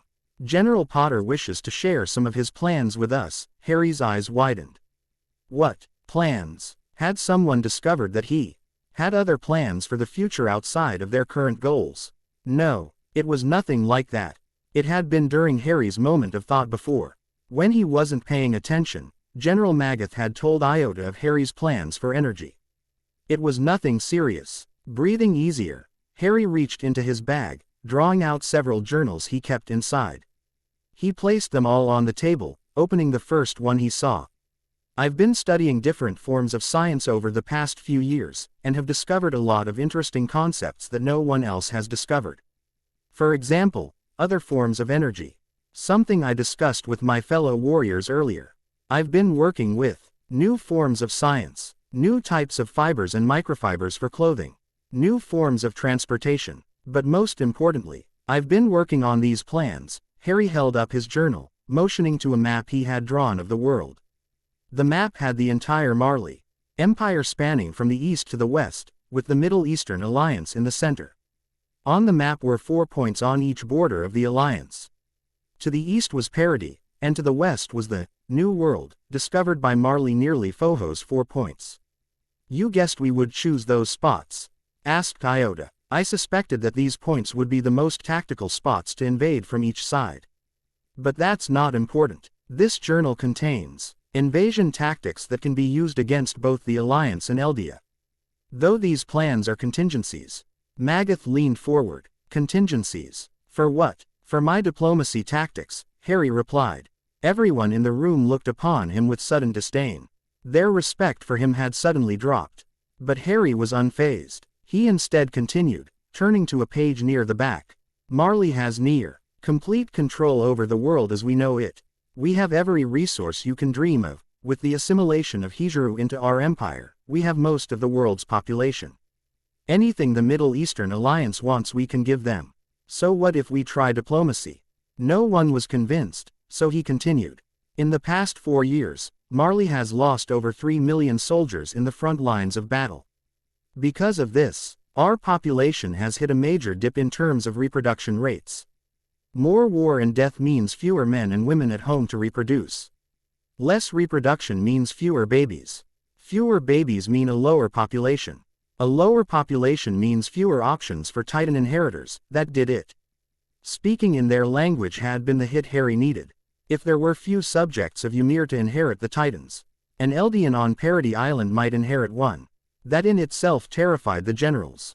They listened now. The Middle Eastern Alliance is ramping up its research and development of anti-Titan artillery weapons. In less than 10 years, they may have the means of obliterating Raynor's armored Titan. And in 20 years, they could have the weaponry needed to take down the colossal Titan. At the rate of this war, we can't afford to wait 10 years. We can't afford the losses of another major conflict, this time against the Alliance, who are a much more formidable opponent than the Hijiru, clearing his throat. Harry leaned forward. So I suggest Marley do something just as surprising as their weapons.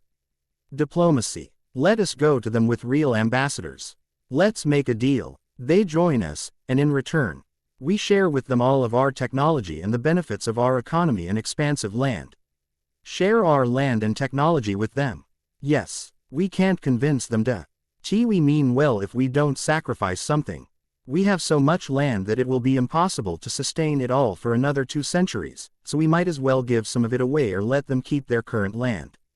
And with my plans for technological advancement, we could have new inventive things to offer them in just 2 or 3 years. I'm sure they would consider joining us just by seeing some of the medicines I've developed. They were all interested now. It was a very gripping topic. A diplomatic end to the war that would see Marley assimilating the entire old world in one go, except Parody of course. And Parody, well, from what we know about them, the devils live in seclusion within their 3 walls. They don't have access to water outside of the rivers running through the walls. And they don't seem to use any forms of transportation outside of carriages. This suggests they're rather primitive in terms of society and technology. So we offer them the same things we offer the Alliance. Only we offer them something else, too. Inclusion. The Eldians in the room all took on shocked expressions, while the Marleyans leaned back in their chair. A mixed reaction. We owe FFER to let them join us so that we can become one race again. You want to bring the devils here? Asked Iota. No. Well, not all of them. A team of ambassadors, maybe. But we would offer the same freedoms we offer Eldians. We would let them join our military. We would boost their technology, their transportation, and their economy. We'll remove the Titans from the island, allowing them to expand and Harry was cut off by Magath. No, we will not allow them to expand, and we will not remove the Titans from the island. Fine, then we expand their economy and technology. We show them the benefits of joining the Marley Empire. We show them that even without the freedom they want, it would be better for them to be in the Empire than alone on that island with just the Titans. Silence. Absolute silence. No one in the room had anything to say after that. They were all deep in thought. Even the young warriors wore expressions that showed deep concern or concentration. This silence continued for some time until General Iota took a deep breath. Getting to his feet, he spoke directly to Harry. You've given us a lot to think about, General Potter. While we go over the suggestions you've recommended, I suggest you and the other warriors rejoin your families. I'm sure they are very excited to see you after much time in the war. With that, the warriors were dismissed. He remembered them all. Their names. Their faces. They all came and went in what felt like days. Different variations. Different heights. Different weights. Different builds. Each version of humanity different from the last. And yet they were still human. Still alive. And yet, his father had killed them all. Without hesitation and without cause. Killed each and every one of them once he realized they were not what he needed. And then it all culminated in Homo sapiens. The real humans. But he did not see them as real humans. He saw them as another means to an end for his father. For the cycle, homecoming, he had tried it before. Each and every time it ended the same way. He was still alive, and everyone and everything around him was dead. He had tried to end it so many times. And yet, he was still alive. He was still here. Homecoming Arc. Chapter 9. Homecoming March 3, 8:45. The Potter home, a once tiny household only large enough for 3 people, had been renovated and expanded to a home large enough to hold a dozen people. The house now took up the entire block, towering over the small homes around it. It looked like a palace. Harry was amazed by it at first glance, but as he moved through the home, he became more disgusted by what he saw. The home was filled with useless pieces of art collected around town. The floors were covered in gold-colored carpets that felt smooth to the touch. The ceilings all held golden chandeliers that lit up the entire room. And the walls were painted gold with red highlights to go along with the gold color scheme. His room was on the second floor, alongside the other rooms, and had been fitted with several amenities. These included a spacious and comfortable bed, a shelf that held all of his old belongings, as well as a large desk for him to work. It was too large. He remembered entering it the first time, examining it to find that it was 5 times the size of his old room. Harry remembered the living conditions of the warriors, being crammed into a room smaller than his own with 7 other people. Having this one all to himself made Harry uncomfortable. The other rooms were spacious as well. His parents, James and Lily Potter, had the largest bedroom with a bathroom attached. His sister, Willow, had the 3rd largest bedroom. It was filled with a miniature bed, a large play area in the corner where Willow could play with toys, and a tiny desk where she could draw. Everything was covered in gold and red, making Harry believe his parents had an odd fixation on their newly acquired wealth. He wondered if the other warriors' parents were the same, but he decided they weren't. Zeke's parents were dead, and as an adult, he had full access to his own money. As a child and a general, the Potters were being paid handsomely for Harry's role in the war. But the other warriors were lower in rank, and thus earned much lower incomes than Harry. So while all of the warriors were certainly well off, Harry and Zeke were the only 2 that could compare themselves to the higher-class citizens of Marley. It wasn't until dinner that Harry was able to meet the rest of his family. He was escorted on of his family's servants, Someth, that Harry wasn't particularly a fan of, and was seated at the head of the table, opposite of his father. To his right were his mother, sister, and a woman Harry had never met before. To his left was a maid he had seen briefly upstairs, the servant that had led him to the kitchen, and a man Harry assumed worked with his father. Harry didn't have to worry about it too much, because James began the introductions. "Harry, you of course know your mother and me, and your sister Willow. That there is Willow's nurse, Martha." Martha gave Harry a polite nod, appearing somewhat flustered at his gaze. Harry frowned before his eyes narrowed. The fame. His expression fixed into a frown. He turned to his left when his father motioned to the maid. "Aliyah, our home maid. She makes sure the entire house is clean while we're working. She'll be taking care of your room now that you're back." "I'd rather you not," Harry spoke. Aliyah's eyes widened, appearing hurt by his words. He was quick to continue. "It's not that I don't want you to clean my room, but I have a system of doing things. I don't want that system to be disrupted." Everyone in the kitchen examined him for a single moment, and then Harry's father continued. "You've met our helper, Mr.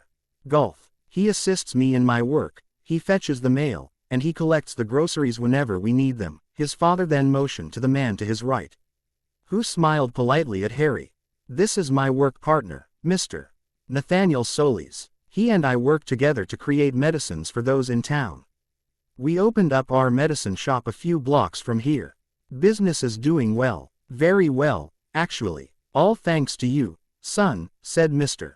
Solis. Harry frowned. His fame as a warrior, a general, and the only magical in the world had boasted a low T of business for his father's medical shop. Harry was happy to have helped, but he didn't like how greedy his father's business partner looked. His gaze fell on Harry with a sense of purpose, and Harry knew that from this moment forward Mr. Solis would do everything in his power to gain as much influence and money as he could from Harry's notability. It was inevitable, but Harry wouldn't allow it to happen. He had his own plans for the next few months.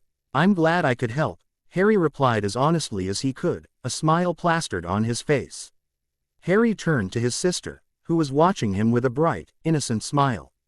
She appeared to be in a childlike daze, no doubt lost in thoughts about toys and fairy tales. Harry smiled. He didn't necessarily remember being 2 years old, but he smiled at the memories of his childhood. Staying up all night drawing pictures of the skyline. Reading books on the stars. The fields. The ocean. The distant countries of the world. He remembered it all. He turned to his mother.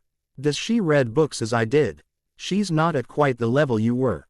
She's been reading picture books a lot, and she draws.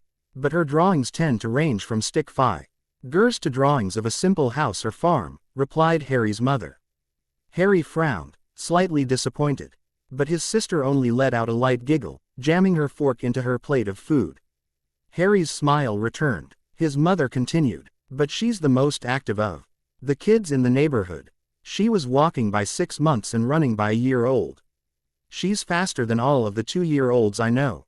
Except you, son, said his father. Harry's smile broadened. He had been quite fast as a child. But with the shift of his right leg, he remembered the injury he had sustained in the war. The leg he had lost through his arrogance. Harry would never run again. His smile disappeared, replaced with an empty look on his face that mirrored that of someone who just witnessed death. The others iced this too and gained expressions of concern. Harry didn't pay them any attention. His mind was too wrapped up in the loss, the pain, the life ahead of him. Harry, his eyes remained in place, not daring to waver from his gaze. It was his mother speaking. She leaned forward, clearly worried. Are you okay? Do you want to talk about it? Is it the war, son? Asked James. It was terrible, Harry whispered. The battles, the death, the destruction. I ruined everything. Everything gone for 200 miles. So many men, women, children. All dead. Because of me and my powers. He leaned forward. His fist tightening around his fork as he continued to stare at nothing. His gaze fell on James. I injured my friends, my colleagues. They trusted me and I put them in danger. Reiner and Marcel were hurt. And it was all my fault. All my fault. His father didn't have the chance to continue. A loud pounding echoed through the house, drawing their attention to the hallway. Mr. Gulf, the helper, excused himself and moved to the front door. After a minute of silence in the kitchen, he returned, followed by several military officials. Zeke Yeager and General Magath were among them. Mr. Gulf bowed to them and then to Harry's father. Mr. Potter, they're here to speak with your son. Turning to Harry, his father took in a sharp breath. The sound made Harry wince. It meant his father was very tired. Harry had heard the same sound from several injured men in the military. With a wordless nod, Harry, after some trouble, got to his feet. He followed the generals and admirals out of the kitchen, moving into his father's office. There, a man was already waiting for them. Harry frowned. The office had been empty when they started dinner, and yet here this man was. No one had entered from the front door, and no one had entered through the back. His unasked questions were answered when a soft breeze brushed over him. The window was open. Harry's eyes narrowed, wet and his fist clenched as he eyed the man. In his defense, the man seemed flustered and apologetic. I apologize for the literal intrusion, General Potter. But no one answered the door, and this meeting was to be held in this office. What do you want? Asked Harry, who positioned himself close to the door. He was very uncomfortable now. Zeke Yeager was present, and Harry was sure that the man didn't trust him. The seeds of doubt had been planted in Magath after the battle at the fortress. And the other generals, admirals, and advisors were men Harry had never met before. So he kept himself near the wall, his nervousness present to all in the room. But ironically, it was Zeke that calmed him. The man rested his hand on Harry's shoulder, motioning to the others. They want to speak with you about your ideas. The man there is Dr.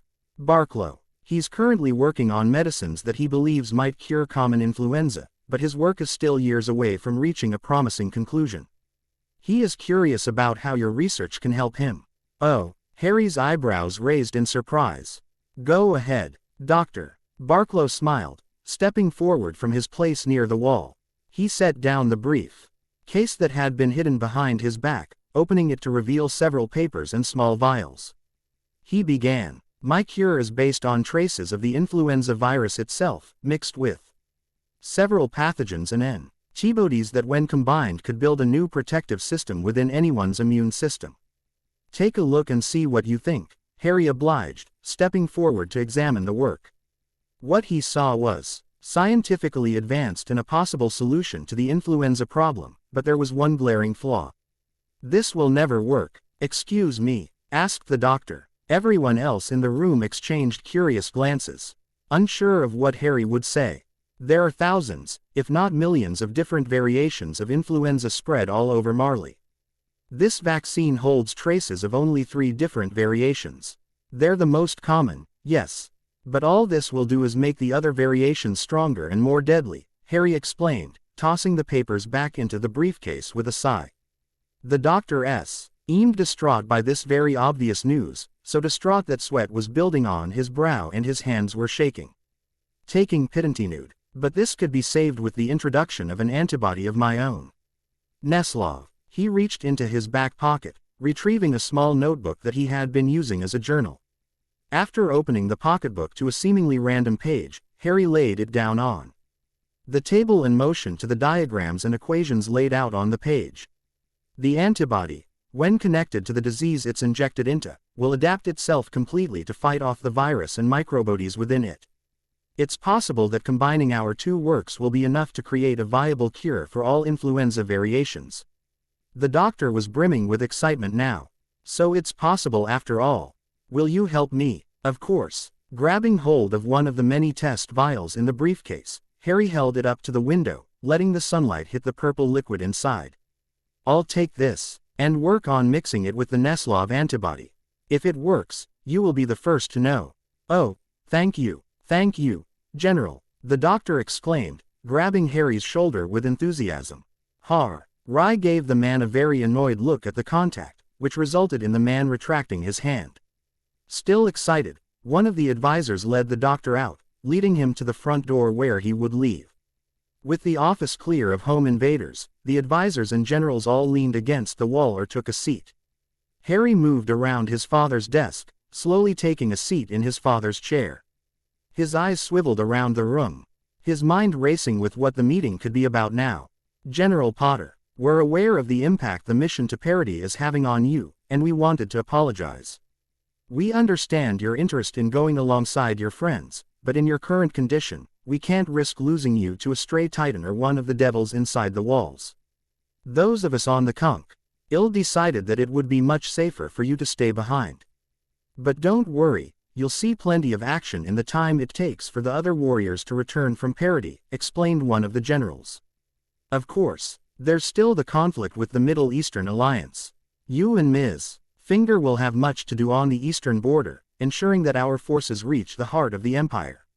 And in the time between now and your deployment to the border, you will be working alongside the government in developing new technologies that can be used against the Alliance, interjected Zeke.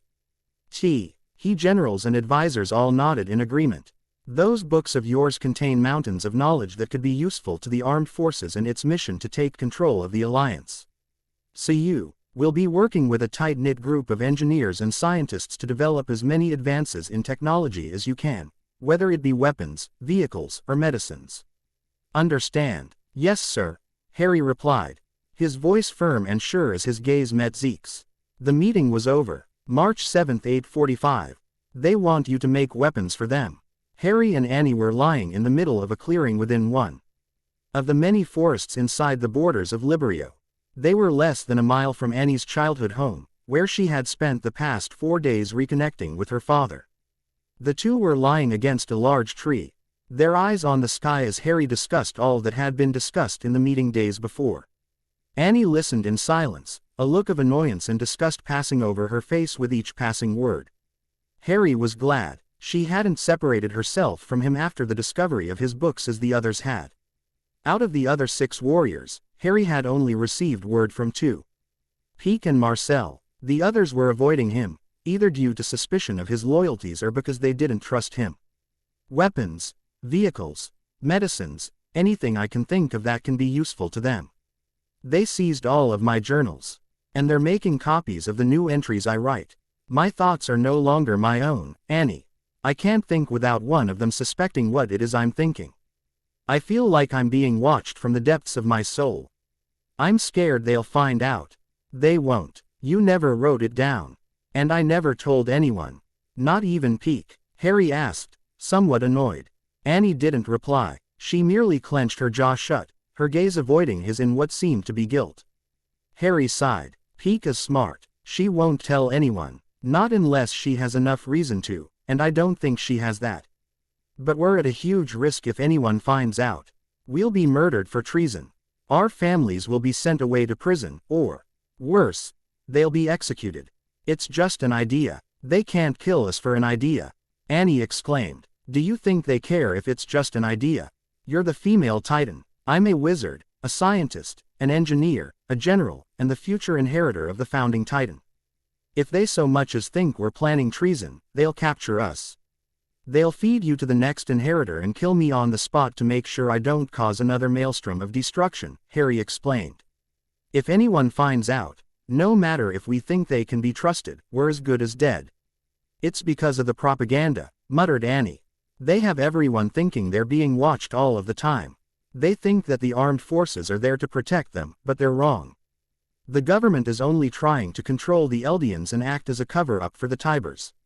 The Tybers are strange, Harry commented, getting lost in a string of thoughts.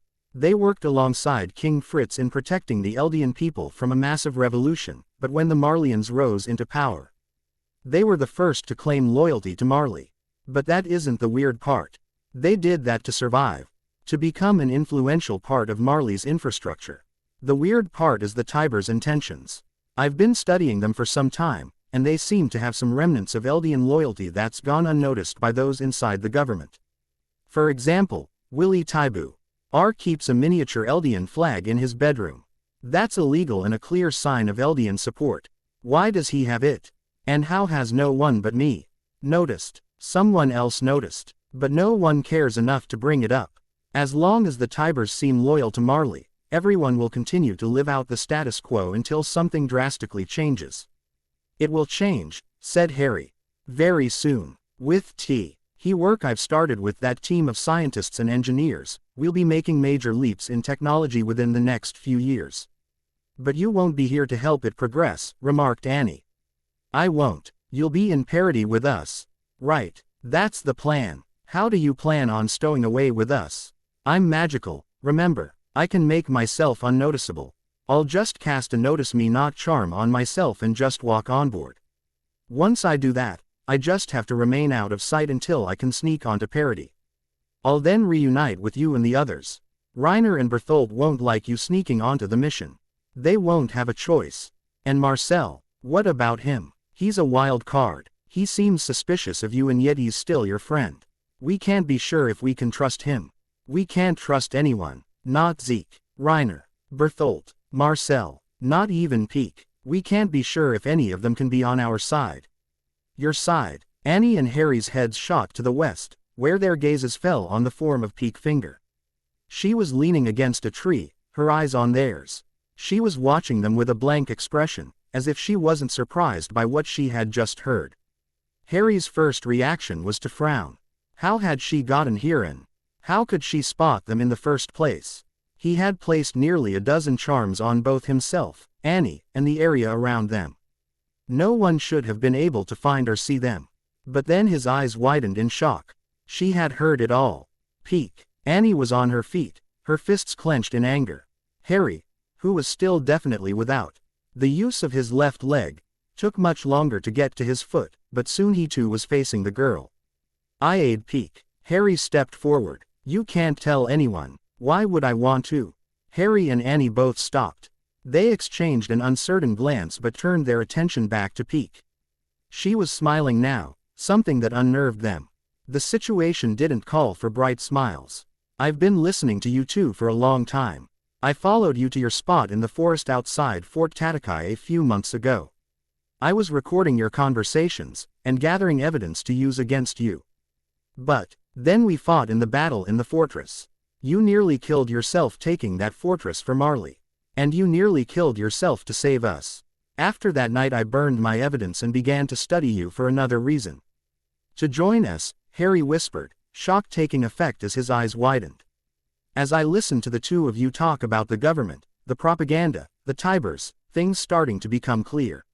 Explained Peek. She stepped forward. The armed forces want to take my brother. They want to train him as a warrior starting 2 years from now. I'll be on the eastern border by then.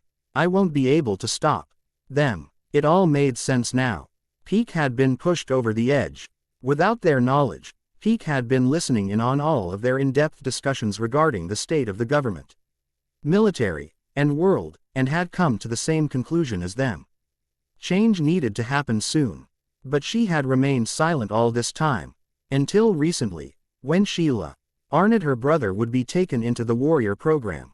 That single choice had been the last straw, drawing Peak to reveal her true beliefs to them. Harry smiled. He was proud of her decision, and even more proud of her ability to remain hidden for so long. It revealed one thing: she could keep a secret. And why should we trust you? Annie asked. She's telling the truth, replied Harry, his eyes studying Peak's with intensity. He was using the minor form of mind reading he had learned to study her mind, and it was an open book. He found her true feelings for the government, for the military, on her own family. Her thoughts mirrored his own the day during the battle for the fortress. She was scared for her younger sibling, and that fear had bled into anger towards the Marleyan military. At the reminder of his anger, a small tear fell from his right eye. She's with us. How do you know? I can see her thoughts, he answered honestly. Peak's eyes widened as she self-consciously took a step back. Harry looked away, unsure if he should continue to rummage through her open mind. So he broke the connection and turned to Annie, who appeared slightly more approving of Peak's presence. She's thinking the same things I thought the day of the battle. She wants to save her brother the same way I want to save my sister. Our goals are the same. We can trust her. Annie frowned, but nodded in agreement nonetheless. His smile broadening, Harry turned to Peak. Any questions? A few. What did you mean by your side before? Annie and I's grand plan. Something we've been building for months. It's too soon to tell you exactly what it is or any of the details, but we will tell you when the time is right. Before you leave for Parody? Asked Peak. Before we leave, yes. Am I going with you to Parody? No, Annie and Harry replied at the same time. Harry explained. If you and I both disappeared onto the boat, it would be obvious that we're conspiring against Marley. If it's just me, they'll assume I was just too eager to get to the founder and its power that I chose to disobey orders. But the two of us would just scream a planned operation. No, you're going to remain here where the government and military can see you. You'll be the perfect weapon. The Cart Titan, an invaluable resource to the war against the Alliance. You'll be so loyal to Marley that no one would ever suspect you of treason. Peak smiled. An undercover operation, yes. While you retain your covertness here in Marley or on the border, Annie and I will be searching for the founder. When we find it and return, I'm hoping you'll be in a position to help us launch the second part of our plan. And the others, you'll say nothing about this to them. If they come to you with anti-Marley ideas, reject them and inform them of your pro-Marley stance. Even if they are anti-Marley, we can't be sure enough to trust them. If they suspect either of you two to be conspiring with me, they could come to you with the intent of exposing your true feelings. You can't allow them to succeed. So just do what you've been doing, Annie added. That should be easy, Peak said with a shrug. Right, and in the meantime, we continue what we're currently doing. Annie will stay here with her family. You return to your home and prepare for going to the border. And I'll continue my work with the team. The rest of the plan will have to wait until Annie and I get back from Parody. Which could take years, said Peak, suddenly dejected. Don't worry, I can track things from miles away. Once we're inside the walls, I should be able to track the founder down fairly easily. Once that's done, we can return sooner. If everything works as planned, we could be back in less than a month. And if things don't work as planned, maybe a year, answered Annie. Peak sighed. She stepped up to their tree, taking a seat on the dirt before leaning back against the bark of the tree. Harry and Annie exchanged an amused look, before retaking their seats. Harry, in between Annie and Peak, let his gaze fall on the sky once more. He watched the dim stars behind the mask of blue, and he examined the moon, which was visible in the daylight. Harry wanted to reach out and touch it, to taste the freedom of the cosmos, to plant his foot into the soil of Luna, to stake his claim on the wider universe. But those dreams would have to wait for his more pressing dreams. He needed the Founder's power first, and he needed to unite the entirety of the planet under one united nation. Only When that was done, could humanity spread beyond the single planet they resided on, reaching for the stars? The wait would take a long time, but Harry hoped the day would come when he could pioneer the great expansion. It was his final dream. His final mission. A long time ago, his mission had been different. No less ambitious, but different. His gaze fell upon his father's creatures. His newest creations. Carnivorous and herbivorous creatures that spoke in different dialects of roars and squeals. He had walked among them. Lived among them. He had even learned their language. He spoke to them. Became them. Then his father intervened, and in an act of pure evil, hell rained down on the earth. An explosion unseen, followed by days of torture and death that he was forced to witness. Ash, flames, shifts in the earth itself. All while his friends died the last of their kind. All the while, he stood by unaffected. For he could not die. He would not die. Depths. It took him millions of years to find her. The perfect woman, created by him for the first man. He met her at the beginning, but he could not stay. He had to keep walking. So he left her behind, knowing for certain he would never see her again. Dawn of Pax Arc. Chapter 10. Depths, May 2nd, 8:45. The Potter house was bustling with excitement at all hours of the day 2 months after the warriors returned to Librio. Harry Potter had been working extensively with representatives. Dozens of workers from medical, law, weapon, and advanced tech companies. He worked closely with Commander Keen and Zeke Yeager, and did his best to make everything he had in his journals a reality. Of course, most of his ideas and diagrams wouldn't be created for many decades. However, they had made many strides in the medical, weapon, and tech industries. The law industry, however, was hardly affected by Harry Potter. It was mostly because he had no idea about the laws in Marley or the greater world beyond it. After all, he had been indoctrinated into the military at the age of 6. After that, all he needed was tools to stay out of any legal trouble. The Armament Committee had helped Harry the most in terms of creating new weapons for the Marleyan armed forces. The Phalanx Harpoon, Geth Eviscerator, and Project Inferno were their 3 most prized achievements. With the Phalanx Harpoon, a massive achievement had been made in creating their first magical weapon. A weapon that used a harpoon capable of replicating itself in length 3 times. The harpoon would latch onto a target once fired, stabbing the target with a syringe. The harpoon would then retrieve the body liquid of whichever region the syringe had landed and then transfer it back to an empty vial loaded into the weapon. This simple and easily replicated weapon would assist in retrieving rare venoms from animals, as well as drawing blood from pure titans for investigation. Project Inferno was a simple flamethrower that was enhanced to melt reinforced concrete. But the Geth Eviscerator, that was exciting. Holding true to its name, the Eviscerator annihilated 20 feet worth of reinforced concrete with 3 simple detonations from the 3 missiles stored inside the launcher. The launcher was one of their most destructive weapons, capable of piercing even Raynor's armored titan. The weapon had impressed the king so much that it was becoming standard issue. For all demolition experts in the Marleyan armed forces. Vehicles had also been something completely radicalized thanks to Harry's journals. The creation of room temperature superconductors and conducting batteries resulted in the creation of a powerful engine capable of running any form of vehicle. Those alongside microjets and magnetic fields introduced maglev technology.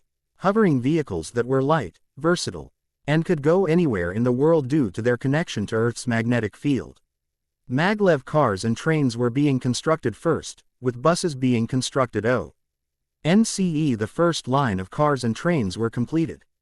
These 3 new modes of transportation would allow for quicker, more eco-friendly, and less costly transportation for everyone in Marley. But what impressed the armed forces the most were Harry's vacuum airships. Unlike the Marleyan airships, the vacuum airships did not utilize gas and flames to reach the sky. Instead, the airship utilized a structure that prohibited atmospheric pressure from entering. This structure was connected to the skeleton of the airship, carrying the pressurized holding bay along with a buoyancy counterweight that allowed for elevation. These new airships required hardly any fuel and would be extremely beneficial for the armed forces. Harry was most proud of his work in the medical field, however. Working closely with Dr. Barklow, Harry was able to complete their Neslov vaccine that cured 99.99% of all variants of influenza. This also coincidentally resulted in the creation of what Harry liked to call genomic medicine. The Neslov antibody worked with the vaccine drive Barklow had created due to the fact that it tracked down any form of influenza. And it was because of this ability to track things within the human body that Harry began to question whether it could be done on a larger scale. And it could. The entire genome of the human body copied and replicated onto one file.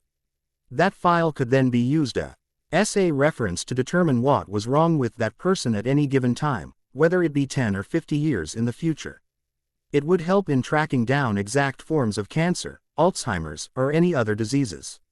The first applications of genomic tracking were being seen in Librio itself, both inside and outside the internment zone. The king himself had taken a test to determine if something within his genome had been changed. It had, of course, given his age, but there were no diseases present. But there were diseases present in others. Namely 4,000 people that traveled to the Librio hospital shortly after the study was opened, people who were hoping to cure themselves of possible diseases thought untreatable. Of those 4,000, 3,029 were cured or treated for varying diseases or illnesses. The rest were either healthy, or their ailments could not be treated with what they had. And now Harry sat in the center of his dining room at the head of the table. Surrounded by representatives, lawyers, Commander Magath, Zeke Yeager, and a doctor Harry had never met before. They were discussing a project Harry had never heard of. Project Statite. Gripping his remaining leg, Harry leaned forward, caught off guard when suddenly Commander Magath addressed him. Harry, this is based on your research. Your input would be much appreciated. No one has given me any information on the project itself, Harry replied. A document was placed in front of him by one of the lawyers, and he took a moment to examine it. Project Statite. A plan to launch 2 different forms of satellite into orbit. Regular satellites would be used for radio communication, radar, advanced tracking, communication, etc. And statites, stationary satellites that used light sure to defy gravity and stay upright and in one place. They would be used for advanced tracking and communication, as well as a way to harness solar electricity from the sun. Harry smiled. So they are taking his energy solutions seriously. Good. This all seems accurate. Accurate, yes. Cost effective, no. We need to know how to get this project into the bounds of King's new space budget. The budget he opened for you, one of the lawyers explained. Harry sighed, peering over the document once more. You're using old solutions for a new problem, he said, noticing something strange. And to use rockets and rocket fuel to get the satellites into orbit. We don't need them. The vacuum structures used in the new airships can be used to carry the satellites into low orbit. Then fuel can be used to get the satellite higher so that the vacuum structure can return to the surface. That in itself would cut down the cost by nearly 80%. This would work. What if the fuel from the satellite destroys the vacuum? The same lawyer asked. Frowning, Harry took another look at the document. This would need to be solved with more than one solution. It wouldn't. Not if we attach a mass drive system to the top of the vacuum structure that can launch the statite higher into orbit. That would alleviate the use of fuel until after the statite was far enough from the structure. Mass drivers were simple yet very complicated structures that used magnetic field technology they already had, to launch objects at high speed from a track. Attaching one to the top of the vacuum structure would make transporting things into space much easier and more cost-effective. Perhaps one day they could cut out the middleman and build mass drivers powerful enough to launch things straight into space from the ground. This gets us below the budget cap, one of the king's representatives spoke. Well below. We can construct several of these mass drivers and statutes now without worry. Magath clapped his hands together with a smile. Great. Now on to the next subject. Harry stepped out of the meeting with a deep and very long sigh, growing continuously tired. Those meetings occurred almost daily, usually consisting of updates regarding his plans and developments, questions on how to do something, as well as the collection of his new journal entries to determine any more potential technologies that they could create. It was becoming exhausting. And yet Harry knew this would be what his life was for the next 2 months. Deciding not to dwell on it, Harry made his way into Willow's room. His younger sister, Willow, was now 2.5 years old, and was now beginning to read more difficult forms of literature thanks to Harry's intervention. She was currently playing with her toys in the corner of the room. Small armored Titan and female Titan action figures. Harry spotted a colossal Titan stuffed animal in the corner alongside her other toys. He couldn't help but smile as he took a seat on the bed-stationed smaller bed. It was where Martha, Willow's nurse and nanny, slept. He took to watching Willow as she played, seemingly uncaring of his presence as she shed the 2 action figures against each other in what he assumed was a battle. Harry smiled. A fight between Rainer's armored Titan and Annie's female Titan would be a fight worth watching. Rainer with his strength and Annie with her tactical brilliance and agility. Disappointed she doesn't have one of you. Harry swiveled his head toward the door and smiled at his mother, who was leaning against the door frame. She was watching him with a mirroring smile, her arms crossed over her chest as she watched them. I'm glad she doesn't have one of me. After all, she might think too highly of me if I'm one of her toys. Either that or she would hate me when she's older. Who knows? She wouldn't hate you, his mother replied, stepping away from the door before taking a seat next to Harry. No one can hate you, Harry. Not after all you've done for the world. Harry's eyes glazed over as he thought about that. He would forever be a hero to the Marleyan people, almost as much as the great warrior Helos, who had been a fabricated hero told to have defeated the devil of all Earth. Harry and Helos would both be parts of Marleyan history for a long time, though Harry questioned if he deserved that level of recognition. He had never done anything without the assistance of others. While Helos was created as a story of taking on the devil of all Earth single-handedly, Harry had only ever had help in his trials. The Battle of Izu, the fortress. Even now, he couldn't do anything without assistance. And yet he didn't mind. He cherished his friendships. He cherished Annie, Peek, Marcel, his parents. Despite their clear goals of fame and wealth, he would rather have them than have no one to rely on. The day slowly faded away as time went on. Before long, it was dinner time. And soon after, the sun was down and the house was still and silent. Gripping his crutch, Harry stepped outside, closing the door behind him before descending the steps. His red armband wrapped around his left forearm, Harry made his way down the street. The internment zone's curfew was 9 p.m. Normally, that would mean he had an hour before he would be arrested on the spot. But the armband around his arm meant that he had special privileges. The curfew was waived for warriors, meaning he could be out for as long as he needed without any repercussions. Which was good, given he was going to be walking for a long time. His leg carried him down the street, through an alleyway, and to the left down the main street leading away from the internment zone and into the forest. He was meeting Annie and Peek at their spot in the forest to talk. Harry hadn't seen or heard from them in a week and was growing concerned. His concern vanished, however, as a sound echoed through the alley. Psst, Harry, the sound of his name drew his attention to his right. There, he made out the figure of Peek Finger in the shadows, silently beckoning him to her. Smiling, he made his way across the street, stepping into the alleyway. It wasn't until he got there that he was pulled into a small enclave. Peek was there, holding onto his hand with a smile plastered over her face. Harry felt something in his chest change at the sight of not only the girl in question but the smile she was wearing. But the feeling slowly died out as Peek dropped to her knees, spinning around so that she was facing away from him. Reaching beneath a small barrel, she pulled out a long case that was fitted with several combination locks. After easily unlocking each, she spun back around to face him from the ground, sliding open the case to reveal a prosthetic leg. It took me a while to build it and work out the kinks, but Annie and I finished it last night. We were going to give it to you together, but I couldn't. Wait, Peek whispered, motioning to the leg in front of her. Her words stayed with Harry for a while. Annie and I, last night, couldn't wait. Build it. They built this for him. Harry hadn't even thought to build a prosthetic, mainly because he had grown accustomed to the crutch while repairing the damage he had done outside the fortress. But Harry had to admit, the thought was appealing. And the prosthetic in question was of good design and construction. The head of the leg would fit onto the stump that made up his left leg. It had 3 different rings on the top to allow for complete movement. Forward and back, left and right, and diagonal. The knee was reinforced, the calf was loaded with a strong spring, and the foot matched his own, allowing for good balance. Pete grabbed the prosthetic, positioning it below Harry's leg. She looked up at him with a questioning expression, no doubt ensuring he wanted her to go on with it. He nodded. Grinning, Pete slid the base of the prosthetic under what was left of his leg, twisting it on. With a satisfying click, the leg suctioned onto him.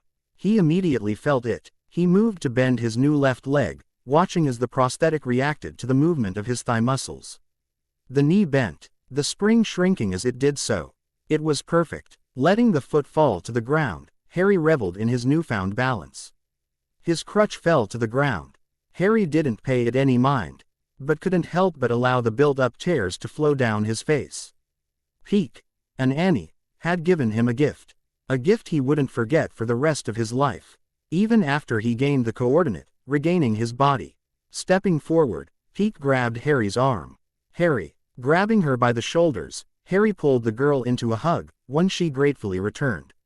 He held her close for a moment, leaning down to whisper into her ear, "Thank you, Pete, thank you." He felt her pull away, and he peered down to meet her eyes. Tears matching his own looked back at him, and the two exchanged a smile. "You gave it to him early," was the first thing Annie said as Harry and Pete stepped into their clearing. Harry watched her eyes peer down at his new prosthetic leg, approval etched in the way she nodded. Seeing him standing without the crutch also seemed to be a plus. Not wasting time, Harry stepped forward and pulled Annie into a hug, one that seemed to surprise her. Annie froze in his arms, though Harry felt her arms slowly wrap around his waist as the two held each other. But this time Harry didn't have tears in his eyes. The surprise was gone. Now it was just joy and thankfulness. They pulled away, with Annie moving to take a seat against their tree. She peered up at Harry for a moment, before turning to Pete. "So, what's been going on? We haven't talked in a while." "My parents told me they're separating," said Pete, who slowly took a seat beside Annie. She leaned back against the tree, shutting her eyes as she thought about it.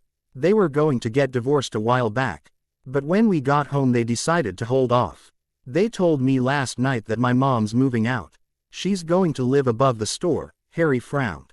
He had forgotten that Pete's other owned the clothing shop down the road from his house. He didn't remember there being a place to live above the shop, but perhaps the second level could be turned into a living space. "I'm sorry, Pete," Harry spoke. "I never thought they would do this. They always seemed so happy. They can't exactly have more kids, can they? Why else would they stay together if they're not happy?" asked Annie. Harry and Pete turned to her. Realizing that she might have overstepped, Annie raised her hands in surrender. "I'm just saying. Their oldest daughter is a warrant officer in the armed forces, is a warrior, and is best friends with Harry Potter. And their son is going to be in the armed forces too, no doubt gaining popularity by just being related to you. If your parents have more kids, they'll just fall into the armed forces too. They'll never have a proper family. So why try?" Harry frowned. What Annie was saying was certainly not a pleasant topic of discussion, but she was right. Pete K's parents weary with their fame or newfound wealth as Harry's parents were. And Annie's father had been adamant that Annie's warrior salary be put away until she was an adult. It seemed of the 6 warriors, only 2 of their families were truly excited by their new status. The Potters and the Bronze. The Galliards were a secluded family that wanted to be left in peace. And the Hoovers consist only of Bertholt and his drunken and depressed father. Unfortunately she's right. The only reason my family is still together is that they revel in popularity. The fame, the money. I'd rather my parents fake it than make my house a living hell. I haven't slept well in weeks," said Pete. Harry took a look at her, noticing that her knees were to her chest and her head was to her knees. Slidden down onto his knees, something he didn't think he could do anymore. Harry reached forward, placing his hand on her shoulder. "My brother's going to grow unhappy in this world because everyone around him is unhappy. My parents, me, he'll accept the propaganda, the lies, He'll fall into their hands. I won't let that happen. How? You'll be leaving for Parody soon. My father's healthy now, but my mother doesn't trust him. He's been making choices lately that leave me questioning their future. My brother's 4. Within the next 2 years, he'll be taken by the armed forces for warrior training. You'll be in Parody by then, Peek explained. Unless he's not, said Annie. Harry and Peek turned to her suddenly, both wearing questioning expressions. Leaning back into the tree, Annie spoke, peering off into the distance. We don't need Harry to find the coordinate. He can stay here, protecting his image, his secrets. He can work on his projects. Keep your brother out of the armed forces. Fight the Mid-Eastern Alliance. He can do anything he wants while the 4 of us go take the coordinate from Parody. Once we do, we can bring it back for him. What if I want to go anyway? Then go. I'm just giving you a better option.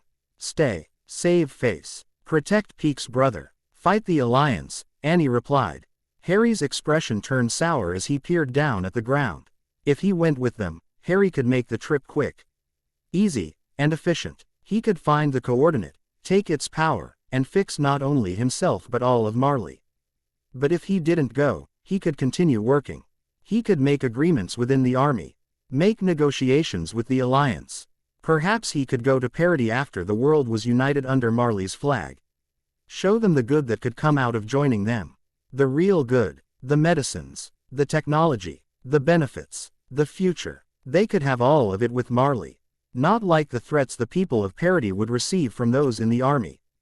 The dots all formed in Harry's mind. The ideas, the possibilities, the outcomes. What would happen to Reiner, Bertholdt, Marcel, and Annie without the others? Could he trust Reiner to lead the team into a completely foreign territory, one filled with new and terrifying threats? Could he trust Marley to behave itself without him? Could he leave knowing that without his intervention, Zeke would obliterate the Alliance without a second thought, just as he had done with his parents? Or that a civil war might break out regarding what to do with Harry when he got back with the coordinate? So many questions and so few answers. But Harry knew that Annie was once again right. His issues with not going boiled down to time and trust. He didn't trust Reiner, and he didn't know if he could wait years for them to return. But the problems with leaving far outweighed the problems with staying. And so it was decided. She's right. Peek's head shot toward him. Annie's lips contorted into the faintest smile at the words. Staying would be better for everyone. Myself, you, your brother, Marley, and the Alliance. Alliance. If I leave, Zeke would have complete control over how the invasion takes shape. Annie sighed. He would destroy it all. Yes. We need to stop him, said Peek.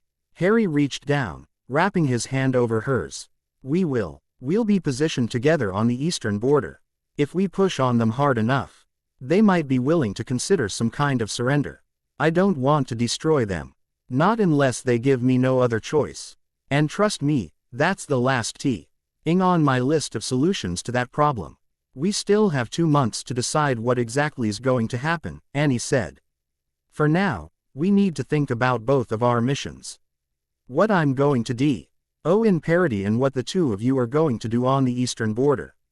We've established that Reiner is willing to betray us for Marley. The same might be true for Bertholdt. Marcel is the wild card.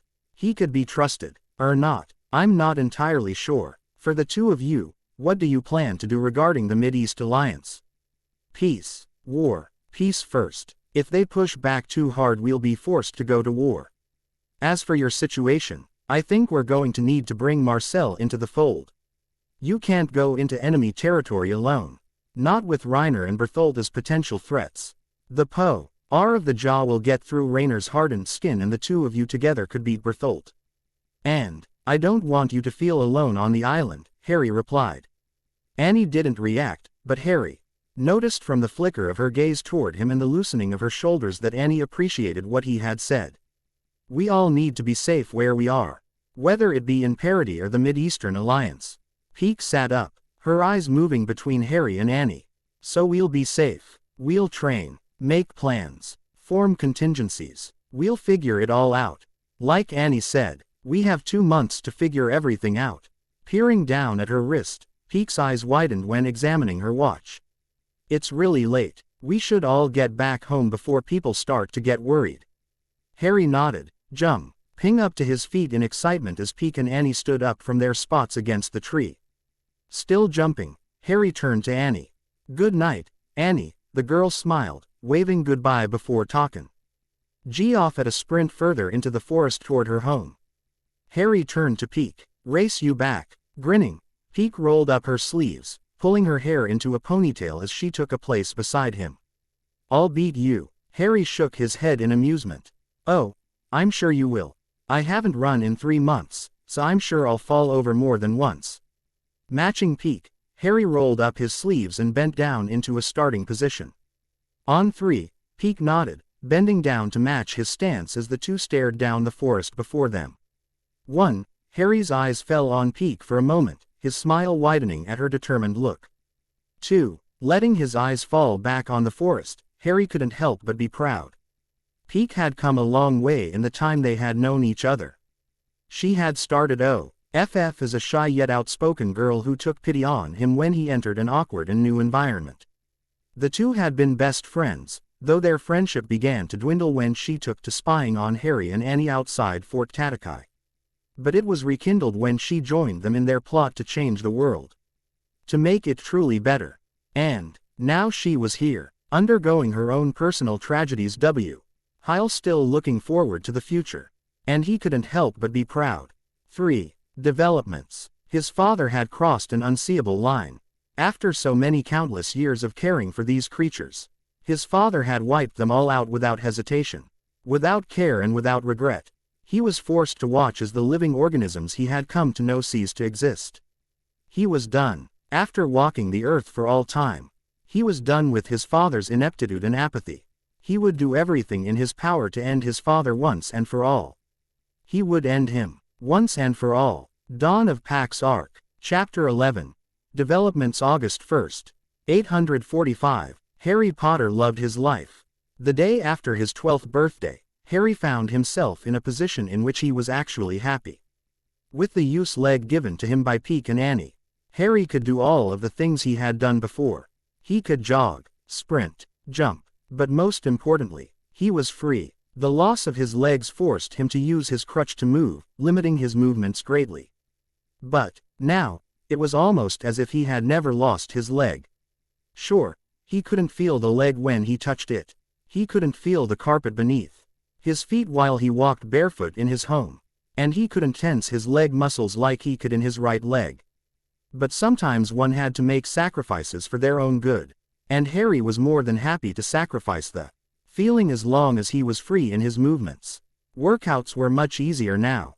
Before, he was forced to use a pad to support what was left of his left thigh as he did push-ups. And doing his morning runs had been all but dropped when he was forced to use crutches. But with the presence of his prosthetic leg, Harry could do push-ups correctly and could run for miles. He asked what the leg was made of given its level of endurance. And Peek replied that it was made out of spare tungsten and stainless steel melted down and sculpted in the shop outside of Annie's home. They used special types of wood to construct the foot, adding a thin layer of fabric to avoid scratching. Harry alleviated that problem with a few simple charms that made the foot and leg indestructible and impervious to degradation and rust. The reclamation of his mobility also resulted in somewhat of a frenzy for the news media. Some were considering it the return of the great Harry Potter, who would be back in top shape. By the time he was sent out to the eastern border, and he was in top shape, his scores out on the training ground were back to what they had been before he had lost the use of his leg. Sure, they weren't perfect given he wasn't exactly in his original state. They were not as good as Annie or Rainer's, but the scores were still good. But Harry didn't want to think about that at the moment. Instead, he wanted to focus on his current situation. He was standing in a small courtyard within the Librio internment zone, waiting patiently for his friends. He took a moment to examine the small mirror, leaning against one of the merchant stalls. His hair had grown long in the 6 months since the battle for the fortress, now falling down past his ears. His eyes had grown brighter too. But what caught his eye was the scar located at the center of his forehead. Shaped like a lightning bolt, the scar had been received during the battle for the fortress and stayed with him since that day. It hadn't faded like most scars and was content to take up space on his face. No one brought it up to him. No doubt out of respect. But that didn't stop the new Magical Biology Research Society, a subsidiary of the Titan Biology Research Society, from researching the cause of the scar. According to his comrades, he hadn't had the scar prior to the outburst he'd had during the battle. Instead, the scar appeared afterward while he was going unconscious. Harry himself wasn't entirely sure what to make of it, but he decided to not focus on it for too long. After all, he had learned from his leg that focusing too much on deficiencies resulted in poor mental health. And as stated before, Harry was loving life.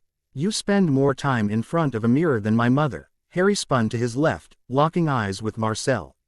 The boy was wearing his signature grin, which seemed to compliment him much more compared to Porco, whose grin always seemed born from anger and malice. Harry took notice of Marcel's casual attire. A dark gray buttoned-up shirt, black jeans, gray sneakers, and his red armband fitted perfectly against his left arm. The boy stepped forward, his eyes traveling around the courtyard questioningly. "What are we doing here?" "We're waiting on Annie and Peek," supplied Harry. "Your girlfriends?" Marcel asked, his grin widening as he prepared to laugh. Harry merely smiled, shaking his head at the ridiculousness of that thought. He couldn't picture himself in a relationship. It seemed too exhausting, too time-consuming. Besides, he would never be able to date both of them, forcing him to choose. Harry couldn't choose between the two of them. What for, anyway? Why no Reiner and Bertholdt? "Because we're not hanging out today," Harry replied, his face shifting into a serious expression. "We're going to be talking about a few important things involving the recent battle and your role in it." Marcel's eyes widened in shock at the change in topic, sliding his foot back in a sign that he was clearly uncomfortable. But he did not move. He didn't run from the seriousness. He instead planted himself and frowned. "What do the four of us have to talk about in terms of the battle? And what did I do? Why do Peek and Annie have to be there and not Reiner and Bertholdt?" Harry sighed. His face softened and his posture relaxed as he answered. "Marcel, I can't explain it here. But you need to trust me. You're my friend, and I trust you. I would die for you." Nodding, Marcel replied instantly. "And I would die for you," Harry smiled. He hoped that turned out to be true in the end. After all, Harry was about to expose his deepest and darkest secret to Marcel, who could respond in two ways. He would agree with them. Or he wouldn't. Harry didn't want to think about what he would have to do if Marcel disagreed. But if he agreed, then they would have another participant in their little scheme against Marley.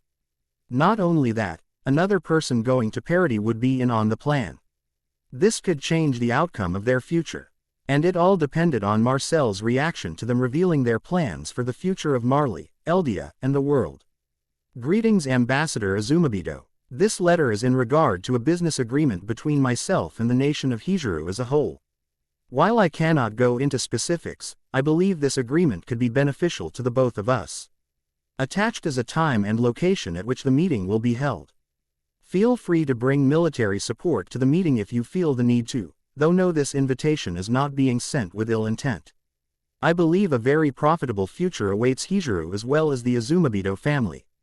Sincerely, Harry Potter." Harry, Marcel, Annie, and Peek stepped into an isolated room in the sub-basement of a nearby family shelter. A spot Harry had hand-picked. The room was covered in spells and charms designed for anti-eavesdropping, allowing them to have a conversation without being overheard. Rai motioned towards the three chairs sitting around the central table, allowing his three friends to take their seats before he took to leaning against the table itself. He addressed everyone at once. "I've already told Marcel why we're here. But the details still need to be discussed. You're kind of freaking me out with how serious you're being, Harry. Is this about what you said before the battle?" "'Cause I didn't say anything. Porco did, but I refused," Marcel explained. "This is a lot bigger than that," said Annie. "This has to do with our plans for the future. Specifically the peaceful future. I hinted at when we return to Librio," Harry explained. Taking a deep breath, he decided not to beat around the bush. "It all began at Fort Tatakai. Annie and I talked a lot out in the forest. Mostly about trivial things. But eventually, we broadened our talks to include politics and government. Mostly how much we despised the propaganda being put out about Eldians and the future power and might of Marley as a nation. We spoke of the truth.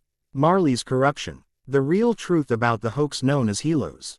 The Tiber family's role in the downfall of Eldia and Marley. And how we could make things better. You're restorationists. Marcel's face was darkened in an expression that reeked of pure panic. His hands were clenched and sweat was beginning to build on his brow.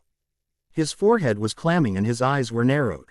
Harry shook his head. No, we don't support Eldia. Sure, our plans restore Eldia and weaken Marley, but not for THG Eldia as the superior race.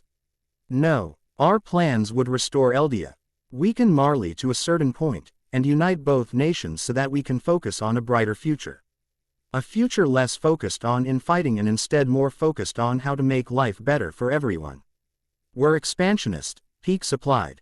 Expansionist. The stars, Marcel whispered, remembering Harry's journals. You're seriously trying to reach the stars. That's the end goal, Harry replied. But we've already started, Marcel. I've made my way up the ranks. Peak made contacts in the government that empathize with our goals. Annie laid out the groundwork for the Parody mission. And I've contacted ambassadors of Hijiru with plans to bridge the gap between the two nations. I've also sent similar letters to both the Mid-Eastern Alliance and the Tiber family with the same goal in mind. We're already taking steps to ensure this plan comes to fruition.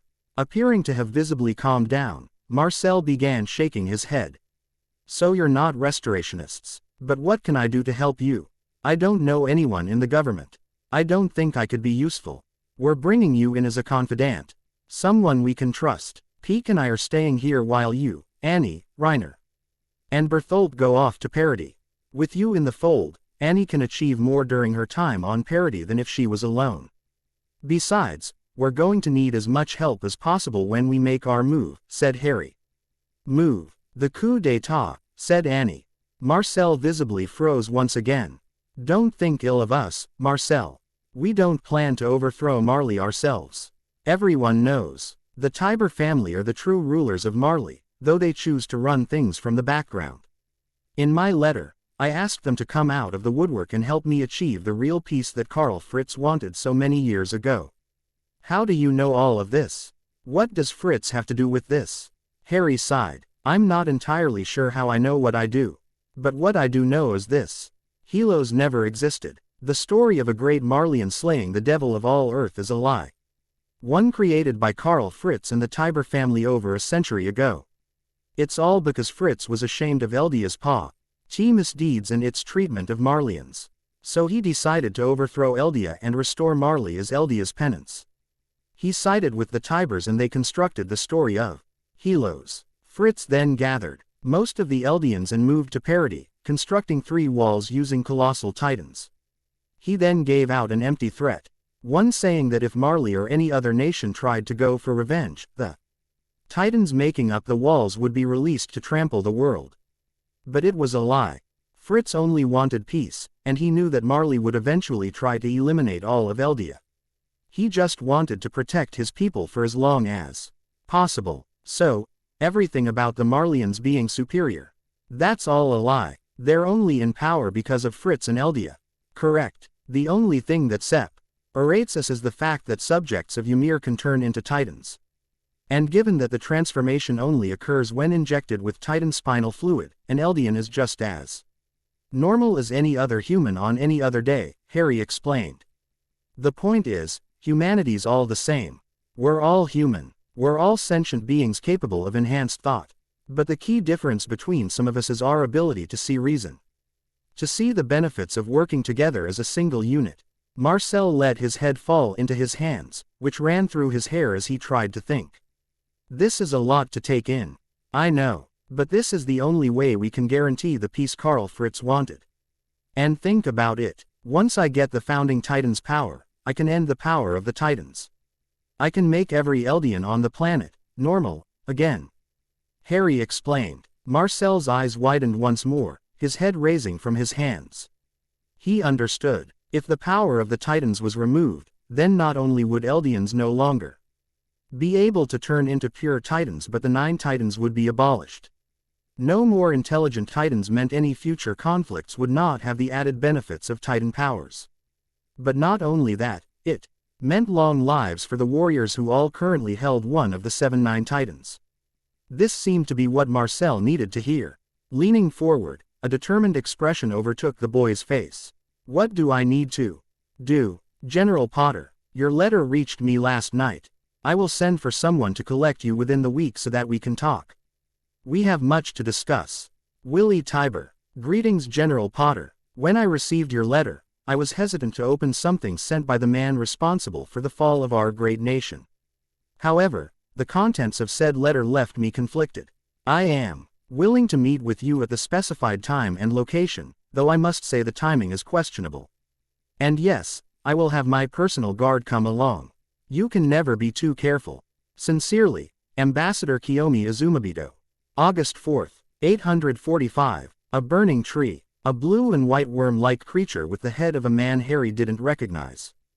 Green eyes, brown hair, cold, wet, water, the feeling of power and powerlessness, the feelings of oppression and freedom, the overwhelming anger and joy, a single moment lasting for thousands of years. The tree of life, the source, the key to all living things. It coursed through him and he coursed through it. And at the center of it all was a single creature. A single entity. A blue-white worm capable of giving him the power of Harry. The boy in question snapped out of his long slumber, sitting up in an instant. But his alertness faded as he felt the pool of sweat he was lying in. The contents of his dream confused him, though Harry found himself more annoyed with the sweat than anything. He slid out of bed, collecting his bedsheets before dropping them into his laundry bin. Harry pulled off his nightwear and stepped into the shower, turning the water on with the turn of a knob. While rinsing out his hair, Harry let his mind wander to the dream he had just had.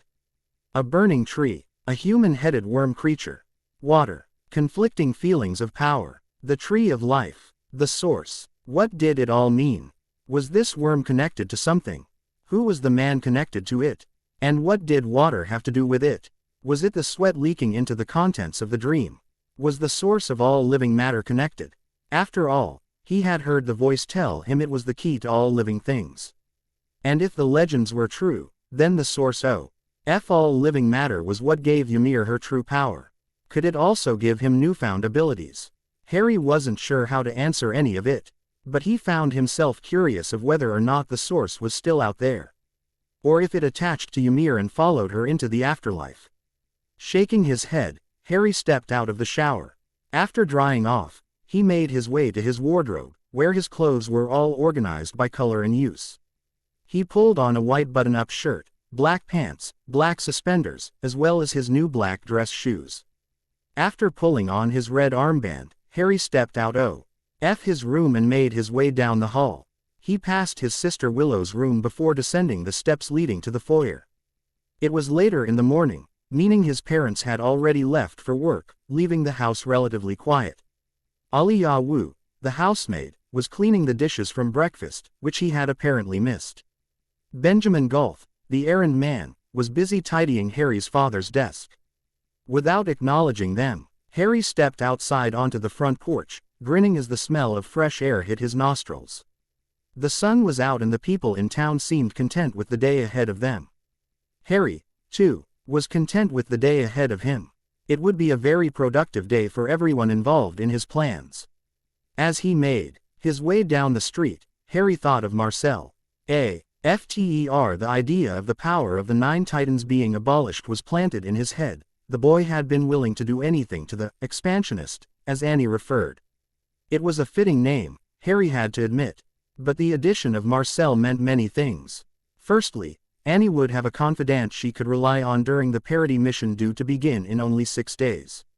Harry was worried that if she was the only one there knowledgeable of their plans, that she would be overwhelmed by playing for both sides. With Marcel there, they could share the workload. Secondly, Marcel was a selfless and determined individual, meaning he would do whatever it took to ensure the mission was carried out. Marcel wouldn't stop until the Parody mission was complete and the coordinate was received. He would ensure that Annie could carry out her portion of the plan. Harry was proud of their little group. A wizard, the female Titan, Cart Titan, and Jaw Titan. It only saddened him that when the coup d'état took place, Zeke, Reiner, and Bertholdt would have to choose a side. If they chose to fight, Harry would be given no other choice but to take their power. If he could use the founding Titan's power to remove the power of the Titans, he would use it to remove their Titan powers. But he feared the worst, that he would have to kill them if they opposed their plans. Zeke especially looked to be a big threat. He was the oldest of them all, the wisest, and he was willing to do whatever it took to remain in the propaganda-driven world Marley had created. He and Reiner both would oppose the IR plans for world peace merely on the principle that Eldians didn't deserve peace. And Bertholdt would jump at the opportunity to side with Reiner, something he'd been doing since they were children. So it would end in a civil war between the 9 Titans. That much Harry was aware of. The War Hammer, Female, Cart, and Jaw Titans against the Beast, Armored, and Colossal Titans. It would be a close war, with the 3 opposing Titans being arguably stronger than the others. Picking up his step, it wasn't until he made his way out of the internment zone walls that Harry began to notice something off with his surroundings. Everything was glowing brighter than normal. And he was seeing splashes of color in places where they shouldn't be. He was seeing shades of brown over people, green light over trees, gray blotches over buildings. He wasn't entirely sure what he was seeing. Was he still dreaming? No. Harry could tell when he was asleep and when he was awake, and he was certainly awake. Peering down at his watch, Harry read the time. 8:54 a.m. He still had time before his meeting. Taking a seat on a park bench in the nearby park, Harry took a few moments to fully examine his surroundings. As he focused, the splashes of light began to grow into more defined shapes, fitting into the things they were covering. Different shades of blue sat in the shapes of those walking by. The buildings all adorned shades of gray. The trees were all either different shades of green or purple. What was this? Some kind of illusion? As soon as the thought crossed his mind, a thin thread appeared. A thread so thin that he almost didn't see it. But it was there, a shade of dark blue. Getting to his feet, Harry followed the thread, moving through the park. He eventually reached the source. Harry let his gaze follow it to a nearby stall, where one Reiner Braun was located.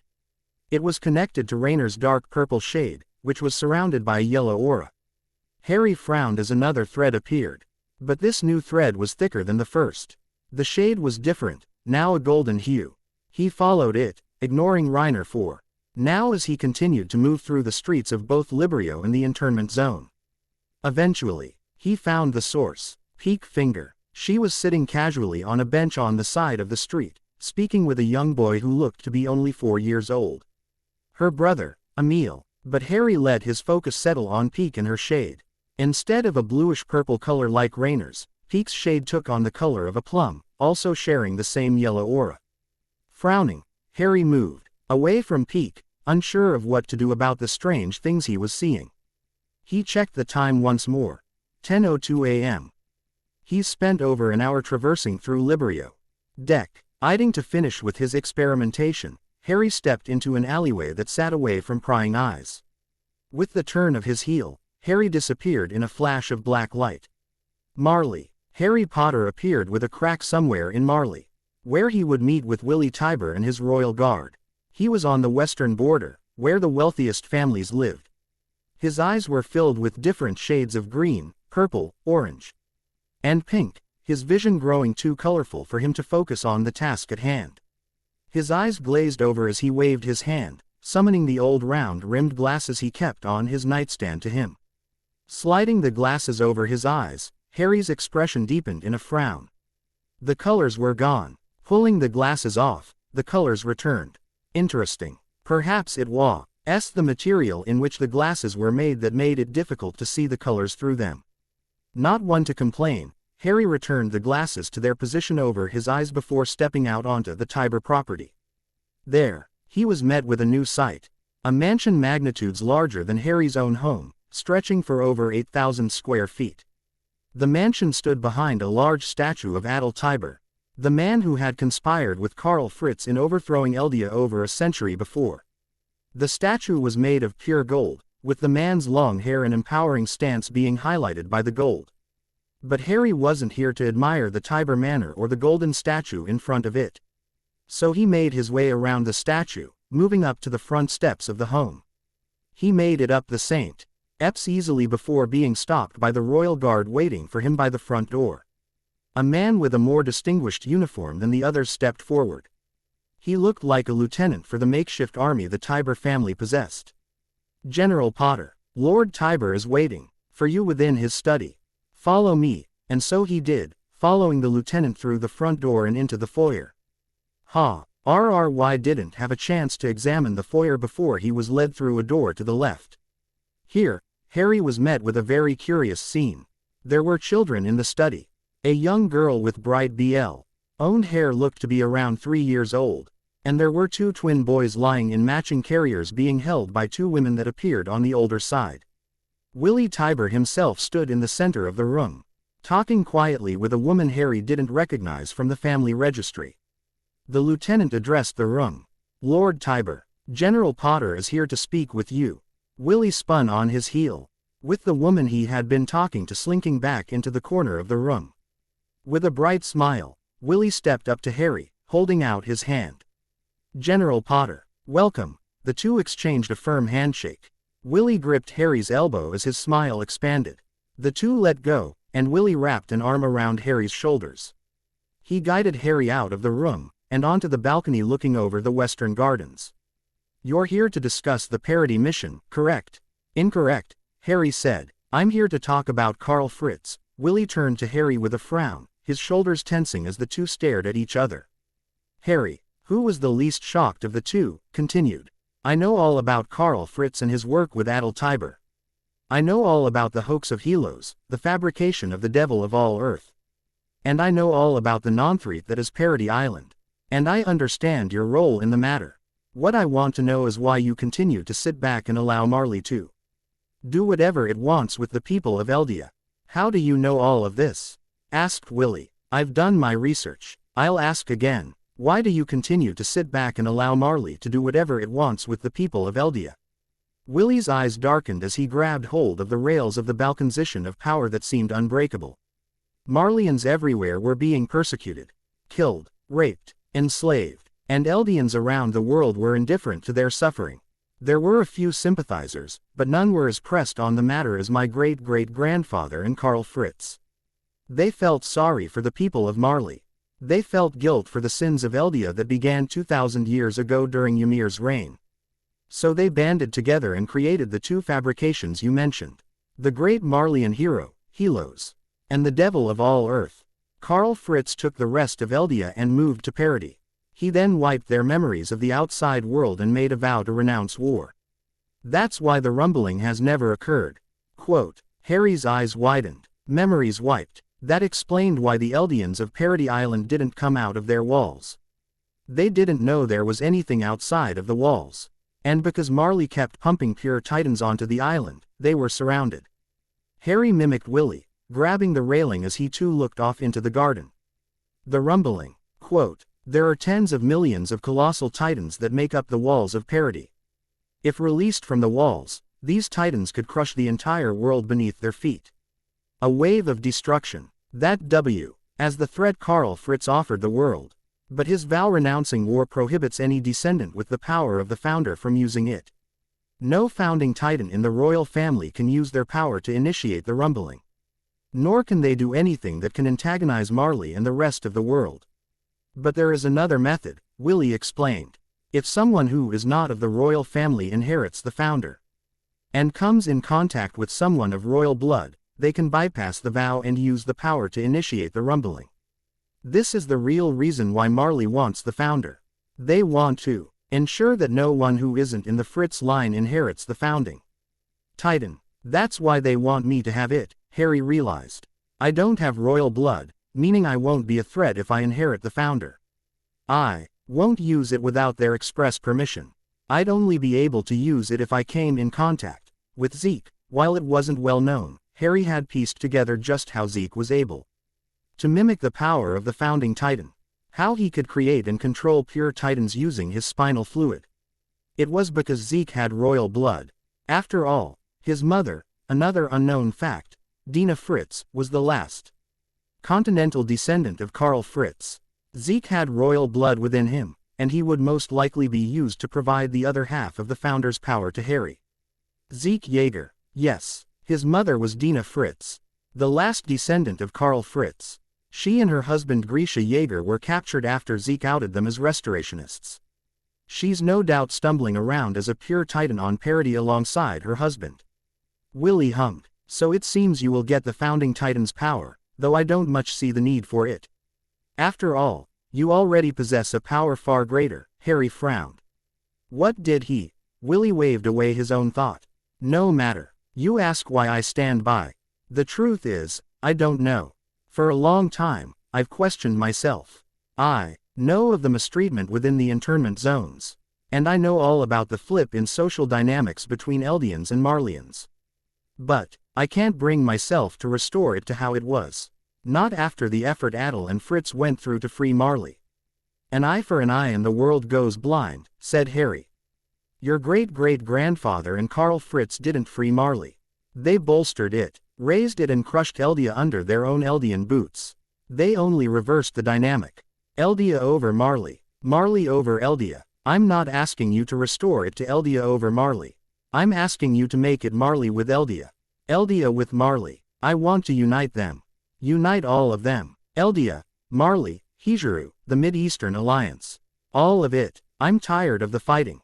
I've been doing it since before I was even born.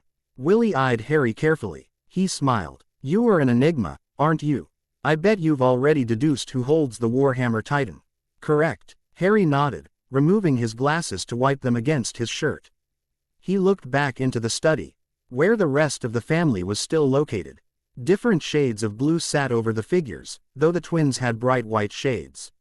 All except for the woman in the corner. The woman Willie had been talking to before. She had a blue shade, just like the rest of her family. But hers had the same yellow aura present around Reiner and Peake's own shades. Harry motioned to the woman, who was busy watching over the young girl running around the room. Willie chuckled. Lara, my sister. She inherited the power 2 years ago from my father. She has 11 years left. How did you figure it out? Not entirely sure, Harry admitted. He decided he would be honest with the man, especially given that they would be working closely together if things worked the way he wanted. I've been seeing things. Colors, shades. They fit into people's shapes. Yours is a dark blue shade. Your children have white shades. Except for the oldest. Hers is bright blue. Lara's is blue, but hers is surrounded by this aura. A yellow aura I saw in my warrior friends. Reiner and Peake, the armored and cart titans. You believe this new gift comes from your magic? Asked Willie. I'm not entirely sure. I had a dream last night about a tree. The source of all living matter. But the source had a head.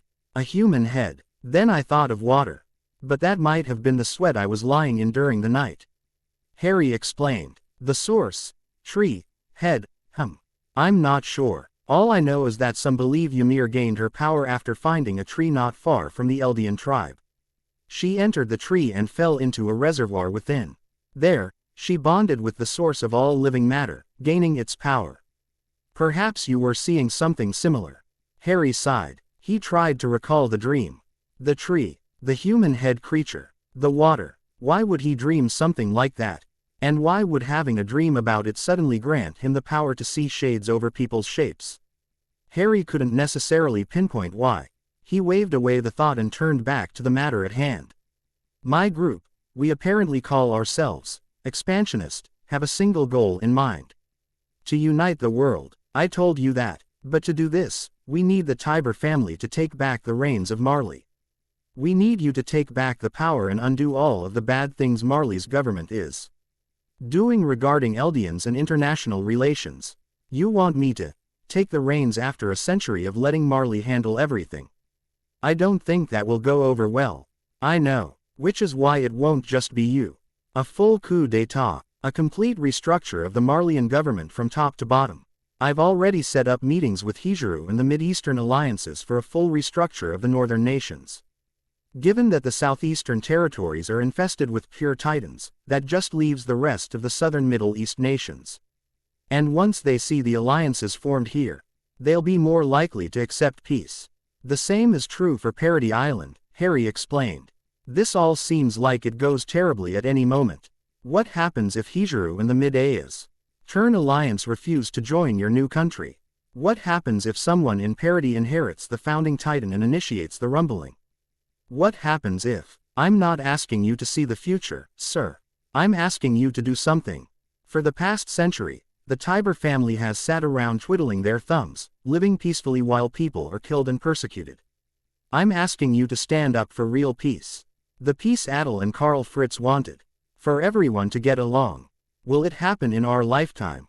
No, but if we can make the first step here and now, then in another century, who knows, we'll have reached the moon. He motioned to the moon positioned in THNLY. Not what I expected, Harry, said Willie. He stood straighter, his darkened expression disappearing as he became more solemn. I'll help you in your expansionist. Just give me the word and the Tibers will come out of the woodwork. And if for some reason a fight ensues, the Warhammer Titan will stand with you. Harry smiled. That made 4 of the 9 Titans. The Warhammer, Female, Cart, and Jaw Titans. That left the Armored, Colossal, and Beast Titans. The Attack and Founding Titans weren't counted in the equation given their affiliation to Eldia. Harry was now sure that with the power of the Warhammer Titan on their side, any fight that broke out could be won by the Expansionist. After all, the coup d'état would take place while Reiner, Annie, Marcel, and Berthold were on Parody. That left Peek, Zeke, and Lara. 2 versus 1, and with Harry's magic, that became 3 versus 1. Zeke was no longer a threat by himself. However, his pure titans would prove difficult if he created some ahead of time. But that wasn't important. What was important was the developments that had transpired. The Tiber family was in alliance with the Expansionist, meaning that the coup d'état was one step closer to being completed. Harry and Peek's connections within the Marleyan government would be enough to establish a new system of government. All that was left was for them to wait. Harry's meetings with Hijuru and Mid-Eastern ambassadors would take place, and then the warriors would set off on their mission to Parody. With the Armored and Colossal Titans gone, Harry and Peek could make their move. If Zeke put up a fight, they could take care of him. And when Reiner and Berthold returned, they would find them's elves in an entirely different and better Marley.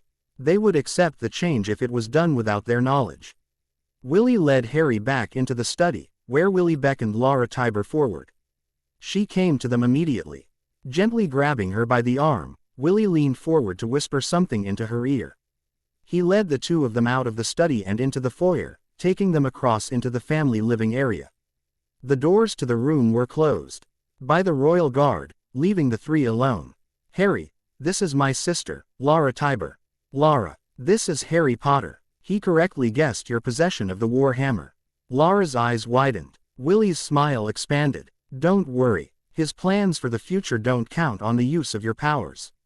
Though they might be necessary if things get out of hand, Harry replied. Lara let her expression settle into one of curiosity. Explain, and so they did. Harry and Willie shared the Expansionists' goals, along with their plans for a potentially violent coup d'état. Her professional and well-trained stance began to falter with each word until eventually, she had to take a seat. She was aware of the history of Eldia and Marley, having learned it all when inheriting the Warhammer Titan. But hearing that the Tibers would come out of hiding to reclaim the throne of Marley was something surprising for her. By the end of their explanation, she was visibly sweating. I don't want to kill people, brother. I can't. We swore we wouldn't when they left. You won't have to. If things work the way we want them to, the only problems will be Zeke Yeager and Porco Galliard. Porco is powerless. Zeke can be taken down easily by both myself and Peek. The only problem that could arise that we would need your powers for would be if Zeke creates an army of pure titans to help him. That would be too much for myself or Peek to handle alone, Harry explained. Who else is in this little group of ours? These Expansionists? Asked Lara. Peek Finger, the Cart Titan. Annie Lenhart, the Female Titan. Marcel Galliard, the Jaw Titan. You, the Warhammer Titan. Mr. Tiber here, myself, and roughly 200 men in the Marleyan government prepared to initiate the coup d'état at a moment's notice. I also have meetings planned with ambassadors from both Hijuru and the Mid-Eastern Alliance to discuss peace treaties between the three nations. I have many family friends within the southwestern nations you mentioned earlier. Agueno and Nambia specifically. Their nation would be more than willing to join this alliance you're creating, Willie provided. Harry nodded. Anything at all to help boost the expansionist as a whole is beneficial. Once the armored and colossal titans are off to Parody Island, we can launch the coup. If we wait long enough, we can even wait for Zeke and Porco to be shipped off to the borders of the Mid-Eastern Alliance. With all of them gone, we can launch the coup d'état. When they return, they'll be met with an entirely different Marley. Harry's smile disappeared. Perhaps that wasn't the best idea. If they launched the coup while Zeke was gone, any rebellions would see his return as a sign of hope. A sign that they should strike back. And if Zeke returned, he would no doubt side with the rebellions, creating a counter-coup. If they took care of Zeke now, any rebellions hoping for his intervention would be annihilated. He relayed his thoughts to the two Tiber. Nodding in agreement, Willie spoke. I agree. Any conflict that arises should be held at the very start of this coup. There are bound to be those that rebel against the actions we'll be taking. That's to be expected. It's cleansing these rebellions and restoring a natural order that is harder. We can handle Zeke Yeager and his pure titans. And with the presence of this alliance, we should be able to present a peaceful front to any other nations. A true and honest front that hides no ill will to others. So what is the name of this alliance you've created? We can't exactly go around calling ourselves the expansionist after the coup d'état, Lara explained. Harry was not sure what the name of this alliance should be. The expansionist alliance was a bit on the nose. He thought of what he knew about their cause and their mission. When 0 names that were not foolish reached his mind, Harry admitted defeat. He was prepared to talk to the others about it when he returned to Librio. I'm not sure. I'll speak with the others and we'll write something out. We'll also prepare a document to be signed on the date of the coup d'état.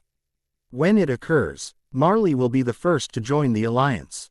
Any other nations will have to have their leaders or ambassadors sign it to make it official. Willie agreed. A sound idea. Meetings. He saw her again. After 50,000 long years, he had seen her.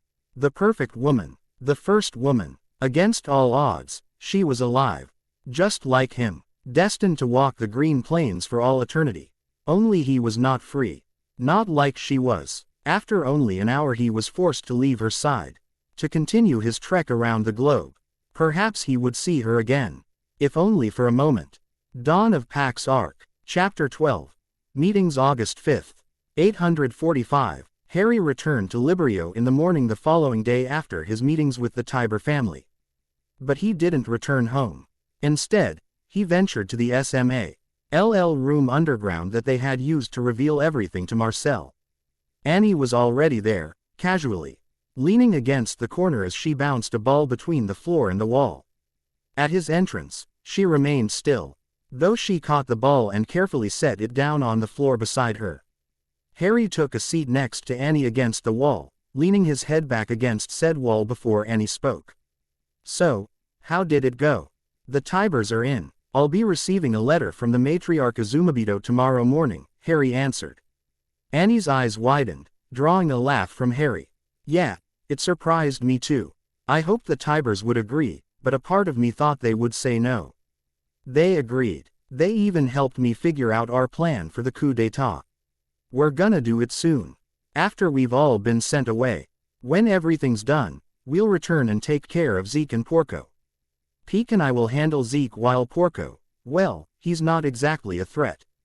The Warhammer Titan is prepared to join us on the off chance that of pure Titans to resist the coup. They even offered to provide their personal army as a backup if things get too out of hand here.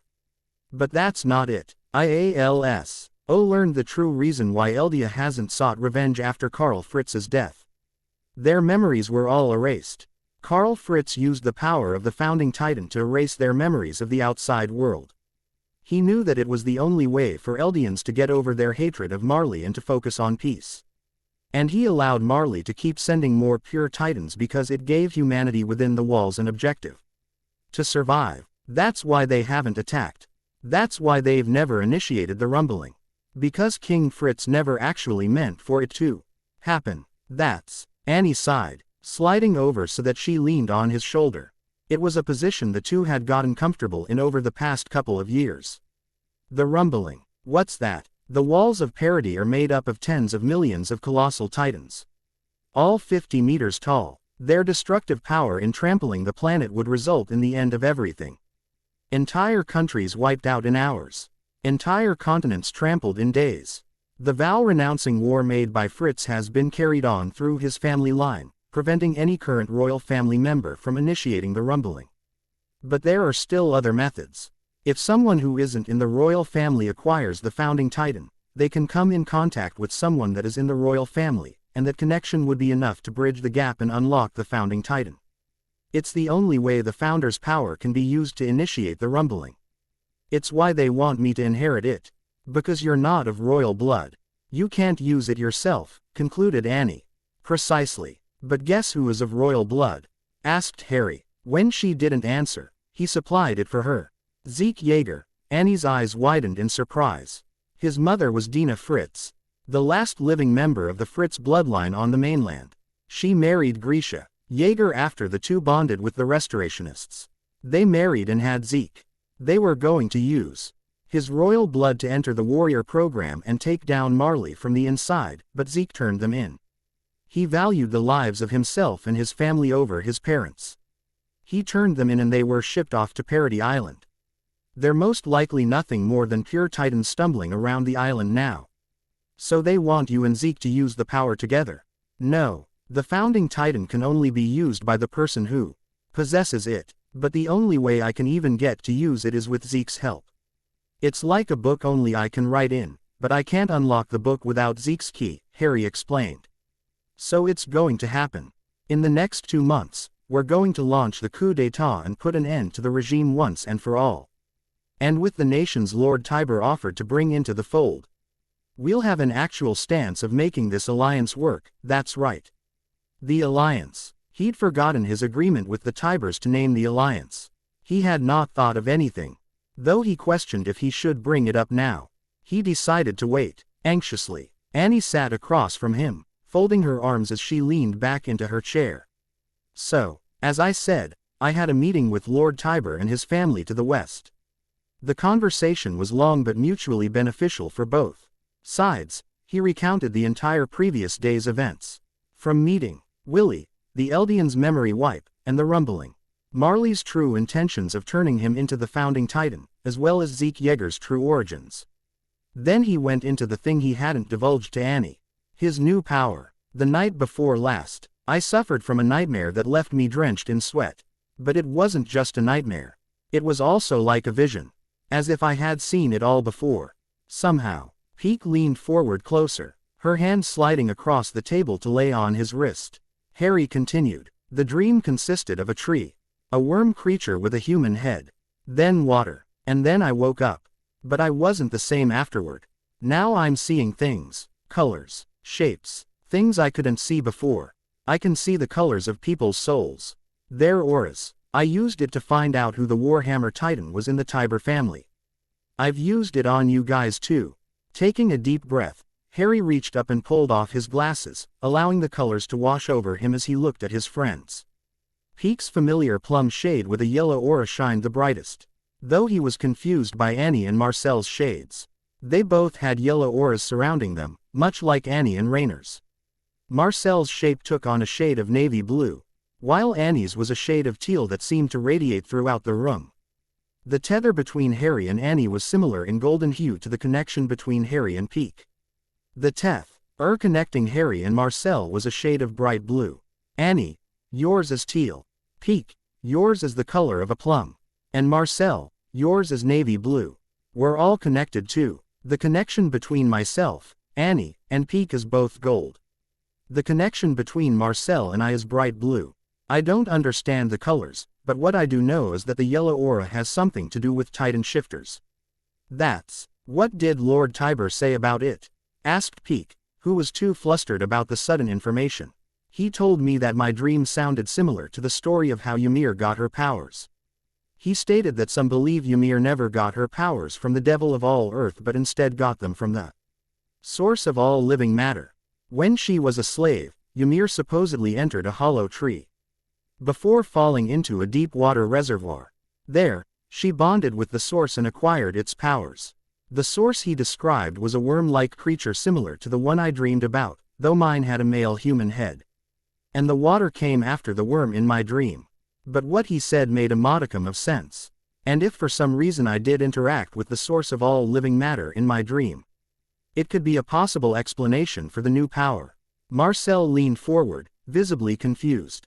But what does this mean? Do you have powers like Ymir? Are you a Titan now?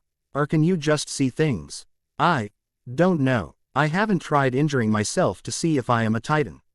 And I don't even know what my shade looks like. Turning towards the wall, he flicked his hand, displacing a random mirror the room so that he could examine himself. And examine himself he did. 5 different shades were jumping out at him.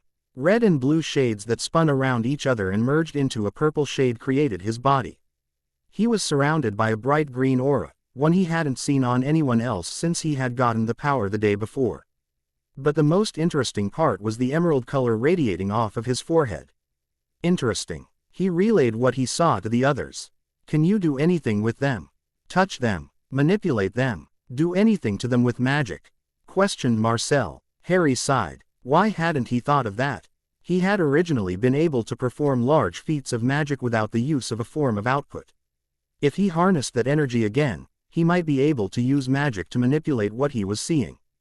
And so he tried. Like he had done years ago inside Fort Izu, Harry pushed his magic outward, turning to Marcel. With a single thought, Harry watched as the yellow aura surrounding the boy suddenly disappeared. Marcel himself seemed fine, but the aura was gone. The Titan Shifter aura. I made it disappear. Wait, what? Marcel peered down at his hand, where his ring was located on his index finger. Sliding out the tiny blade, he ran his finger against the ring, cutting it open. But nothing happened. No sign of a transformation. But I had a clear goal in mind. Why? Is the power of the jaw gone? As far as I can tell. Well, put it back. Marcel exclaimed. If I suddenly walk out of here without the ability to transform, people are going to notice and start asking think they'll feel if they found out you could do something like this. They'd think you're concentrating on what the yellow aura had looked like around Marcel. Harry extended his magic and urged it to return. And with a flourish of yellow light, the aura returned. The wound at Marcel's finger steamed up and immediately healed, revealing that the power of the Titans had indeed returned to him. So it works the same way as my magic. It's bonded to it. When I extend my magic out I can move the aura. Make it appear and disappear. I should test this more. Preferably on something that isn't human. Harry wasn't sure how he or anyone else would feel about testing his theories on people. But this meant he could remove the auras or even the shades of people. He thought of a few people he wanted to try this on. We can go into the forest soon and try it on some deer or something, Annie suggested. Peek finally spoke, slightly uncomfortable at the thought of testing on animals. But she didn't say anything about that. So, what else happened at the Tiber Manor? He told you he was going to bring in some of his friends. Lord Tiber did, which is why I told him we would have a document made for the officiality of the alliance. A peace treaty. But first, we need to find out a name for this alliance. I've thought about it, and I have nothing that comes to mind that isn't terrible, Harry explained. With a wave of his hand, a large piece of parchment paper appeared on the table, with 4 matching quills and ink bottles appearing in front of each of them. Grabbing his quill, he began writing. He wrote about their mission, their goal for peace, their hopes for the future. When he was done, he positioned his quill at the top of the page. So, any ideas? Marcel spoke first. We're from Marley, right? Why not the Marley Alliance? We're trying to separate ourselves from existing nations. Our goal is to go beyond the limits of our races and nations and strive for equality. No, it has to be something related to peace, to harmony, the thing we're reaching for. Pax, Peek whispered. Harry turned to the girl, who was staring down at the table in deep thought. She continued, I read it in a book once. The woman who wrote it told the story of 2 store owners setting aside their differences to fight against the weakening economy. She called their union pacts. Peace. That's our goal. That's our mission. Harry turned to Marcel and Annie, who seemed to agree with the name. The Pax Alliance. He wrote it at the top of the document, writing it with his best handwriting. With that done, he moved down to the bottom and signed his name. Harry Potter. Passing the document to his right, Peek signed it Peek Finger. Annie signed Annie Lenhart, and Marcel marked his name Marcel Galliard. All he needed was Willie Tiber's signature to make it official. Since the beginning of time, all people have been equal. Both in blood and soul, all humans derive from the same pure nature. Whether we deviate down different paths along the journey that is life, we all start in the same place. Each soul has an identical origin. A fresh start.